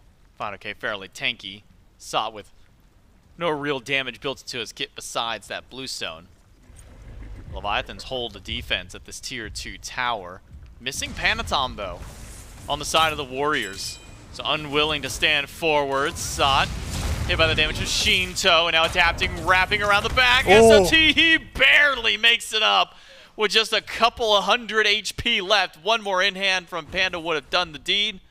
But the Oni Warriors, thankful they're able to retreat from this call. Without Panitom there, not much they had going for them. Yeah, that one was scary. I don't even know if the Leviathans had the confirmation that Panitom left, but they knew they had a chance to try and go in. Sheento using that Thunder Crash. He attempted to catch the hammer, couldn't find it, but still, it's thought low. An Anvil of Dawn will be down for the time being. That might be enough for a Pyromancer attempt from the Leviathans. With Sot and Panitom close, a double tap. Best chance at trying to go in for a steal. Here comes the wave. He's not able to catch anyone. Unfortunately, that one will be wasted, but fineokay's not done yet. It's a double knock up on a Panitom and Sot. Panitom trying to get away as best he can, but Ronngyu. He's got to be careful how far forward he steps. Leviathans, they get the Pyromancer, but Sot goes back in, chained up by Ronngyu, but Ronngyu can't stand up too far. He's already down to a quarter HP himself. fineokay now on the run back. Genetics rowing forward. Doesn't have an ideal target. Maybe they pick on a fineokay. Can't get up into the World Serpent.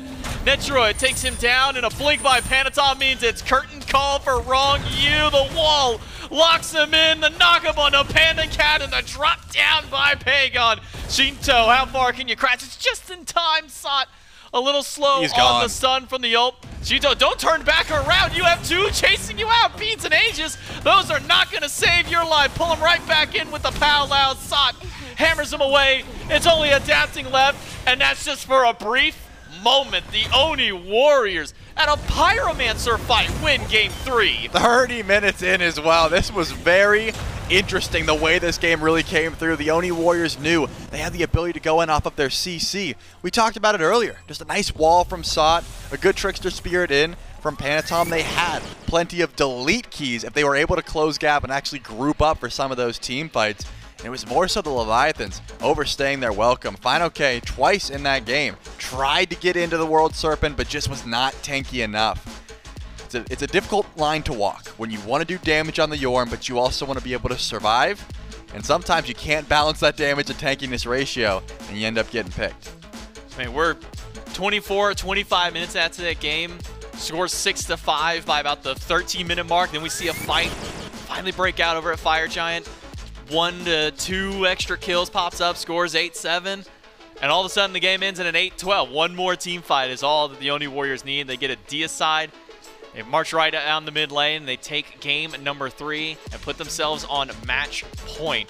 The Leviathans, it started out so... I can't say it started out great for Leviathans. Adapting got first-blooded. Yep. But he made it work for him, able to go up 4-1.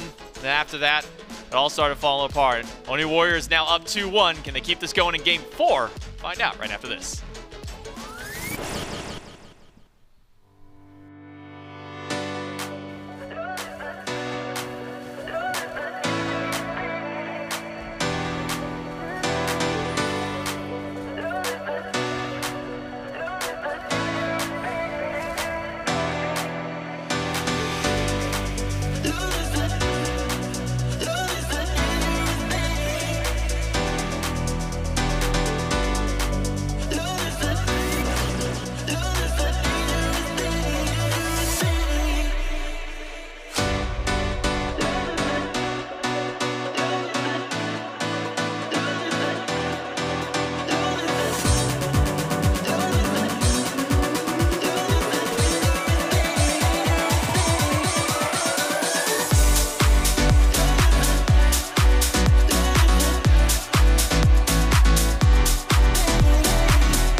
let's feel it, cause I need it now.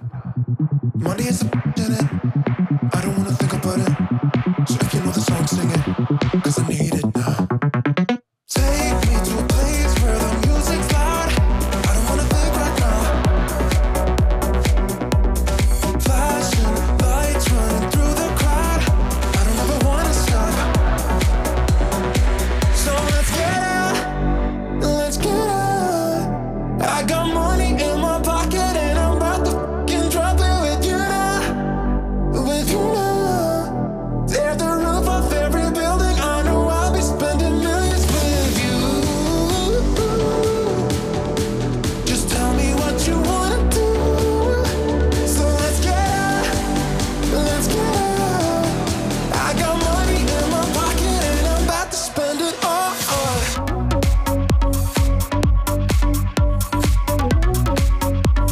About to spend it all.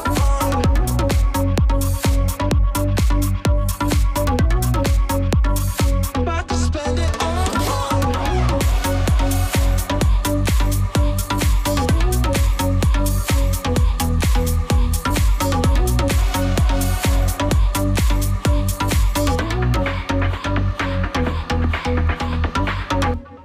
I won't stay another night. I won't stay another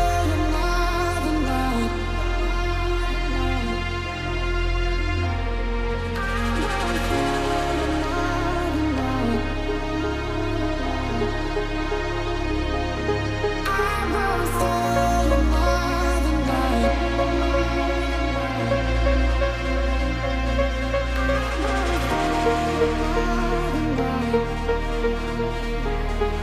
Cause I can't wait for you forever.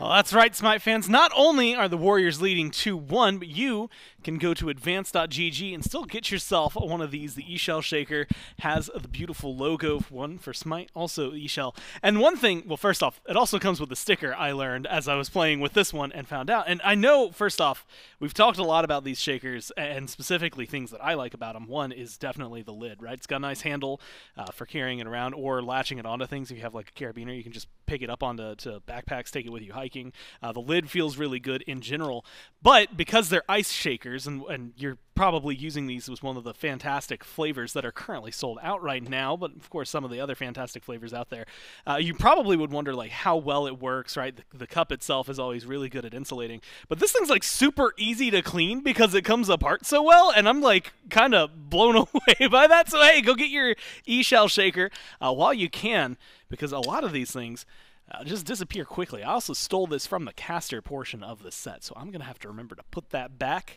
or if you can keep it between us, that might come with me. Who knows? I've got Inbound on the desk, and Inbound, I'm holding you to that too, because I realize you can hear me, as can most of my bosses, but I'll be quiet. The thing. Things go wrong for the Leviathans there, and unfortunately for them, it goes wrong in a wonderful way for the Warriors. I mean, clean fights, even at the end, it's all around a Pyromancer where everything comes crashing down. I mean, that's just sometimes like where it happens. When you get to those late game team fights and you try to take fights on these Gold Furies, these Pyros, Beacons, stuff like that, there's always the chance that the entire game just goes awry at that point. Like, they go for this Pyro. It looks like a good fight for the Levi's. They start playing up. Fine then, stays a little bit far behind, tries to get into the ult, cannot get into the ult, ends up getting taken down. The rest of the Levi's getting ran down, and the game's just dead.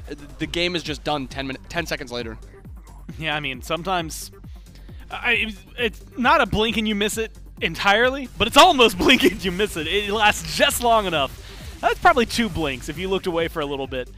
I guess didn't have audio on. You just wouldn't know what was going on. Insane, insane fight. And again, it's just right here.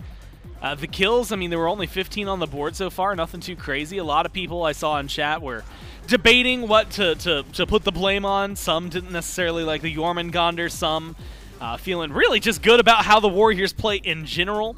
I know the Ho-Yi player damage I remember was seeing relatively low towards the chart, so maybe a lot of things that you could point at. Yeah, it was 8,000 there, a little bit above Ronngyu, but below otherwise everyone except genetics. And so realistically, maybe wanting a little bit more from the carry. Adapting didn't necessarily get off to maybe the run. And when you compare it, I think SoloOrTroll, the impact that he could have in setup alongside Panitom, and of course the damage follow-up from Pegon, you had a real good three-man swing on the Warriors that was just hard to meet. Yeah. Also, it's really cool looking at all the numbers, and everybody was so close in damage. It was everybody just doing a whole lot of damage, and no one player stuck out as just like this absolute hard carry. Also, touch on Netrioid, because we kind of gave him a lot of, you know, we said he didn't play too great game one. Yeah. He built Kins this game, and he was shredding fineokay. fineokay was not able to play up for as long as he wanted to because that kin size was just ripping through him. So, want to highlight Netrioid. We talk about him when he doesn't play too well. Want to talk about him when he does do well. Very good third game by Netrioid there. And honestly, I think that this has been the level that the Warriors have kind of been bringing in, right? Game one, they lose, but they at least had some bumps in the road that elongated that game and right circumstances a little bit later, or maybe less strenuous circumstances earlier, and we're talking about them potentially winning that, this being a 3-0. So game two, much bigger return. Game three, a better return to form as well. And so, you know, before we get into picks and bans, is there anything that maybe even stands out to you as like that's where the problem was? Or is it really sometimes as simple as it seems, which is, damn, the Warriors are good? Yeah, I mean, the Warriors played incredible that game. I don't know if there's anything that particularly stuck out. I think the Hebo is just a little bit of a problem. He is so hard to commit to. Sometimes if you overcommit, you just kind of get one shot. Overall, I don't think it was anything necessarily that the Warriors did really well. I think the Levi's, overall, I think their comp could have done a little bit different. I think this Yorm, it makes sense. It's a good pick. It's very good solo lane god. But I think I would have preferred to see the Wukong in that scenario. I think Wukong and Amma just do a lot more than the Yorm does, and they also provide a lot more survivability, in my opinion. Plus, Wukong, Hebo, I mean, it treated him so well the game before. You can't really talk too much about it. We'll have to see. Picks and pants. Game 4. The Warriors 1 away from winning the set. Leviathans potentially able to push us to 5 here, get the first 5-game set of the week. I also thought it was interesting, and this is one of those things that in reality probably does not have a correlation to this set specifically, but adapting, as you can imagine, over a very long career, is the #1 kill leader in SMITE, period. Like in every event that we've had, he's racked up a ton of them. Am I #2? Actually, that's crazy. How did you know that? I just felt like I killed so many people through my career. PandaCat's #4. Wow. And it's so, to have 2 of those on the same team is wild to me. And then Sheento, considering how much shorter his career has been, to be at #23, and he's around like half of the kills of the others, a little over half of what Panda has. It's actually really impressive that the Leviathans have been able to do what they've been able to do. It's now just trying to shape it up here, specifically against the Warriors, who, very notably, I don't see any of their names in this top 5, but admittedly, it's also all rookies and/or rookies who have been in the past couple of years. Very young players on the Warriors. And they have been coming in very hot when they join this. Bans that come through: Olorun, Pele, Yamoja, banned out by the Leviathans. Chernobog, Ares, and Thor, banned out by the Warriors. And Raijin first pick. Anything standing out to you so far on the screen? Most of it seems kind of standard. Yeah, mostly kind of standard. Levi's going with their exact same picks. I think the Oni Warriors are recognizing that this Ares, even though we did win, Ronnie still did a lot of work on this Ares. Let's not give him that pick. Yeah. And then I think they're starting to also recognize this Thor. I think they're going to recognize this is also a very valuable pick. Let's ban away those. They can have the Morgan if they want, and they can have the Anhur if they want. Well, it's going to be Sun Wukong Hebo. Guess what? It treats you well once. Might as well go back to it. I mean, it's a dangerous combo. You get so much, and you were kind of talking about it, at least when we were talking about it in Amaterasu, I believe in, oh my god, game 1, but at this point, hours ago. And how Wukong just does what Ama could do in theory, but just better, right? He's got more survivability than her and still brings like stuns, knockups, things like that. And then you add Hebo damage, and your frontline 1-2 punch suddenly. I don't even care what the support is. It feels like you've got it. Yeah, I mean, it grants you a lot. Like, Wukong, Hebo do a lot by themselves. They also add a little bit of team-wide help also. Hebo with the carpet, and Wukong just all the CC he has, slow, knock-up, stun. And it makes it so the rest of your comp is just easy to build. You have a lot of opportunities for whatever you want to go with these two gods. Levi's opting for the Susano on her. Susano, little takeaway maybe from Panitom, because we've also seen Panitom perform incredibly well on the Susano, adapting, playing it. And then we also had this on her, which was banned last game. But we have seen a little bit of on her this weekend, and it's when players want to play through their lane and they want to be the aggressor. And honestly, it's something PandaCat, I feel like, loves to just go back to. Maybe, like, you could partially throw it under comfort pick, partially throw it under I can box you in lane, and partially throw it under I'm taking back control. There's so many categories I think that on her really slides into. The same could be said for adapting on a Susano. Just one that really, really does fit them well. It is worth noting, and maybe this is something that's going to come up in the second ban phase, but I feel like this is a team, if it weren't for the Raijin, that, you know, a Morgan would have felt really good alongside them. And I just don't, I mean, we've seen, you know, in ranked, you can play a lot and get away with it, especially when you get really good, as fineokay is. But I just don't know that the solo lane Morgan maybe fits in as well nowadays. We have seen the Raijin solo lane, though, so there maybe is some potential there. Maybe I'm getting sold on maybe the this is what you swapperoo. want. I think they are lacking. Actually, I guess their CC is not even that bad if they really did want this Morgan, because, I mean, Sheento did look so good on a game 1. I think their comp doesn't fit it as well, but there's always the opportunity for a god like Raijin. I mean, shenanigans. Yeah, I mean, a god like Raijin, we've seen him dominate mid. We saw him dominate solo lane. There's always chance. So I want to ask you about this. And this is more because I was just hopeful, I think is really what it is. We had a lot of changes very recently in the game. And a lot of gods had something happen, whether it was a little shift or a buff, but not in the way you would think of it and things like that.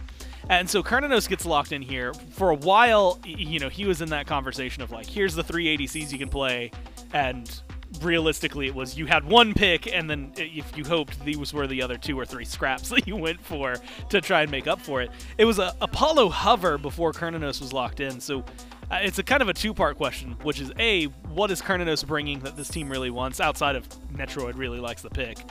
And B, where's Apollo? I want to see more of him, and why is no one picking him up? Starting with this Cern question, I think Cern is just a god that can box the Anhur. Outside of Hu Yi, there's very few characters that can box Anhur, and we saw the Hu Yi last game. It didn't look too strong, at least for the first like 25 minutes of that game. Eventually, it kind of got online, and it started doing a little bit of something. But Cern can box this Anhur. If he gets ahead, he's pretty able to do just about whatever he wants, and he's one of the few gods that allows that. Now to Apollo, I think the buffs helped him, obviously. Yeah. But I think he was going from one of the worst hunters into the game, and now he's just a pickable hunter. He's kind of there with the likes of Xbal on her, but I think he's even under that. Maybe by the Hu Yi a little bit. So there's some potential there, but I think he's a lot better in ranked than he is in competitive. Yeah, I kind of figured that's what you were going to say. I don't know. I always miss seeing him. It feels like Apollo, depending on the meta and depending on specifically how he gets played, can always be really fun to watch. Ganesh and Odin get banned out by the Warriors in their bottom 2. And then the other side, Khepri and Daji shows up again, because that was a thorn in their side. I believe 4-0 and 5, if I'm remembering off the top of my head. And then Aphrodite, of all things. Impressive to me that she's been picked up. It feels like we saw a very heavy like Afro bias in phase 1, and it did not treat a lot of people very well. So is she good? Is she like, is this allowed? I mean, we went through all of phase 1 with like Hell and Afro dominating support, And then she got a few nerfs. People stopped playing her a little bit. Then she got more nerfs. People stopped playing her even more.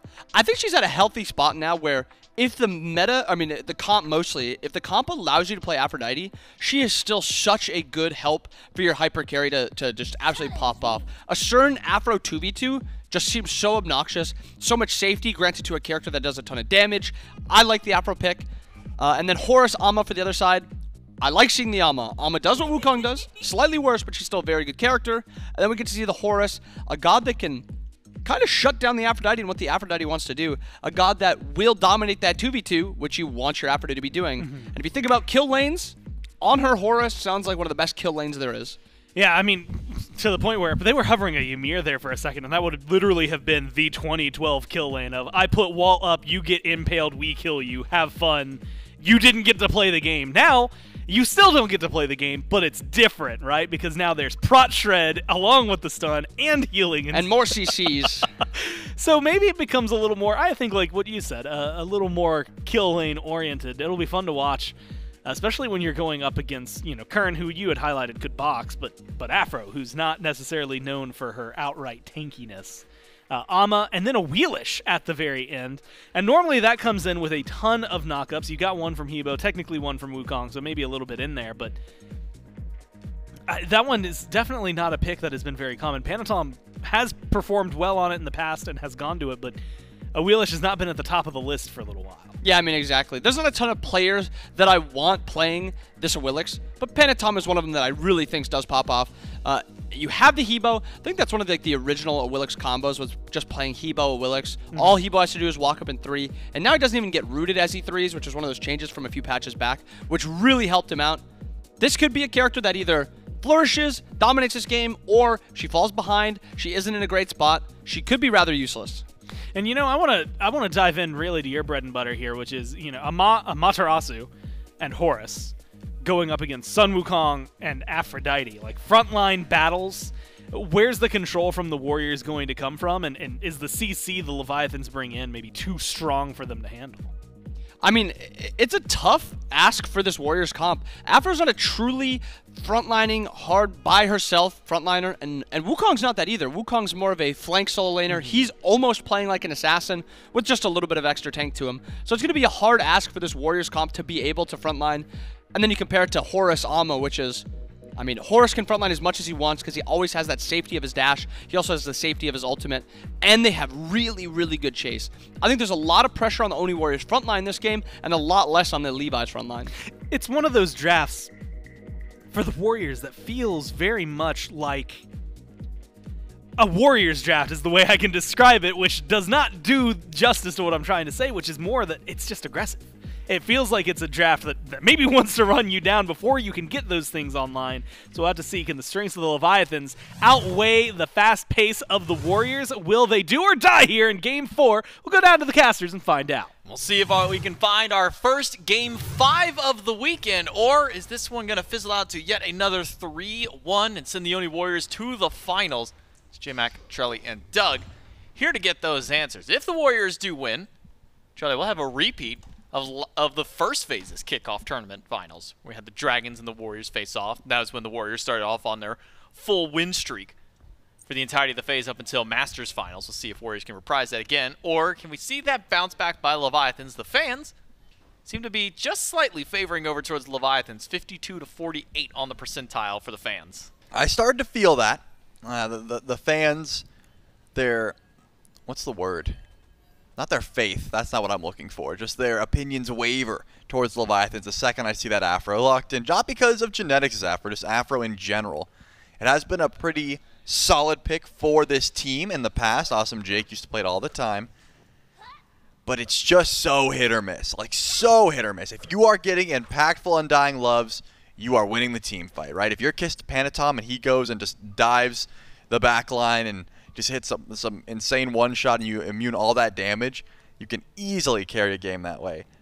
But if you're using that ultimate and you don't get value from it, then genetics just dies, you're getting a Curse Donk dropped on you, and the Afro pick loses its value, you're essentially playing a character down, which is not great in some of these team fights. So it's possible that's what some of the fans switched up on. You can see Pegon did pick up his bountiful bow here Nice at level 1. Great work. Great work to remember to cook this time. So yeah, I think it's going to be a lot on genetics to get value out of this Afro pick. Because as we've said time and time again, it is hit or miss, and if you're missing, you're losing. You don't want to be losing. You want to be winning. You want to stay winning for either of these two teams. Pull by adapting, get some good poke on a Panitom. Pegon's got some equally strong poke in return towards Sheento. Last time around this point of the game is when we saw that first blood drawn for the Oni Warriors. Then adapting proceeded to go on a 4-kill streak of his own in response to falling down to first blood. Not going to see that just yet here. Susano Raijin, maybe not the easiest of kill gods this early in the game, but Hebo's certainly a very susceptible target to damage from these two picks. Certainly is. There's no blink available though, because adapting fears the knock-up and a pull combo, of which many of these characters have, right? There's a lot of knock-ups that the Oni Warriors have access to that you have to fear. And I think getting blinked on by an Awilix is pretty much just a death sentence 9 times out of 10. If you use that Feather Step to just immune out a bit of Susano's damage, you're winning that 1v1 pretty easily. Because of that, the junglers will split up. Adapting heads right. Sod is going to walk right into some damage, but should be fine as long as he holds on to 72 transformations. Looks like that is the case, but the silence is so perfect and Sod doesn't have the kill. fineokay. Picks up the beads, does not care about the stun, and first blood goes the way of adapting. Oh, wait, I'm even wondering if Sot has 72 transformations. Can we look and see if he has a point that way? He did. Must have just been silenced out or had already had it on cooldown by that point, but strong CC chain from adapting fineokay nets first blood for the Leviathans, puts them on the board early, and it gets it onto one of the players you want to get that carry roll to, adapting credit for the kill. I remember last game, adapting got first blooded. This time, it's off to a much better start. And yeah, Sod had the ability to leave. He wanted the Tigers and he wanted the solo kill onto fineokay, but Fino got beads and was able to juke out the rest of that damage. There was just not enough to come through. I thought the silence was perfect as well. But adapting gets first blood, which means the rest of the squad on the side of the Oni Warriors has to fear the Susano. But like I said, no blink. It is a little bit more difficult to get active. Getting a first blood when you don't have blink is also just such a nice little gift, right? Because Panitom has blink for a reason. He wants to get active. He wants to find those first blood opportunities. He just did not get one dropped on his doorstep. Not yet, anyways. Because he chose to go for the left lane. He chose to go for the shield buff. And Ronngyu and PandaCat were nowhere near that shield buff. They decided to stay back underneath their tower. They were getting out pressured, as the desk highlighted. Afro, Cern, a lot of damage, a lot of healing, CC, etc. Means you're probably not taking those trades. I think for me, the one thing I'm going to be maybe asking for a little bit more of from the Leviathans, specifically from their dual lane. PandaCat, game number 1, one of the crucial factors for Leviathans winning out in the first game. I think it was nearly 40k player damage he puts up in that game. And game 2 and 3, it's just felt like it's been so quiet from PandaCat. We've only putting up barely 5 digits of damage in the last couple of games each one. You get a pick like Anhur, especially when you pair that with a Horus. This would be a dual lane that you would imagine would be able to get so active, so aggressive very early, but Genetics and Netrioid have just kept them pushed under this tier 1 tower for the majority of the early laning phase. Yeah, don't have enough damage on the all-in. They have decent bits of damage, but just a little bit too difficult to try to actually find any sort of poke when Afro just has lovebirds to try and heal up. Even a meditation also in the back, just in case that's not enough poke, or not enough healing rather. That's applied. Adapting headed over to right lane. Maybe a 1v1 opportunity here. Panitom would get the better end of the trade if he catches adapting out first, but ends up missing. Because of that, with Awilix, you want to make use of that passive, right? You want to be the first one to initiate that fight. If you're not, you get out, right? Awilix gets such a big benefit if she's the one that initiates combat, and if she doesn't, you're not loving the opportunity of a 1v1, especially when your builds are exactly mirrored, right? Susano is just going to do more damage in that case. Ronngyu going to get stunned out, able to dash back to tower in the immediate wave to wave. It's the dual lane of the Leviathans again behind Genetics and Netrioid, finding the better end of the farm across the map, the neutral objectives here of these little shield camps. Netrioid hit with the pillar stun, Panitom nearby, able to take the shield buff for himself. He can maybe look for an invade onto something here. Purple buff still down for a few more seconds. If Panitom sticks around, but he's gonna go back to base, and like 2 seconds later, it's gonna spawn back in. Adapting right behind says, all right, well, he backed. Your purple buff is now available to go, and instead, maybe a fight over towards Genetics and Netrioid. Adapting gets the pull, but no further follow-up from there. Yeah, but I can understand not wanting to fight around an Aphrodite early on.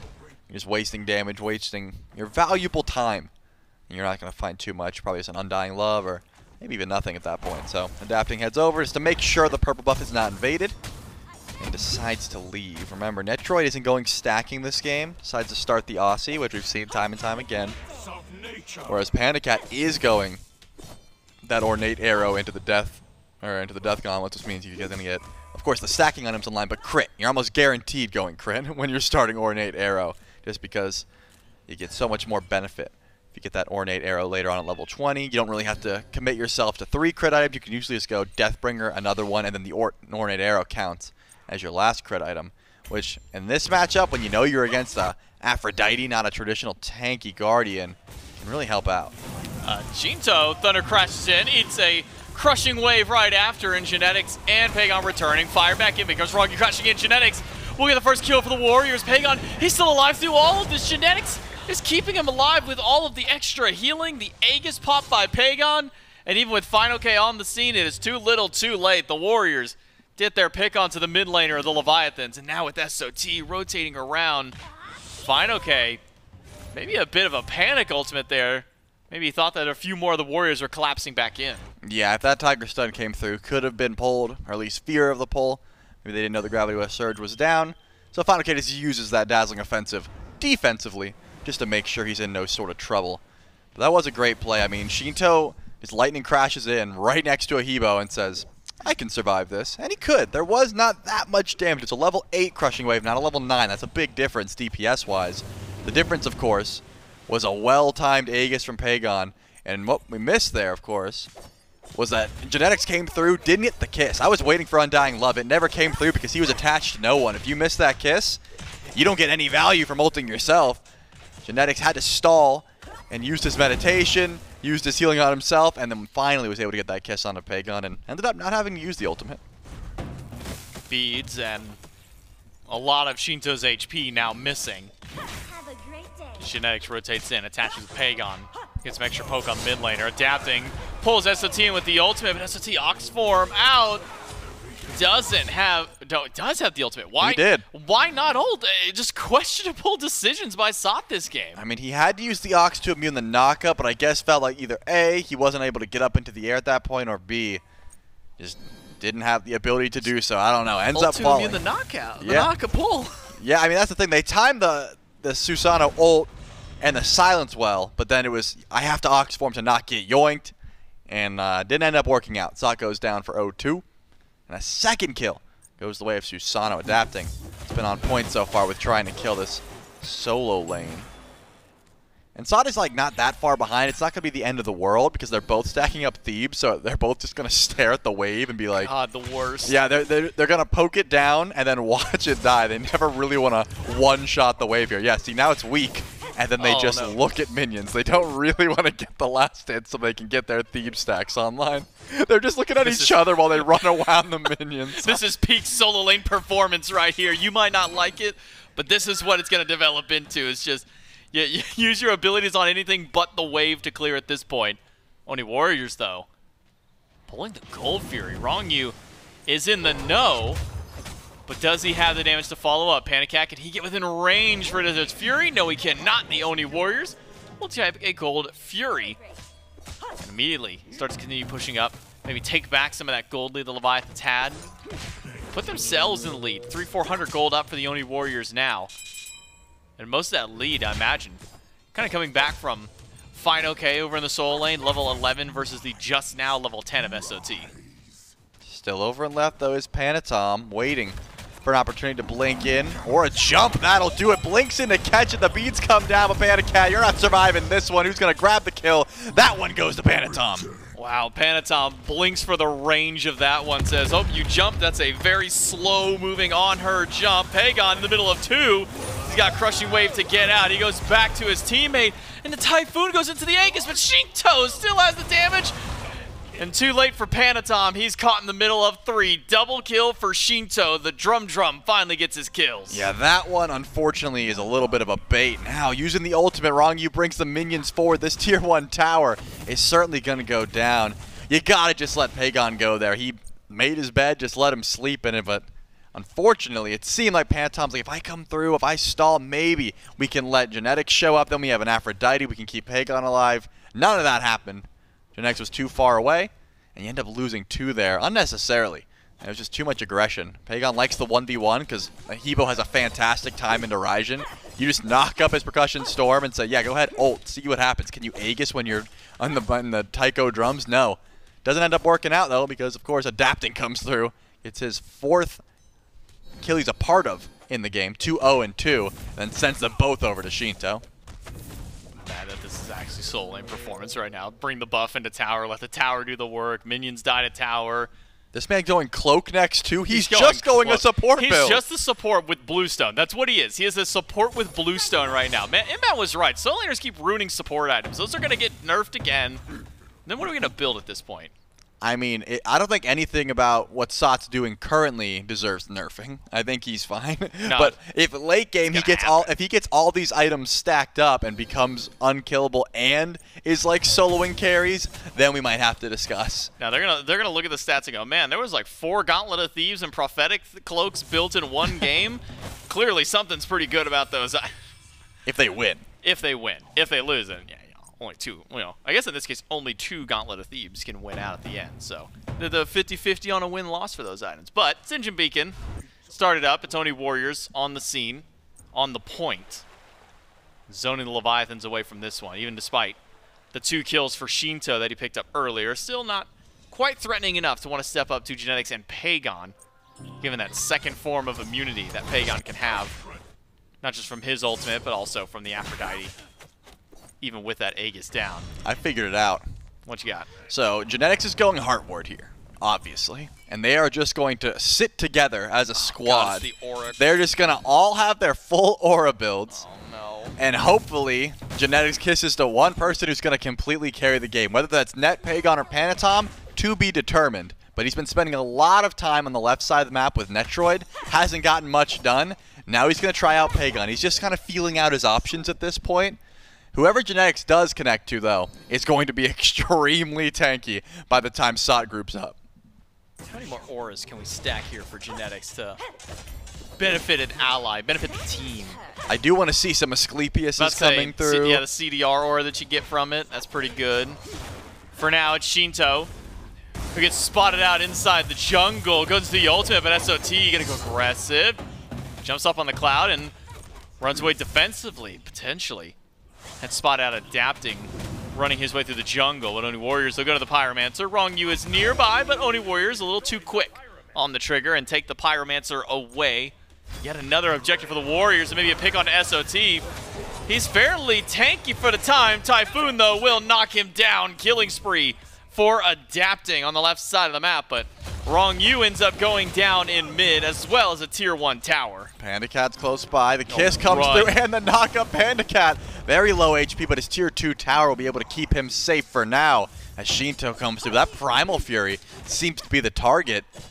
I was wondering, with the Leviathans group up towards Fire Giant, if they know this is happening, but they don't have the damage, nor the will to want to go in for an FG pull. So the Oni Warriors will be able to grab this Primal Fury uncontested because of some good damage on the ADC. PandaCat just could not step forward. Only level 13. The farm discrepancy here, it's kind of ridiculous. Whereas Sheento's level 16 on top of the world, has all the farm in the world. And then PandaCat's just sitting at level 13, doesn't have a tower. He's like, can I get some farm, man, please? No farm. And Sheento's farm. Almost feels reminiscent of the older days of the Leviathans. Yeah, Panitom's looking over. Season 9. Panitom's just looking over going, how's it feel, bro? How's it feel? Yeah, now you know what I had to deal with for 2 years, maybe even longer than that at this point. Even PandaCat's going, man, is this what Zapman had to deal with? Like, this is the farm that he's losing out on? This ain't fun at all. I mean, he still isn't going to be able to stack those gooseberries. 15 on gooseberries. Telling you, it's the Game 3, Part 2. He's just Electric Boogaloo. Yeah, and that's arguably not a good time for PandaCat. He would love those AoE autos. He would love a safety in the form of a tower behind him. But he has not been awarded that benefit. Netrioid and Genetics have swapped lanes with Sot, possibly because Sot keeps getting ganked. But more specifically, so they're closer to Fire Giant. Remember, the Oni Warriors, they love going for these early Fire Giant calls. With this team comp, with an Aphrodite to heal up a carry who's just DPSing it, they have the damage to sneak an FG. 4 dive to Pegon in mid. PandaCat knocked up by Panitom. Pull back, has to pop the beads and the Aegis, but he's just getting collapsed on. The crushing wave doesn't do the damage with the water hands after will. Pegon gets the first kill to fight, and Panitom wants to close out another one. It's SOT with the kill, and fineokay with a nice one in the back line to take down Pegon.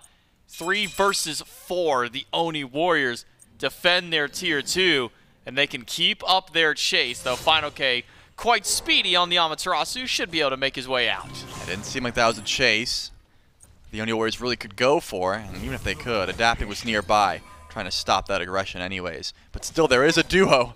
Panitom and Genetics running through the jungle. Does Adapting really want to take this fight? Doesn't seem like he loses his beads, and Sheento jumps forward, just letting you know, hey, I do have plenty of damage myself. But look, this is what I'm talking about, the sneak plays. Netrioid's almost dead. This is not going to work. Yeah, this is not a great idea for anybody involved. Genetics tries to fight back. They know. Ends up dying. SOT still taking up Fire Giant. Ronngyu and PandaCat now on the scene. Fire Giant is going to be free for Leviathan. They're going to steal it. The Warriors did 80% of the work, and Leviathan's just going to walk up and take the credit. It's like a college group course. And Leviathans take that one away. Knock down SOT. 8 kills to Leviathans and fire on all 5. Nothing we just watched was good. I mean, by the Oni Warriors. Nothing we just watched was a good play. It was incredible. Just how dominoes just fell everywhere across the map. I like the 2v1. I like that Panitom and Genetics tried to find Adapting in the jungle. They pulled the beads. But who? I need to know. I wish I could hear the comms. Who said, yo, Sot and Net, do fire. We got this. Yeah. Because Netrioid was almost dead at the beginning of that pull. I'm guessing he tanked it up a bit. They got Xe Kins, man. Like, I don't know. He's got Aussie, bro. I don't know who called it. I'd love to know. He's got Aussie, bro. That's that bonus lifesteal when you fall under 60%. And then he realized, oh, it hits harder than I heal for. I don't know. Questionable decision-making by the Warriors on all fronts there, leaving Genetics and Pegon by themselves, having Netrioid and Sot do Fire Giant, which they end up losing. Yeah. Now, all the Leviathans. The Leviathans said, hey, this would be dumb, but what if they're on FG? They walked up, said, hey, it's at 10% and they're both dead. Should we just, like, take this? Crazy idea, right? What if we just, like, pick this Fire Giant up from them? It doesn't get freer than that, like, honestly. Unless they both die. Unless Netrioid died to fire. That's the only way that call gets freer. Yeah, Net and Sot both die to the damage of fire, and then they just walk up and go, oh, well, if nobody's here, then I guess we'll just really take it for free. Man. The Oni Warriors, though, still with momentum. They take down right side tier 1. Leviathan's a bit spread out across the map. Gold Fury's the call for the Levi's for the time being, but there's 4 Oni Warriors standing in right side. Tier 2 now under threat, and it's only fineokay to defend. Even Panitom sitting inside the jungle spots out Adapting and gives word to the Warriors, says, don't worry, nobody's over here any longer. It's just Adapting. But fineokay goes in, he stuns out 2. Immediately it's a wild hunt after, and now SOT trying to run as far as he can, but barely makes it up into the cloud in time. Adapting, able to narrowly escape Panitom and SOT up in the bird form, but watch out for the chase from Ronngyu. How far can he get the team? It's right into enemy lines, but he's hit by a massive knockup by Pegon. He crushing waves through just about everybody. SOT turns it around for 1, but Sheento picks up an extra one of his own. Now Panitom takes a lot of damage. Thunder Crash in, gets the beads, has to jump off of Suku, and the Oni Warriors want to chase this one. Adapting has enough movement, but doesn't have the pull, and it seems like that's all the chase down potential, unless fineokay's ultimate's back, and it is Dazzling Offensive, only going to grab Genetics. It's on to 1, but that 1 is just enough. There's no ult for Genetics and no health bar either. Adapting picks up that kill, and the drop ship in by Ronngyu. He'll lose his life. but he hand delivers 2 more kills for his team. Yeah, I thought the ult in would have been enough, but Pegon, unfortunately, there's a lot of Aegis being used there. There's a lot of immunities. You can see. Look at the timers. Sheento and PandaCat both used Aegis at the same time. That crushing wave didn't end up getting as much value as it appeared at first, and losing Pegon means a lot of your damage is going to be gone. After that, of course, they just have so much damage, so much chase down with the ultimate from fineokay, picking up genetics. It's a great call as well. But at this point, you got to think about the net positives. The Oni Warriors, off of a terrible Fire Giant play, end up with a tier 2 tower and all of their Phoenixes standing. The Leviathans don't get too much off of that. I mean, Sheento, yes, he's a threat. This Raijin needs to die. But besides that, Panitom's above the 4-0 Susano. Netrioid's above PandaCat. Genetics is above Ronngyu XP-wise. It really is just a mid-solo diff for the moment for the Oni Warriors, and they just need to find a little bit of farm.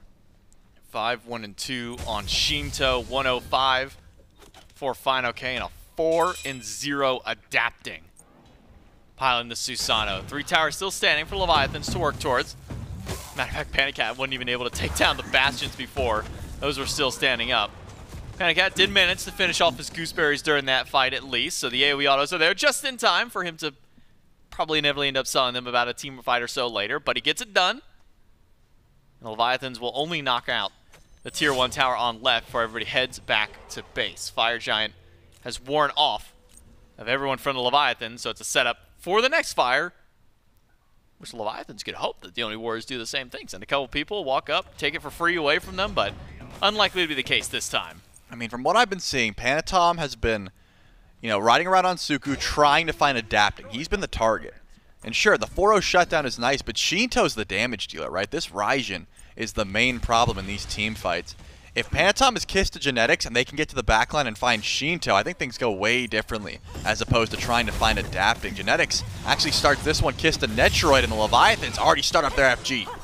The Cat sinking autos into fire. Half health on the objective. Still committed to it for the time. The Warriors all standing by. Sot missed the spin. Gets stunned by Ronngyu. The knockup immuned away by the Ox form. But fire hasn't fully been reset just yet. Ronngyu went in and needs help to get away from Panitom, who's already used his ult in this fight. Fire Giant still being held onto by fineokay. The Leviathans, they gotta make a decision to go for the fight or go for the fire. They're going for the fight instead. SOT to the backline, and Pegon with a crushing wave to the back. It doesn't do the damage that he's hoping for, though. And he ends up losing out his life to fineokay. PandaCat knocks down SOT. Double kill! But Panitom, with 1 feather step, takes down 2 in an instant. And fineokay falls for going too far forward. Panitom nearly takes down adapting, but he'll lose out on his life. It's just the dual lane of the Leviathans, the dual lane of the Warriors to crush down in. Ronngyu dashes away, but Netrioid goes right in, gets the slow autos, but a dash target there. Ronngyu alive for now, but adapting slowed down. Runic Bomb used, question mark by genetics, but adapting and Ronngyu should both be out. Wow, I was going to say adapting is fake for bailing on Ronngyu. Getting him a target to dash to might get him out, and then he almost died for coming back for him. That could have been clutch, but the Runic Bomb did not have the range. That fight looked awful for the Oni Warriors, right? They step forward. Pegon does hit a decent ultimate, but there were so many low health targets, and then Panitom blinks in, hits the AoE feather step, and is able to pick up 2 kills. And almost 3 if they were able to chase down adapting. If there was 1 more kiss from genetics, that fight could have went differently. I'm thinking just a little bit of movement speed, maybe the Relic Dagger or Wing Blade that genetics is building into now makes the difference. The Leviathans were the ones who wanted that fight. They're stepping forward towards the Fire Giant again, and they're immediately going to start this one up. Panitom and Pegon, they're on the wrong side of the map. Genetics got to be the ones to stop this. All 5 of Leviathans inside the pit. Fire Giant down to a quarter. Repeat the same song and dance. SOT goes in, and Leviathans get the Fire Giant. Not a hand delivery this time from the Warriors, but it might as well have been. No fight back. Leviathans get objective for all 5. Yeah, they got so much damage there. Had to use the Taiko drums and the Typhoon to confirm it, but ends up being worth it, of course. The Oni Warriors have to decide if they have enough time to even go for this Primal Fury. They're heading towards it, but it doesn't seem like they feel like they have the damage. They're going to stand by for now. With all those ultimates down, it's not like the Leviathans want to fight right away.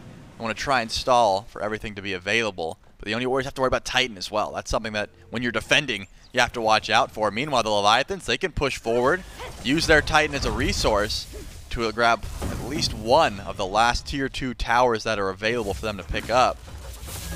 I don't see anyone standing in their way. Warriors more so focused on defending Phoenix, it would seem, because Sot is on the opposite side of the map. Well, now the Titans clash on the left side of the map. All Leviathans present, at least towards this half. Warriors a bit more spread out. SOT split pushing right side. Panitom in mid. Titan, Chaos Titan of the Warriors, now sent back to base, and still a very healthy Order Titan for Leviathans, but it's possible they might just give up this push entirely. Go for the Fury. Primal is still standing. It seems that will be the call. No need to push up aggressively with this objective just yet, but the Oni Warriors have answered right back. They stood the fire of the Fury, and they pull it right back to it themselves. Finally reset properly, and it goes over to the Leviathans. The damage from PandaCat's ultimate able to secure that one. Oni Warriors nearly sneak one away from them. Yeah, it didn't even seem like they wanted to try and defend, right? They went over towards the Titans and said, go ahead, have the Primal Fury. And then the DPS was slow enough that the Oni Warriors could step forward. They were not able to grab it. With the Death's Embrace, fineokay will eventually solo out this Pyromancer. It's going to take some time. The Runic Bomb isn't going to come into play just yet because fineokay's gone. But the Tier 2 tower is still what the Leviathans are after. Once that Pyro goes down, the Warriors are going to know there's someone not here. They should step forward. They hear it. They immediately walk towards this Tier 2 tower, but it might already be gone, and it is. Just goes to show having one ward on that Pyromancer might have been enough to try and engage there. The Leviathans sneak it. fineokay picks up a Runic Bomb, and the Tier 2 does end up dropping. Still a minute 30 left on FG, but I can't really see a confident Tier 2 tower push from the Leviathans with this much time left. Leviathans now reset themselves. Show some of the gold in pocket. Look at Sheento, 2,700 in hand. Go back, sell his bow, get a full item, Typhon's Fang. The pickup for the Raijin. We've been seeing this item kind of pop back up a lot more frequently now, Charlie. A lot of the extra lifesteal, maybe that percent pen starting to kind of kick up and bring some relevance to the item, but feels like we've been seeing this item much more frequently this weekend than really in any previous weeks of play. I'm just glad everyone's realizing it, because I've always been a Typhon's Poly enjoyer. Like, if you're going to get 20% pen, and it also helps you out with extra lifesteal, you might as well just throw in a Telekines or a Poly just on someone, because at that point, it's just better Charon's coin, right? You're going to get your Ob Shard, you want that pen, but if you want another 20%, there's always ways to get it. But most people just default to Staff of Mirrodin Rod. That's where you get your other 20%.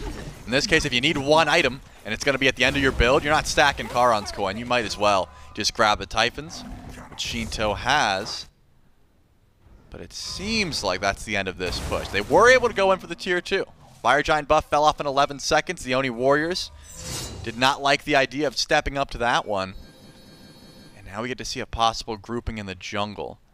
Panitom doesn't have great targets to pull in. Last fight, which was that Fire Giant long time ago, it was Ronngyu who ended up getting pulled in by the Gravity Surge. Everyone else has been pretty on point with the beads. And this Horus does not die easily, especially with the Magi's Blessing. You're going to have to proc a lot of CC just to try and find a kill here. But Adapting does have plenty of damage for Netrioid. He is gone. Netrioid tries to fight back. Beads from Adapting and fineokay, though, both burned by Netrioid. Valuable resource taken away from those two on the Leviathans. And now SOT, pillar stunned by PandaCat, a few in-hands.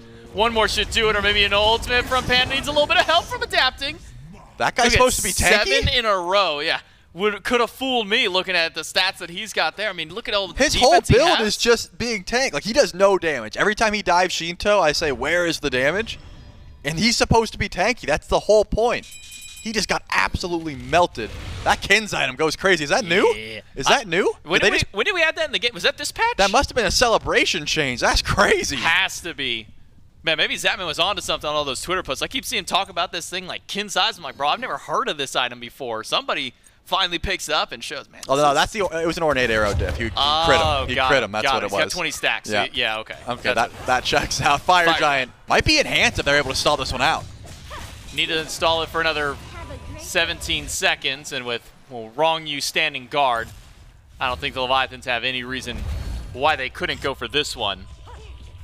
So it'll be enhanced Fire Giant for everybody on the Leviathans. SOT is respawned back in now, but one more second. Fire Giant goes enhanced. And now the buff around all wastes of the Leviathans. No towers left on the map either. They're going for an ambush. The Oni Warriors seeing if they can find anybody. Who wants the chest camp? That's the question. Who wants Chester? How valuable is Chester to you? You don't want Ronngyu. You want adapting. If it is Ronngyu, you are not grabbing a kill. And fineokay's actually behind them. If fineokay figured out where they were, this could be disastrous for the Oni Warriors. Yeah, fineokay's getting ready to cap Beacon. fineokay. Oh, he no, didn't see he them. dashed. He didn't see them. Wait, he didn't see it all. He went to the buff. Rongyu's there too. They've moved themselves. They said they've gone away from the camp. It says to Sheento and to PandaCat. PandaCat's the one who's got to deal with all this. He tries to jump away, but it's yanked right back in. Pegon gets this kill. Ronngyu trying to ult into the middle, give fineokay a little bit of a help, but fineokay needs more than just help. He needs a path out of this fight. SOT, he was tanky, and now he's gone. There's not even a hunter to deal that damage. That is all Sheento and adapting, dealing that back to him. And Sheento goes in, he gets the Raijin, slows down Genetics, adapting, full health. He's back in this fight, but he gets hit by the knockup.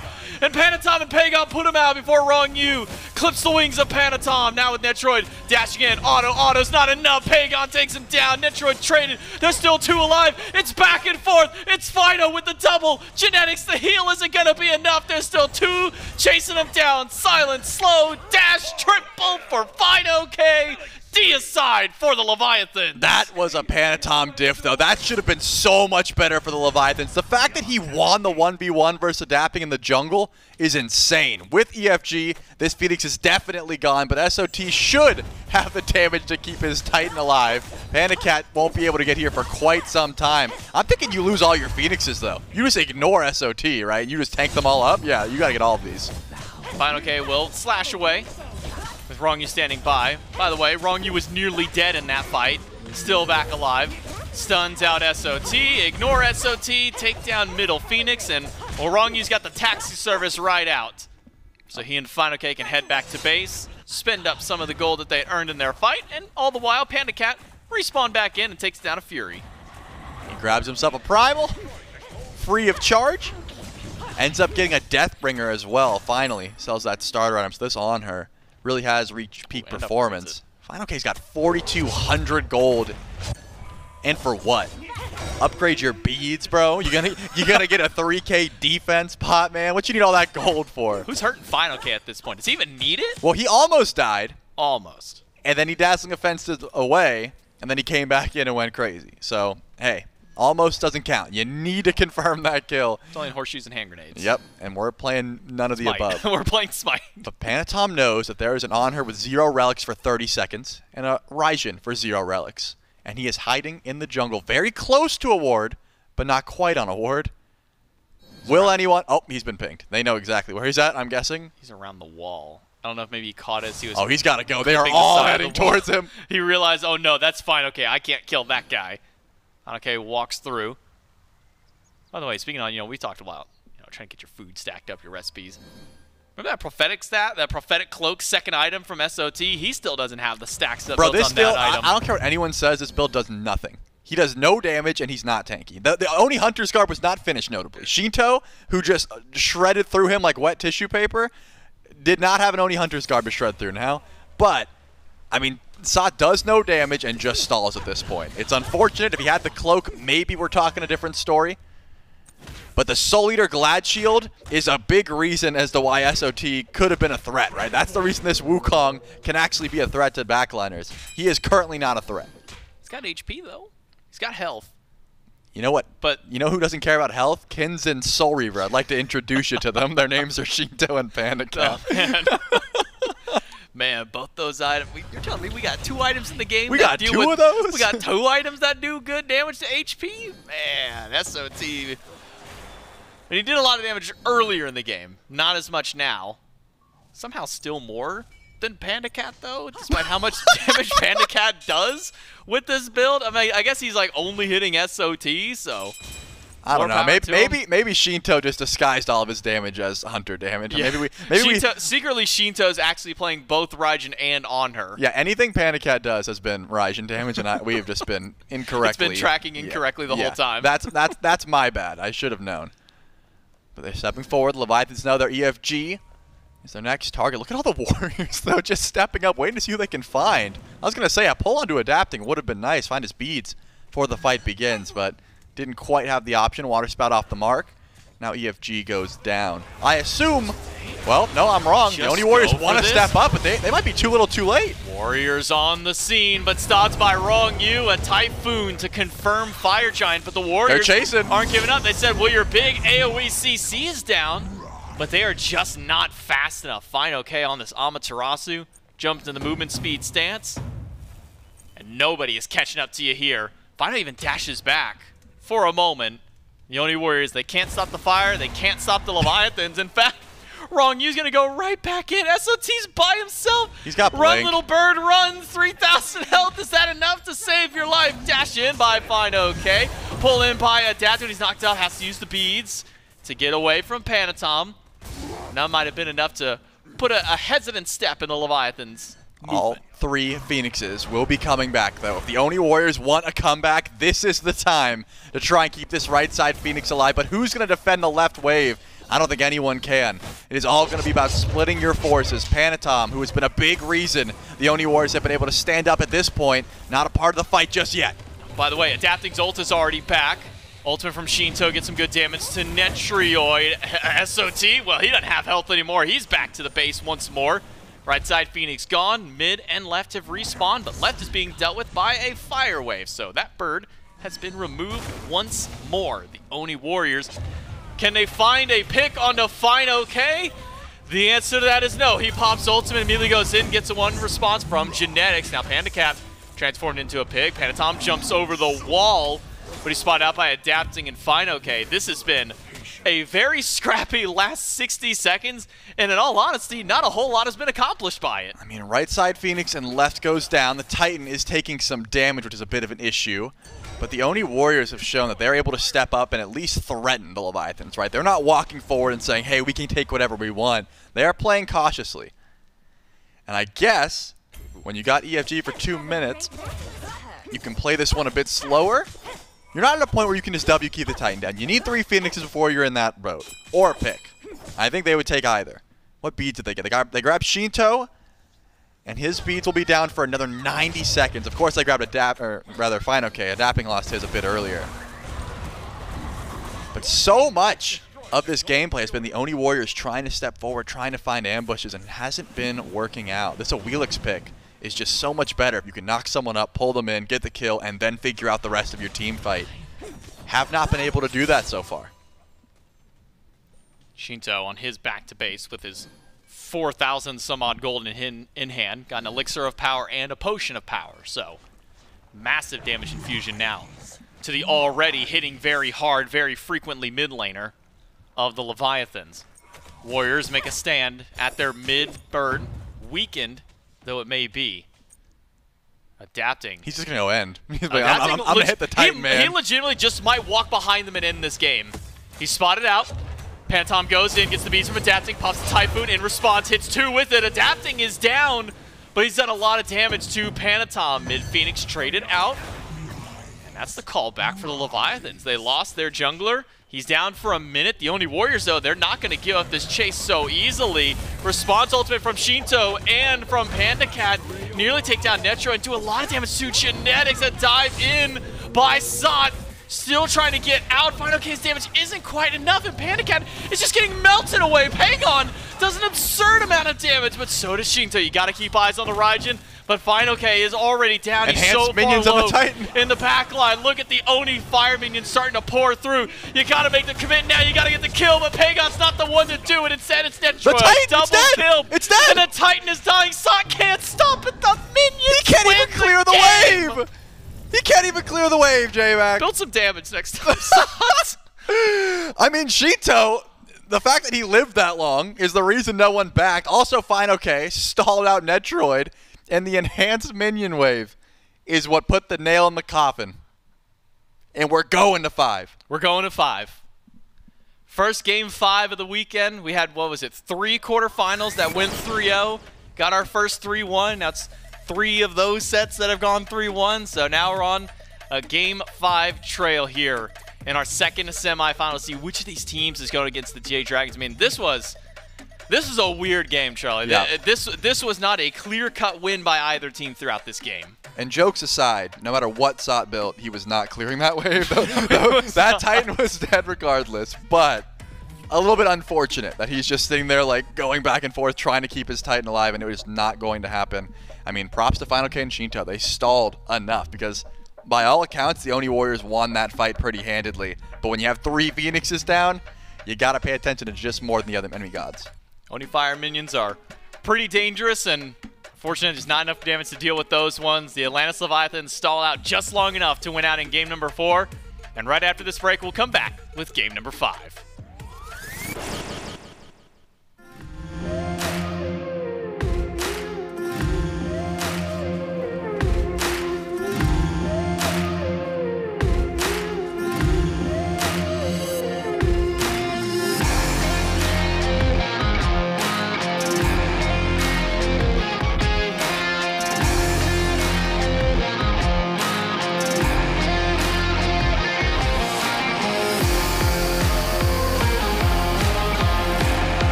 On the wildest roller coaster of a game we've had in a long time, we are going to Game 5 here in just a second. 2-2. Inbound, the Leviathans win that one. And what's wild, there's so many moments to try and break down. We were even talking about this. We were like, what do we start with? And I don't know if I want to talk about the fire giant that the Warriors fumbled. I don't know if I want to talk about like the end, which is burned into my memory because like it's just getting 4 kills and having Winions happen at the same time. Like Winions, I'm normally like excited about, but the vibe that has to be there in the Warriors booth, I'd personally be very upset. Just like feeling how they were playing and everything that was going on in that moment, you're like, wait, this is going really well for them. Pegon just got 4 we're like kills. standing up like, oh my god, they're going to end. They're going to do it, and then it's like the minions. Everyone forgot about the minions, and Solo's build isn't allowing. Well, I don't even think Solo's build really matters. There was 3 sides of fire minions all pouring into the Titan, so it's really hard for him to clear out anyway.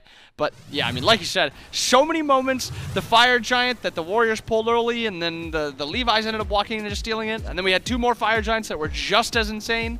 A lot of stuff from this game. And even God picks. I was on the fence about the Aphrodite when it got locked in. Yeah. I don't think I've gotten much better about it, but it's still, I mean, it looked better than I was going to give it credit for. Yeah, I mean, it's a weird pick. It doesn't play like most other supports. It's a really big backline god. And we were talking about also Cern's damage. For having a carry that kind of just sat with him a lot of, a support that sat with this carry a lot of the game, his damage was a little low. And then towards the end, I think it started to recognize that, okay, Pegon is the one that I have to be kissed to. That's what Genetics was thinking. And, I mean, Pegon started popping off towards the end. That literal last fight, 4 kills. Unfortunate the minions pushed in, but Pegon went huge in that fight. And I remember it was this fight for me, you know, this becomes a triple kill for fineokay. But prior to Netrioid dying, I remember thinking, like, Pegon, we watched him. Even at the end, you have to give him the credit because 27,000 player damage, and he affected all 27,000 of it. And it was weird because I was looking at the charts, and PandaCat, you know, 12K, like, I saw people even in chat, like, memeing him because he was so low. But realistically, I felt like you know, maybe I didn't see a lot out of PandaCat, but I felt like we were getting a similar performance from Netrioid. But by no fault of Netrioid's, like he did double the damage. He was obviously there and impactful. And it just felt like there were a lot of moments where it was like, okay, cool. Is Pegon or Panitom there? Then you can win the fight. Is it just Netrioid? The damage doesn't exist for some reason. Yeah, I mean, exactly that. And I think a lot of his damage was also in the weird middle portion of the game where not a ton of it really mattered all too much. But, I mean, PandaCat's damage, you pointed out, 12,000. But he was kind of the bait for this team. You look at Sheento's damage. He dropped 40,000 damage. Yeah. I mean, Raijin does a lot of damage in the first place, but it seemed like Panda just became that bait for Sheento to kind of just pop off. And, I mean, you look at fineokay and you look at adapting too. Just a ton of damage out from them. They kind of became the hard carries, and Panda kind of just became like this almost... He was just genuinely just some bait that entire game. Now, man, we get to have the fun. When you get to a Game 5, and you can honestly speak from this maybe better from like player perspective than the other side, but like it feels like things, especially from Game 1, they're just different. Like the way you approach picks and bans, the way you look at the game, a lot of it changes. So as we get into picks and bans here for the first Game 5 of the weekend, I'm kind of curious, like what do you think, especially for the Warriors right now, is going through their heads to try and approach this draft? I mean, I think it depends on the type of games you've had prior. Like, were you up 2-0 and then you lost the recent 2? I mean, the Warriors were up 2-1. They just lost the recent one. I do think there's a lot more stuff put into the recent games. I don't think they're thinking about Game 1, Game 2 very much. The Warriors, starting with the Mori Churn bans, they actually took the first side also, so the bans have kind of switched up already. They're kind of in and out on this Morgan. Some games they ban it, some games they don't ban it. They didn't ban it last game, but they banned it the game prior. Now sitting at the first side, Raijin is up, Wukong is up, and that seems to be just about it. Pele's taken the ban now. Pele's just seen a lot of permabans kind of from here on out, but not a ton of picks up. A lot of high-prio gods have been banned. Which is interesting because the way we've seen this evolve, I mean, Chernobog was let through the first couple of games, so maybe he's technically, quote-unquote, on the evolved list as the set's gone on, but Morrigan's really the one that kind of stands out. Maybe Olorun as well, as gods that are like, hey, this was really good this set, therefore let's ban. The rest maybe more standard, and leaving options open to the Warriors and the Leviathans. Last ban is going to be the Susano, of all things. We just saw Adapting play it and win, but admittedly, the way that win comes through is maybe shakier, and that leaves the Raijin open for the Warriors. Yeah, I mean, Raijin looked absolutely phenomenal last game. I think the Warriors know they have to take it away. There's not a ton of other high prio gods up, a lot of Guardians left up. The one I would like to point out is the Ares, who, through this entire set, every time Ronnie has gotten this Ares, he's looked absolutely phenomenal. And now there's also that soul lane potential of Wukong, Ama, and Yorm. And with the Ares available, the Levi's are starting to hover the Yomoja and the Anhur. Yomoja, like you said, locked in now, as it was hovered on her. Still being hovered and now officially locked in. And honestly, it may be an impressive lock-in overall. PandaCat, like you had kind of mentioned it, maybe more the bait during that last fight compared to the damage numbers we saw. But with a Yomoja beside you, I mean, this has just as much potential as the last one to find a lot of team fights, and not even team fights, just in-lane fights. Yeah, I also think Yomoja just kind of helps the Anhur live a little bit more. Horus is he's a decent peeling god, but nowhere is he even close to as good at peeling as Yomoja. And she also just has really, really good team fight. So the confidence also to step into an Anhur pick again, even after last game where he only did 12,000 damage. I mean, that's just, you have to have a lot of confidence to be able to just do that again, where it's, if I get camped again, so be it. We won the last game, get me the Anhur again. Confidence, like you said. I think the key word. It's always fun to watch PandaCat play the Anhur in games where he's allowed to exist. Of course, the Awilix last time around really gave him a lot of trouble, right? Even towards the end, one of the big fights is actually that same play where fineokay got the triple. PandaCat, they all pour in the lane. He tries to leap away, and Awilix just goes, nope, pulls him back in. And so maybe an opportunity for the Warriors to go back to it, especially with Riptides. Like, you know that the team's going to get knocked up. So in theory, that's actually a pick that could still work. But early, right, is the real conversation, is knowing that, hey, yes, this could look good, but also they could then counterpick everything for the rest of it. And you've only got 2 picks at that point that would maybe cause some trouble. Khepri and Izanami. Izanami's treated Netrioid really, really well in the past, but it's just been a long time since we've gotten this. Well, I say long time. It's been like 3 months because of the long recent period. SPL, so yeah. It's been a long time since but then. it feels so long. Yeah. Like 3 years ago. Yeah, like you're saying, Izanami, it's treated Net really, really well. I would say it's actually his best hunter. I think his positioning is very good with it. He knows when he can play forward, and he pairs it really well with other defensive options like this Khepri. The Levi's have locked in the Thoth. We've seen a few Thoth bans this set, but this is the first Thoth pick, and we get to see Sheento pilot it. I mean, Raijin and Thoth are 2 of the mages that we've seen have those 2 recent buffs. I'm excited to see how this one's going to work out, because Thoth is actually a really hard god to play into as a lot of, you know, mages, because he just outranges you. So is this a matchup where Sheento's so confident in it that he can kind of just bully out Pegon and make this just an unbearable laning phase? Well, I was thinking, well, Awilix sounded good for the Warriors. They apparently disagree here, and also thought it sounded good for the Leviathans, so they ban it away from their opposition. Alongside Amaterasu, Daji and Fenrir get banned out by the Leviathans, and that's a Hunbat's lock-in for adapting. Lot of jungle bans so and far. And a lot of, well, at least 2 jumps, so some good disengage as well. Very true. Very, very good disengage. A lot of jungle bans, so you kind of have to dig a little bit deeper. I don't think Hunbat's is considered one of those top-tier assassins. He's just that always good assassin. Everybody always talks about Hunbat's as, yeah, you can play it. It's something that's there. He's always going to be good. But we have the Awilix ban, Thor ban, Daji, Fen, Susano, Pele. We're getting to, like, 9th, 10th assassins here. So what is Panitom going to pull out? Not a ton of options. So Arachne was really popular in a lot of these other sets. Is she, like, does it, with Set, ironically, getting locked in right here, like, is she just not, is she too, I guess, counterable? Because we saw Sino struggle on her earlier. I think it's kind of there with Ganesh where it's kind of player reliant. Like Sino, you think about it, he really likes that Arachne. I don't remember who the other player was. That Scream Lasbra also locked it in early. Well, he played it today in game 2 and ran. Oh it. yeah, Laz too. So there's a few players that like playing the Arachne.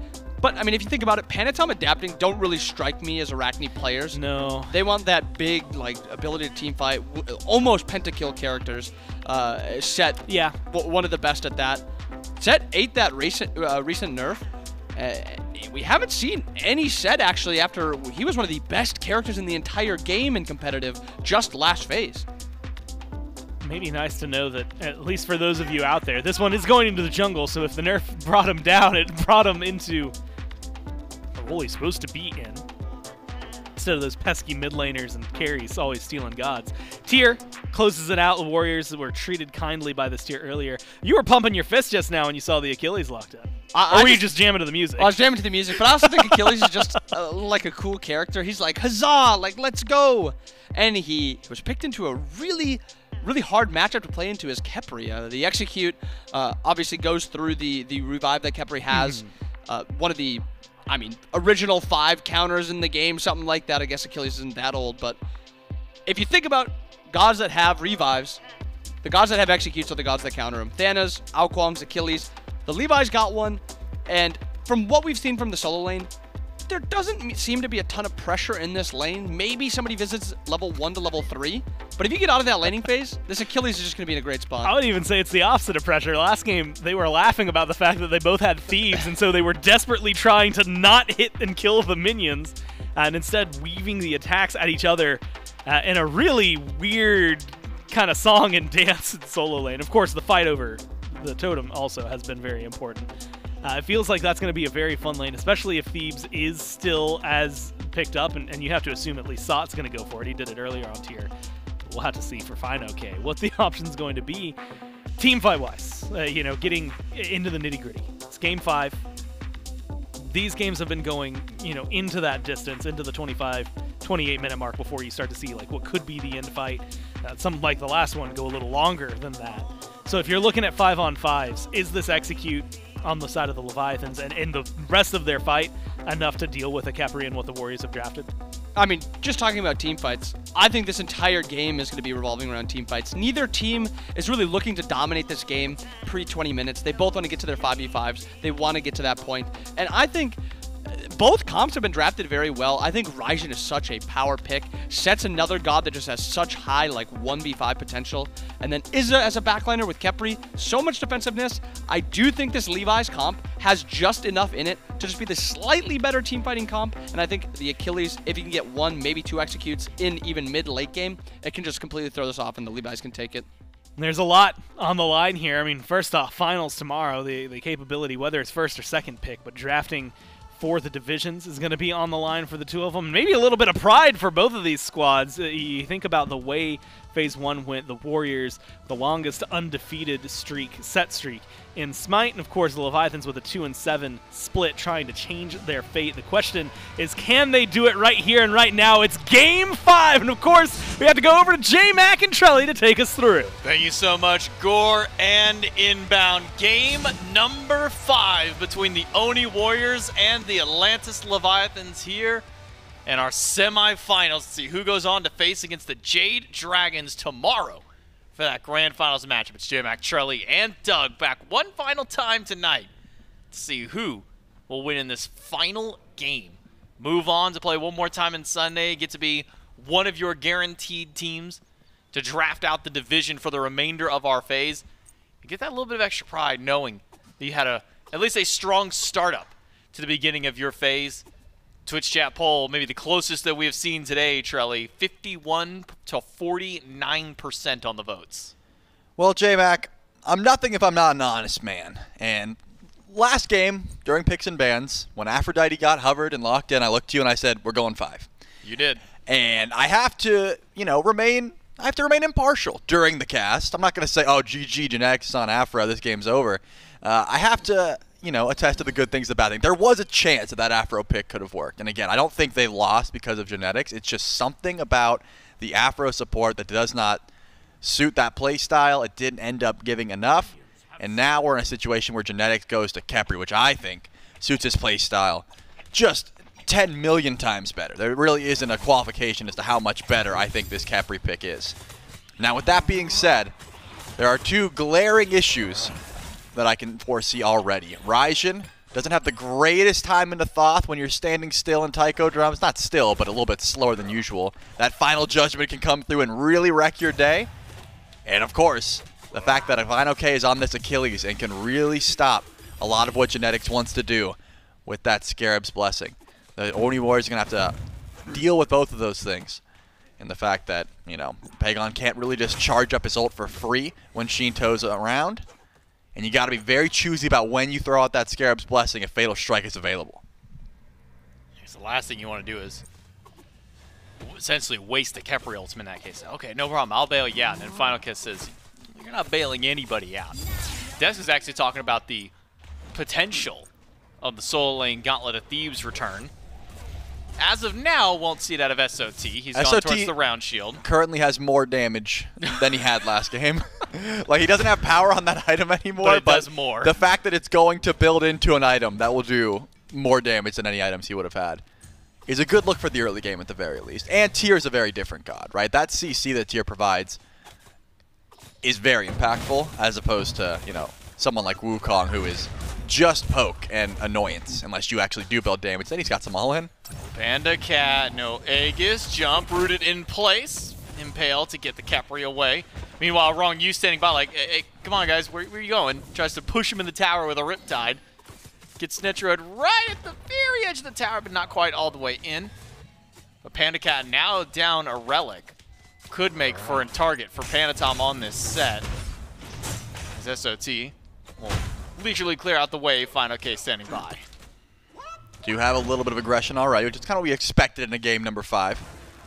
I do really like Thoth. The buffs to Thoth, I think, were entirely necessary. Thoth has always had crazy damage, but if he is not being babysat, it's a problem, right? Thoth can't solo out his own red buff without getting half of his HP gone. He can't do mid camps, because if he dashes in and gets caught out, he dies. But the fact that his Hieroglyph Assault now does more damage to said minions, and he has a little bit more damage just throughout the entirety of his kit, makes him such a threat to other mages in particular, right? Sure, melee characters that you want to try and keep at a distance, pepper them with damage and keep them away is nice, but the real benefit is being able to outrange everyone else in your lane and make their life miserable. Oh, Pegon wants to step forward and taiko drums and go in for all this damage, and then you just take him for half of HP through a wall because he can't even see you, because of how far away you can be. Those opportunities are still there. The benefit that Pegon has, though, is being able to say, hey, if your evade and punish is down, I'm dashing in and I'm just going to outdamage you. If I have taiko drums, you're not charging up your ult. I'm going to fear you. I'm going to push you. I'm going to do all the damage possible just to look for that 1v1. Raijin has much more consistent damage on things like buffs, on things like the wave, because he can spam those cooldowns just so much easier. But kind of talking on the Thoth, you know, one of the questions that always comes up is, you know, how do you gank a god that has such a long-range dash, assuming you have that glyph down at the time that you do dash?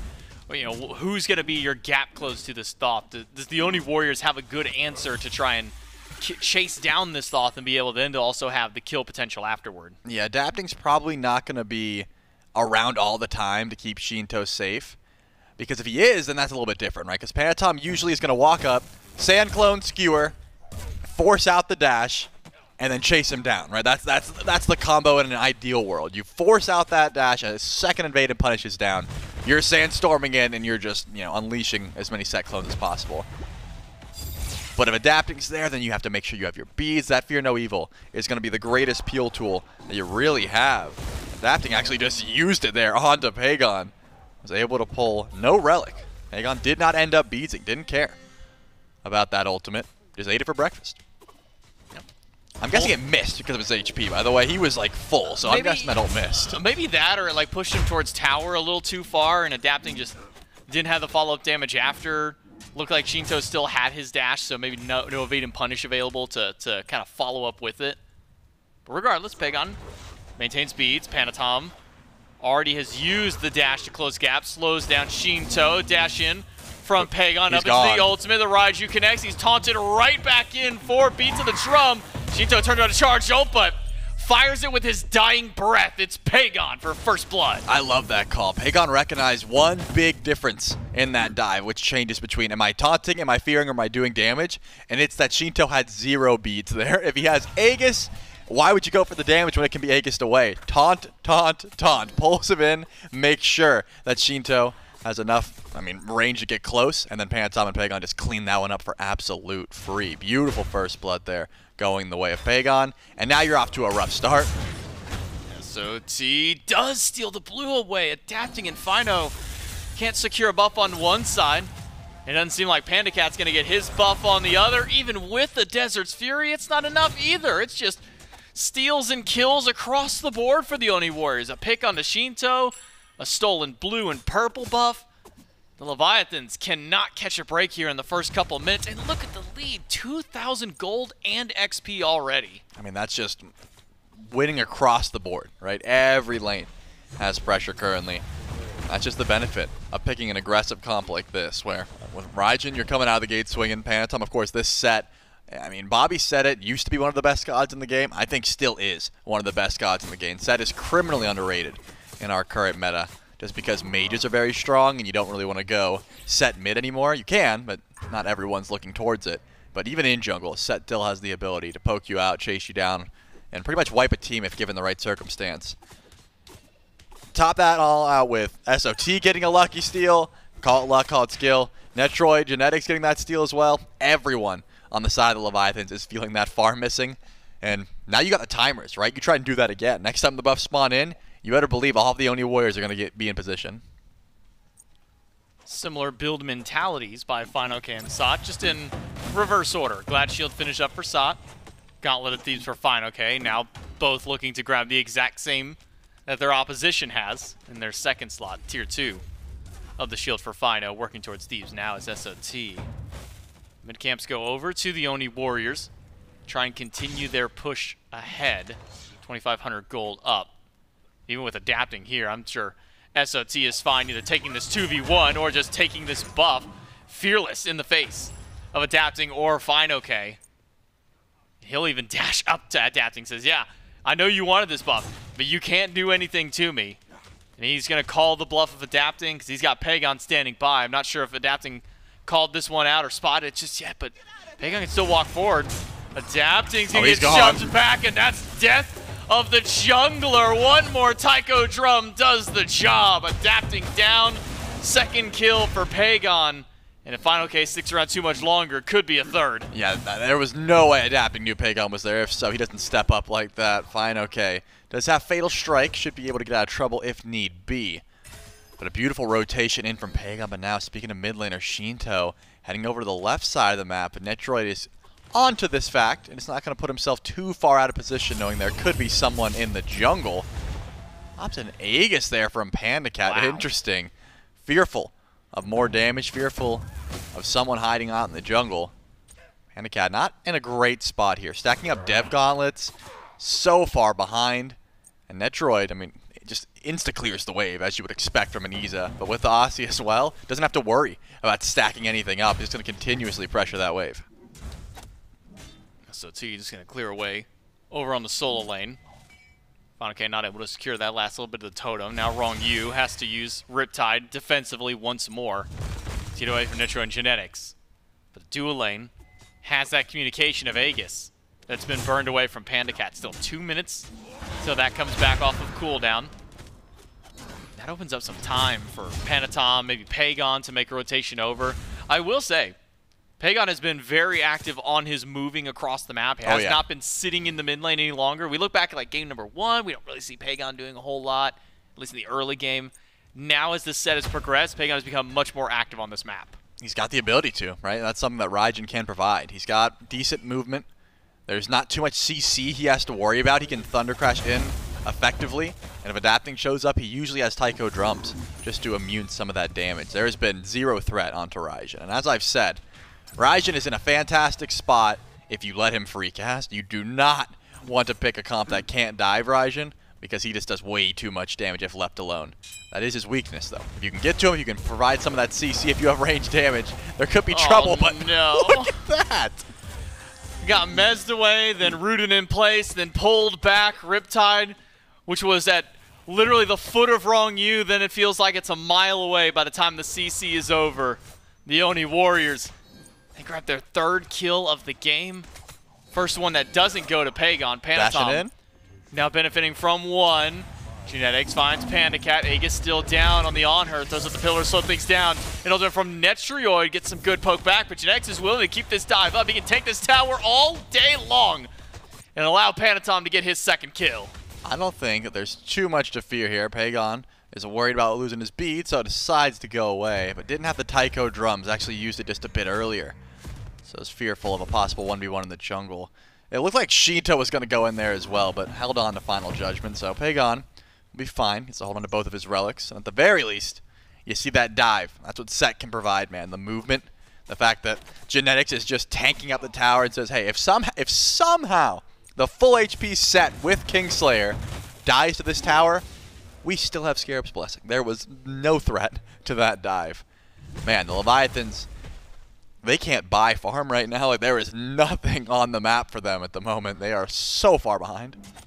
They're clipping for coupons right now. They need anything that they can get just to try and get back in this game, because everywhere on the map, even Genetics is walking through and just knocking away the chest camp. He's taking the gold off the map. He's swiping Chester. He's swiping Chesters away from him. He's not even just that. He's just swiping the minions in general. Nobody's walking up. He hits for 24 in auto. Why are you just letting him take your entire camp? It's one little scarab bug. Who's going to stop him? Nobody, apparently. I bet you he can 1v1 adapting right now. He's got so much farm. He's got no problems at all, and already has the Phantom Shell, by the way. So even if Ronngyu hits a game-saving ultimate, they're just going to walk right through. It's 11 minutes in. Beacon spawns in here shortly. And that was an Impale. Does it look like it? No, it barely broke the shield. PandaCat using Impale to actually try and save his ward. Still doesn't do so. Netrioid able to de-ward on that top end. Ronngyu walking through. Ronngyu doesn't really have a clear path through that duo. Pegon is level 14, highest farm on the map. Not just in XP, but possibly even in gold here for the mid laner. 201 for the Raijin, 201 for Panitom. Yeah, highest gold by 600. Doesn't seem like a whole lot, but considering we're 12 minutes in. No, that always seems like a whole lot if we're 12 minutes in. Like, that is insane. Yeah. Usually we're talking like, oh, you know, 2,000 gold lead at 12 minutes. It's not a huge deal because it's like, what, maybe 300 gold from everybody, but 600 that is just in the hands. And that's only 600 ahead of the next in line, and that's his own teammate. Gold Fury's going to further exaggerate this lead as the Oni Warriors pull, but the Leviathans force a reset for the time. They're always ever-present threat of a Fear No Evil from adapting. Pegon, I'm surprised he isn't Thunder crashing in more often. He has the ability to. PandaCat has to dash away so much damage, but Ronngyu is going to be able to heal him up just enough. There isn't too much of a threat of a dive just yet. But remember, Scarab's Blessing is available. Netrioid could just dash forward and try and find this kill. But it looks like help is always on the way. Mid and jungle for both teams are close by. Not going to find any sort of aggression, though. This Gold Fury isn't being pulled just yet. No pull on Gold Fury, but potential dive for Panitom. Egg is still available for PandaCat. Netrioid should be able to bat away this tier 1 tower. PandaCat steps up, tries to go for the Impale, but doesn't end up taking down Netrioid. Tier 1 tower still up, but Panitom nearby. Spotted out by adapting. Should call for the end of the engage by the Oni Warriors. Even though they are 4,000 gold ahead, they aren't invincible at this stage of the game. Not quite. Genetics around, basically so. There isn't any dive coming through. I mean, these solo laners are playing very defensively, as you can imagine, right? They've got the Thebes built, so they're not rotating in, and because the solo laners aren't rotating in, no one's looking towards the Gold Fury. I mean, 2,400 gold in pocket, 2,100 for Netrioid, 24 was for Pegon. There are big power spikes to be had for the Oni Warriors. They go back and get a few. But my question is, how, as a Leviathan, you're not really looking to go forward. It doesn't seem like Sot's killable. I mean, Adapting has spent a bit of time on this side of the map, but has not thrown out an ultimate towards the tier. Are you just sitting by and hoping PandaCat can get online? I mean, it's too early for the Oni Warriors to rotate out, right? Netrioid is not rotating in for this Pyromancer. This is just Pegon and Panitom's doing. They don't have an ADC, and they are still able to grab that for free. So I'm thinking the Leviathans are just waiting to see if they can step up to any sort of fight. They showed face at Gold Fury, which takes, I mean, a tremendous amount of courage given the gold differential. We'll see if this is a possible Gold Fury pull. Considering Netrioid's going back to base, I'm going to say no. Oni Warriors get vision of the Fury. fineokay still on the right side of the map. Meanwhile, Sot has already rotated over to the left, nearly at the pit already. Genetics as the front line. The Leviathans are just walking away from this. It's only Ronngyu who's still in the zone. And PandaCat is all the way back to tier 2 tower. the Oni Warriors can just go for this Gold Fury without any contest. Even with Netrioid in mid, the Leviathans are probably scratching their heads saying, okay, well, Net's here, so what's the rest of the team doing? Well, they got a Pyromancer for the Oni Warriors, by the way. That was about a minute or so ago. And now grabbing a Gold Fury to boot. The Oni Warriors, nearly 7,000 gold. There's only 4 kills. It's not like it's been a bloodbath so far, Charlie. It's not like a whole lot of towers are being taken either. That's a tier 1 tower and just removing every obstacle of farm available to Leviathans. At a second tier 1 tower, the Warriors keep pushing up mid. I mean, there's just no early pressure here. Blinks in, pulls in Ronngyu. He's absolutely gone. No way. The emoji's going to be long for this world. Why not? Dash forward. Sheento goes through. I'm surprised Sat did ult immediately. Sat does take down one. Sheento charging ult. But fineokay getting peppered with damage from Raijin. As Pegon continues to pelt away at the HP bars of the frontliners. Not very tanky just yet. 3 items deep for the solo laners. Only, at the time, 1.5 for Ronngyu. He's now back up. Sat to the back line. Gets beads from PandaCat. Runic Bomb and a few more in-hands. Take out the tier 2 tower. But the Oni Warriors aren't satisfied with only a tower. They want blood, and it's Panitom going right to the Phoenix Revive. Prop right back, but no, he's executed by fineokay, so he doesn't get that second chance. Fear no evil separates 3. The fight rages on, and a Riptide may have actually just saved Netrioid. Adapting can't get the damage. Netrioid turns it back in. Double push from SOT. Genetics playing bodyguard for Netrioid as best he can, but he's got to get a dash. Can't get it done. fineokay drops down the Hunter. It's just the front line left of the Warriors. But it's a tier 2 tower and 4 for the Warriors. I mean, yeah, the Leviathans got some kills there, but that's the big asterisk at the end of the fight, right? The tier 2 tower also fell on top of all of those kills. So the Oni Warriors, sure, they probably shouldn't have went that deep for the kills, but you can make plays like that. I mean, Pegon gets shut down. Panitom gets shut down. Beautiful by fineokay. The executes needed to come through because, as you said, the Scarab's Blessing was there. If not, Panitom's getting a second chance at life. So fineokay gets 2 shutdowns, which is massive. So much gold in his pocket. But are you able to fight back with just an Achilles online? PandaCat sitting at level 15, has 3 items online. Important items at that. But still, PandaCat wants, I would say, 4 minutes of split pushing to be back in this game. 4 minutes of being left alone in left lane. And so far, has not been able to do that. Stepping up for purple buff will certainly help, though. Even with Fear No Evil and River's Rebuke at the tail in that fight, it's not enough for adapting to take down Netrioid. Netrioid is able to weave 1 more kill before fineokay takes him down. And that was close calls as well. It was only narrowly that fineokay was able to get it there. Not enough healing back for Netrioid. I don't think the Aussie was able to proc in time to save his life. The Oni Warriors, even with the rampage they just went on, the shutdowns that are keeping them in this game. Well, it was a 7,000 gold lead, still only sitting at 6,000 now, even with the tower. Those shutdowns, very important for fineokay to have grabbed there for himself. Just take a brief pause in the action here in game number 5.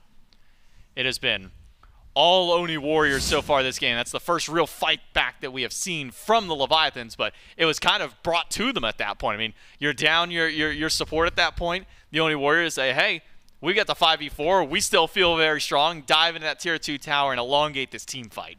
Not only the tier 2 tower, they dove the Phoenix. I mean, the tier 2 was free. Yeah. After the tier 2 drops, Panitom says, oh, me, I'm going in. Oh, me, oh, my. Yeah, I'm going in for the Phoenix. And as you said, the Fatal Execute comes through and stops a bit of that aggression. But again, you can make plays like that when you're this far ahead. When you lose 2 people that were streaking and still are this far ahead and still have this much map control, that's going to be a big plus. However, I said that PandaCat needed 4 minutes of split pushing to get back in the game. Turns out he gained 2 levels in that 30 seconds. Like, he actually found so much free farm. I was surprised that the Oni Warriors didn't step up to the left side of the map. I guess because there wasn't an immediate objective. They didn't feel like they needed to defend their buffs or anything. So PandaCat actually is looking a lot better off than he just was. Well, I think that's because everybody was dead, so there was nothing being stolen inside of his jungle again this time through. Able to get some extra waves along with it, but man, the Atlantis Leviathans, they've got to find some extra fight back. Still 6,000 gold down. Fire Giant, I think, maybe within the realm of possibility for what the Oni Warriors have been able to do so far. I think the biggest question mark is going to be, You dealt with Pegon once. You got a big kill on the Raijin, the massive shutdown there. Are you going to be able to do it again, though? That is a bit of an issue, because I would say that when you dive that hard, if the Leviathans' only play is to wait for the Oni Warriors to make a misplay like that, it becomes a lot more difficult. They can die it back, right? They can play a little bit safer. But if you're really counting on the tier 2 dive into the Phoenix and all of that, and that's the only way you're able to find these impactful kills, it becomes a lot more difficult. I think that fineokay getting those shutdowns was massive, though, because the Achilles needs to be able to. Someone has to be able to frontline. It's not Ronngyu. We learned what happens when Yamoja steps forward. Now that fineokay actually has some tank stats, he may be able to solo frontline for at least a little bit. Yeah, no, Ronngyu got hit with one fearless combo, and by the time he hit the ground, he was no longer alive at that point. So when you're only at that point, I think he was only like an item, like one and a tier 2 item. He's got a Lotus Sickle now. Yeah, now he's got a Lotus Sickle, so he's got a little bit of extra prots here. So we're ready to get back in the game. We can kind of take a look back at how a lot of this started. And it was an aggressive dive in by Pegon and Panitom, recognizing that Sheento didn't have the tools in his kit to try and get away from them. Gets that kill in the tier 1 tower to kick things off. And then it's just been a spiral out of control. The Oni Warriors have really just been commanding this game. He really did die at the second he hit the ground. I watched it, I casted it, and I still didn't realize just how quickly that death came through. Finally, back into the action. We get to see exactly how much time before a Primal Fury spawns in. Could be a bit impactful. Because the Pyromancer, that could be grabbed quickly as well. The Leviathans need to have their ward coverage down. Because in the worst of spots, the Oni Warriors could pull a Fire Giant right now. Remember last game, or the previous as well. Oh, man. Even in the worst of spots, they're pulling FGs at 19 minutes. So with this kind of lead, yeah, it could be done at any moment. Oni Warriors start grouping up around mid this time. Don't even have a beacon available to go towards. Primal Fury still down for about 30 seconds. And PandaCat spotted over here on the left side. Panitom might just go for the 1v1.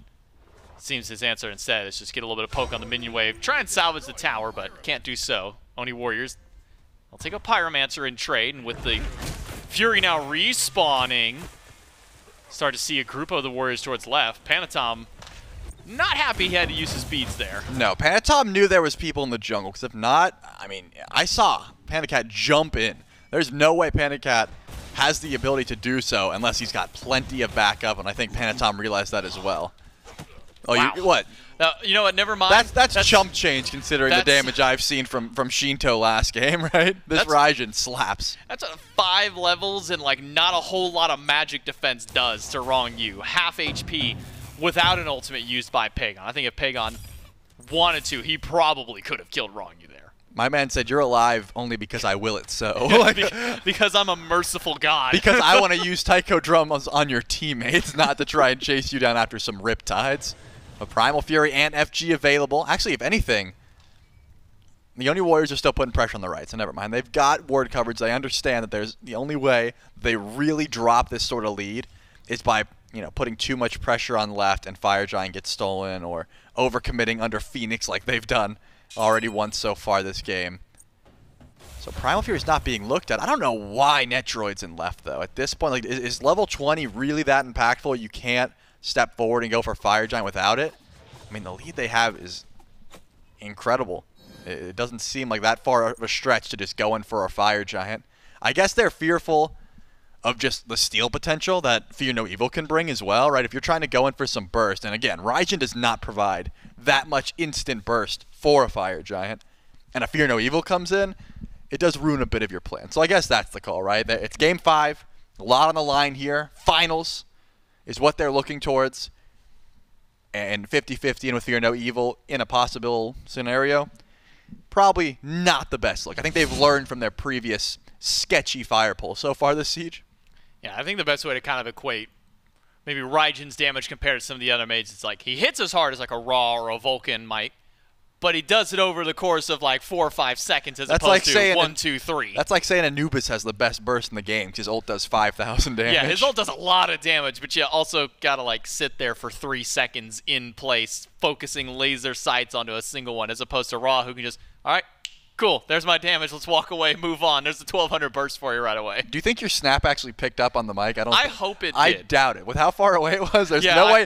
People are like, what's he doing with his hand? What's he doing? What's he doing? Also, I've been called weird. I snap with my ring finger. Oh. I don't know. Learn something new every day. You guys ever want to know what finger J-Mac snaps with? Now you know. And now we get to see exactly how the Leviathans are going to try and come back in this game, because so far, it's surprising how aggressive PandaCat's been, right? Considering that, I guess he knew, hey, there's 4 people on Pyromancer, I can step up, I can pull the beads off of Panitom. And that could be the reason that the Oni Warriors aren't like, we need to go in right now. Without beads on your set, you feel a little bit safer. But it really does feel like Netrioid is the one who's not rotating. He wants to hit level 20. You want your Iza, at least 5 items online before you're going in for a Fire Giant pull. That's my guess, at the very least. Yeah, I mean, I feel like Fire Giant could be an option. Even just the Fury at this point. I mean, you have a lot of damage on Netrioid. He can just walk up, start up the Fury, and just say, hey, I dare somebody to walk up. Like, please, Leviathans who are 6,000 gold down, come fight us at the Fury on our terms. But doesn't seem like the Oni Warriors want to group up for that objective.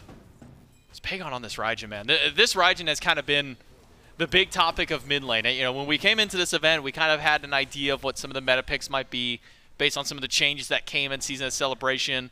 Raijin had some change-ups to his kit, Pele. Some Wukong necessarily didn't have that, you know, same level that the other ones did, but it was still kind of in that wheelhouse. Like, okay, some Wukong's pretty safe in solo, and he can do a whole lot of damage depending on what your build is. You can be real tanky and have a whole lot of disruption. But I think just watching what Pegon is able to do on this pick here in game number 5, I think this has been a clear indicator that Raijin might not be overvalued, but he's certainly one that you still need to keep eyes on. Yeah, and make no mistake, it's because he's free casting. There is no one looking towards this Raijin. Sheento, unfortunately, never is in a position where he can hit a final judgment, and adapting doesn't even live in the same area code as Pegon at this moment. If he's ever going in, it's because he's fighting someone else, and Pegon was behind him and like shows up. So the Fear No Evils have not been impactful just yet towards trying to interrupt some of this damage.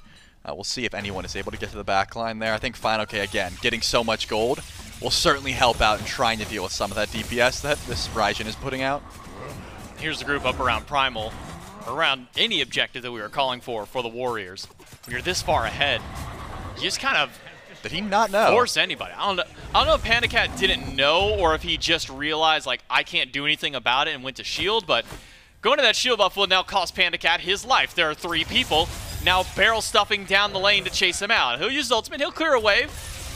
Oh, he's stalling, baby. He used his beads. He's going to hold as long as he can, but if they were on fire, this would make sense. What are Leviathans doing? Well, what are they? PandaCat's saying, guys, there's 3 here, there's 3 here. Go do something, go do something. And the Leviathans are pushing a tier 2 tower? I mean, I've got a riddle for you, J-Mac. What do Yamoja, Thoth, and Achilles do to a fire giant? Nothing. They just waved. I mean, there's no way they could ever make that play. PandaCat stalls out, but what he really does is delays his back or his respawn so much that it's almost guaranteeing a free fire giant here for the Oni Warriors. Oni Warriors can now group up, all but Panitom. Somebody's got to be the outlier on the team that doesn't group up with the rest of them. In this case, it's the junglers for both of these 2 teams now. Panitom spots out adapting. 1v1, beads from Panitom. Kingslayer in response. But Panitom, he's got to wait for the clone to go over the wall, and he's got it! One more in hand, and Panitom solos out adapting. Now he's got to deal with fineokay. How far can the set run? The Kingslayer's worn off. The teleport is back available, and Fire Giant as a grand prize for the Oni Warriors. A solo kill and an objective to the Order team. Yeah, you can tell. I mean, Panitom had no idea adapting was there. Then he heard the voice line. He's like, wait, there's a Hunbats in my jungle? And immediately steps forward, takes that 1v1, and wins it handedly, as he should. There's no way that a Hunbats ever wins that fight. Adapting just wanted to try and run, and couldn't make it out. Could not get out of combat because of that set clone. Tier 2 tower over on right is being looked at, but with Sot on the beacon and with Panitom on the left side of the map, it doesn't seem like the greatest call to go in. So bracking up is definitely the smart play here for the Oni Warriors. Even with this lead, a 3v3 underneath a tier 2 tower seems risky. There's a lot that could go wrong in a situation like that. Titans are pushing up left though, and another runic bomb in the pocket of, I mean, just about anyone besides Genetics, because he's going to be topped off with his ward coverage. Wait, PandaCat takes so much. He's got no beads. No beads this time. Does have the Aegis, but can't get it in time. PandaCat takes down Panitom, but then it's a full collapse back in by the rest of the Warriors. Adapting's able to make his way out of there, but it is a 1-for-1 trade. Now losing out on your Hunter. Leviathans, they're going to have to deal with the siege of the Oni Warriors without their Hunter. Fortunate for them, they've got a Thoth, but SOT will jump right into the backline. Try and hold things out. River's Rebuke will catch Sot on the wrong side of the fight, but Ronngyu is the one who's in real danger. Pegon knocks him down. fineokay has shown up to the party, but Pegon, he dives in. He's right alongside his teammate. Able to immune out the execute and now can live right through. Revived by his support. And the Oni Warriors, they grab the Phoenix and they make out of the fight. Yep, they're able to grab that for free. No Titan to go towards, even if they were feeling confident for an end call, because they're pushing up the left side of the map for now. Panitom does respawn, so all 5 Warriors should be able to push up left with their Titan and try and support and go for the last of these tier 2 towers. There's still one more over on right, which would take way too long to go for. Man, 5-1 for this Raijin. I think Netrioid has been on point, always in the right position, top of the damage charts as well. He's got to get a lot of credit here. This Iza has been an annoyance. And PandaCat, despite falling 4 times so far this game, I mean, mirroring builds essentially, he is online as far as things go. Just has not been able to survive as much. I think the big difference is because Genetics has infinite peel, whereas Ronngyu, I mean, he's got an ult and some Riptides. Infinite death. Yep, that too. Anytime he gets just abducted by Khepri, it is dead Yamoja. PandaCat and fineokay gonna split push right side. All the Warriors move over to left. They still got the Titan, fairly healthy. Never mind, Panda and fineokay. They're gonna head back to base. Tier 2 on left. Drop before the Titan even gets a chance to walk in. It's now a Phoenix. Netrioid's done so much damage to it. They don't even need the Titan. He didn't even leave. Everyone else left. They didn't even need the Titan at that point. Now the Titan is just a bonus member of this fight for Sot to dive in. Beats Aegis away from PandaCat. The abduct just off the mark this time, and the Riptide puts SOT in a better spot. He's right where he wants to be, in the backlight. But now, the Oni Warriors, their carries take too much. Pegon, beads removed, executes there for fineokay, but he can't go over a wall. Instead, he runs into Sheento and Ronngyu. Sheento, he dashes in, he doesn't have ult, and Panitom's got plenty of damage. Sheento trades out, taking down Pegon. SOT still dealing with Ronngyu. The abduct is there from Genetics, and he's pulled right into Netrioid, who takes him down. 2 still up for Leviathans, but it might not be for much longer. fineokay has already used his ult to get away. Meanwhile, the Titan is nearly dead because their Titan has been sieging up. SOT, Panitom, the Oni Warriors walk right in, and they dominate game number 5. And Trelly, we're going to get a rematch from last year's division playoffs, where it's going to be the Warriors versus the Dragons once more. J-Mac, the minions giveth, and the minions taketh away. This time, the Titan counts as one of those minions. So much damage coming through. And considering how close this set was, this last game was just so one-sided. I mean, the Oni Warriors could do no wrong. Even when they are diving tier 2 and Phoenix and vastly overstepping how much they could really get done, they're still in a fantastic position. They still controlled the map. The objective play was on point, and their front line was disgusting, right? Sot was continuously setting up for the team, and Genetics made sure that no one, if not a few different picks, was going to be dying on his team. This is one of the games that really only felt one-sided. Compared to the rest of the set where there's some back-and-forth potential, some way it could go either, this is the one true one of the Oni Warriors. They plant down their feet. They say, this is going to be our set, our win, our game, and they'll move on to the grand finals with their Game 5 win, a 3-2 to finish out for the Oni Warriors. Zip for chilling on the cast. We'll throw it to the desk to break things down. That's right. The first Game 5 set and goes to the Warriors here. Once again, second time solidifying them at least as one of the top seeds going into the phases. The first kickoff was actually the beginning of that long streak for them, and now they're trying to do it again. But this time inbound, I feel like we get to see, you know, first off, a lot of back and forth in this set, so that has to be the upfront discussion. But then realistically, this last game, there was a point where we're 5 minutes, 7 minutes in, we're like, oh, it's 2,000 gold already. And that didn't really stop. That gold lead kept getting further and further apart, and the team fights kept going a little bit more one way. Yeah, I mean, I think that is genuinely the first game we've seen where a team has properly snowballed the map, where they start winning in one lane, they push that lead to another lane, they push that lead to another lane. Now all lanes are winning and all lanes are able to push their leads. I mean, you look at the Jade Dragons draft, or sorry, not the Jade Dragons draft, the Levi's draft. You look at the draft, Yeah. they have a dual lane that's not going to win. You're not beating an Izanami. It doesn't do that. And then you have your mid laner that dies in the early portion of the game with a jungler that doesn't have the pressure to put on anywhere else on the map. At that point, it's very, very hard for you to get back into the game. You just have to delay it as much as possible. Unfortunately, they were not able to delay it. I mean, one Phoenix down in mid, one Phoenix down in left, and then that next fight is just the end of the game. And sometimes you also end up getting to see, first off, a lot of Pegon in these highlights. You'll see a lot of Panitom as well. The team really making sure that they hold on to it. It feels like it's an interesting amount of aggression for them all across the board as well, because we saw specifically Aegis picked up for, I believe, both PandaCat and for Sheento in mid. And early, that made a huge difference because suddenly that's where the Warriors, I mean, they come in, they get a pick, then they steal all of your jungle farm. And like you said, it's kind of like this gameplay where when you get back, you just look around and you go, I can't do anything. I guess I'm going to go back to lane, guys. Oh, no. And then, unfortunately, guess who's waiting for you in lane? Powered up Warriors. So, really good play from them. Good reses from Genetics, 0010 there. A lot of really solid play.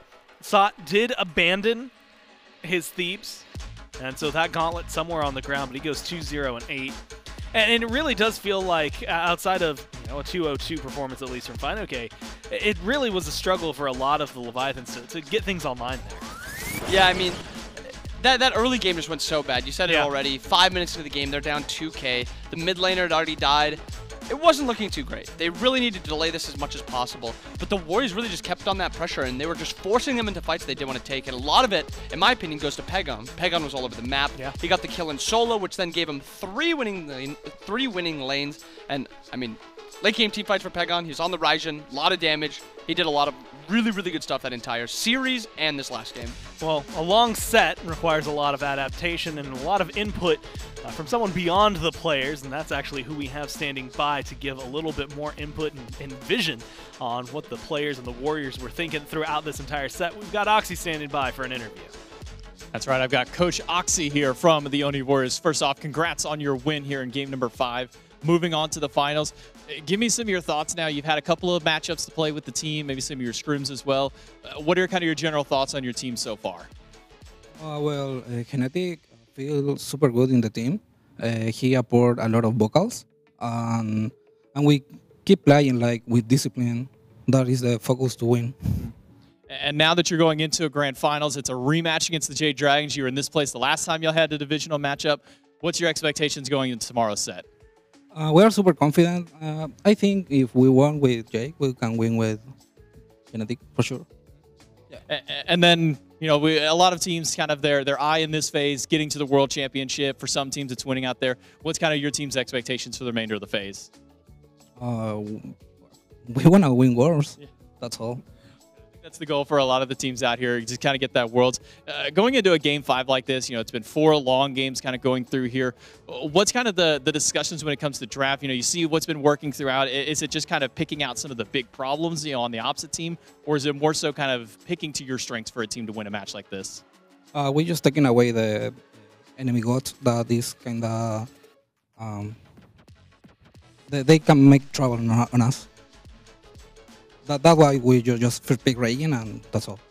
Take away what's working well for them. Keep drafting what's good for you. Congratulations on your win, Oxy. I'll get back with the team. We'll see you tomorrow. I'll throw it back over to the desk. Well, there you hear, and I think very appropriately so. That team wants to win. They want to go and run it as far as they can. And, of course, all of that does start, in a way, right where we're at, right? First off, this is a kickoff for the Path to the Road, so quite literally it starts off here. But then, of course, tomorrow becomes a very important day. If you were wondering how the teams got here, here's the visualized path of your winners and where they lose. First 5-game set just now for the Warriors and the Leviathans. Warriors win that, and they're going to find themselves against the Dragons, who got a 3-1 win against the Ferrymen earlier today. Tomorrow, these two teams will take each other on in a best of 5, and the winner of that gets to choose or start the choice of division. And we're doing something similar to Phase 1 and something different to Phase 1, which is that first pick still chooses for the other guy's division. So let's say if the Dragons won, they can say, cool, we want the Kings over there. We don't want to deal with them. Or we want the Ravens over there. Don't want to deal with them. Things like that. And then second pick gets to say, all right, fine, here's our rebuttal. And you essentially are just making sure the other guy has as rough a time as you possibly can. But that first pick choice, again, can choose any of the other teams, which is a really big deal. And the merits, and I guess good luck, as for the Dragons, even though they had to deal with the Warriors throughout all of that path to Masters at the beginning of the year, now they can avoid the Warriors for a majority of it. They still have some cross-division play, but Inbound, it definitely is going to create an interesting dynamic, not just for the phase, but I think also for tomorrow, because the Dragons and the Warriors have very different kind of clashing styles of play that we've gotten used to. Yeah, I mean, we've seen a lot of different styles also from these Dragons and the Warriors. They both are just really exciting teams to watch. They don't play the necessary 2 backliners, 1 support, and then 2 dive characters. They'll do just about anything that they can think up. It's going to be really exciting to see how the Order and Chaos divisions lay out. You play your own division twice, so that's like the benefit if you get to choose who you want to put on the other side. I mean, the Ferrymen are already not in there. They won the last Masters, so that might be a team that both teams wants to avoid. So, I mean, we'll see what happens. We'll have to see what happens. Of course, all of that, even the draft show, before we can even figure out what the divisions are going to look like, you have to go through the finals first, and that's going to be tomorrow here again at 11 a.m. Eastern. So make sure you're tuning in. But for today, and from myself, from Inbound, everyone back in production, all the other casters, thank you so much for tuning in, and we'll see you tomorrow for the finals.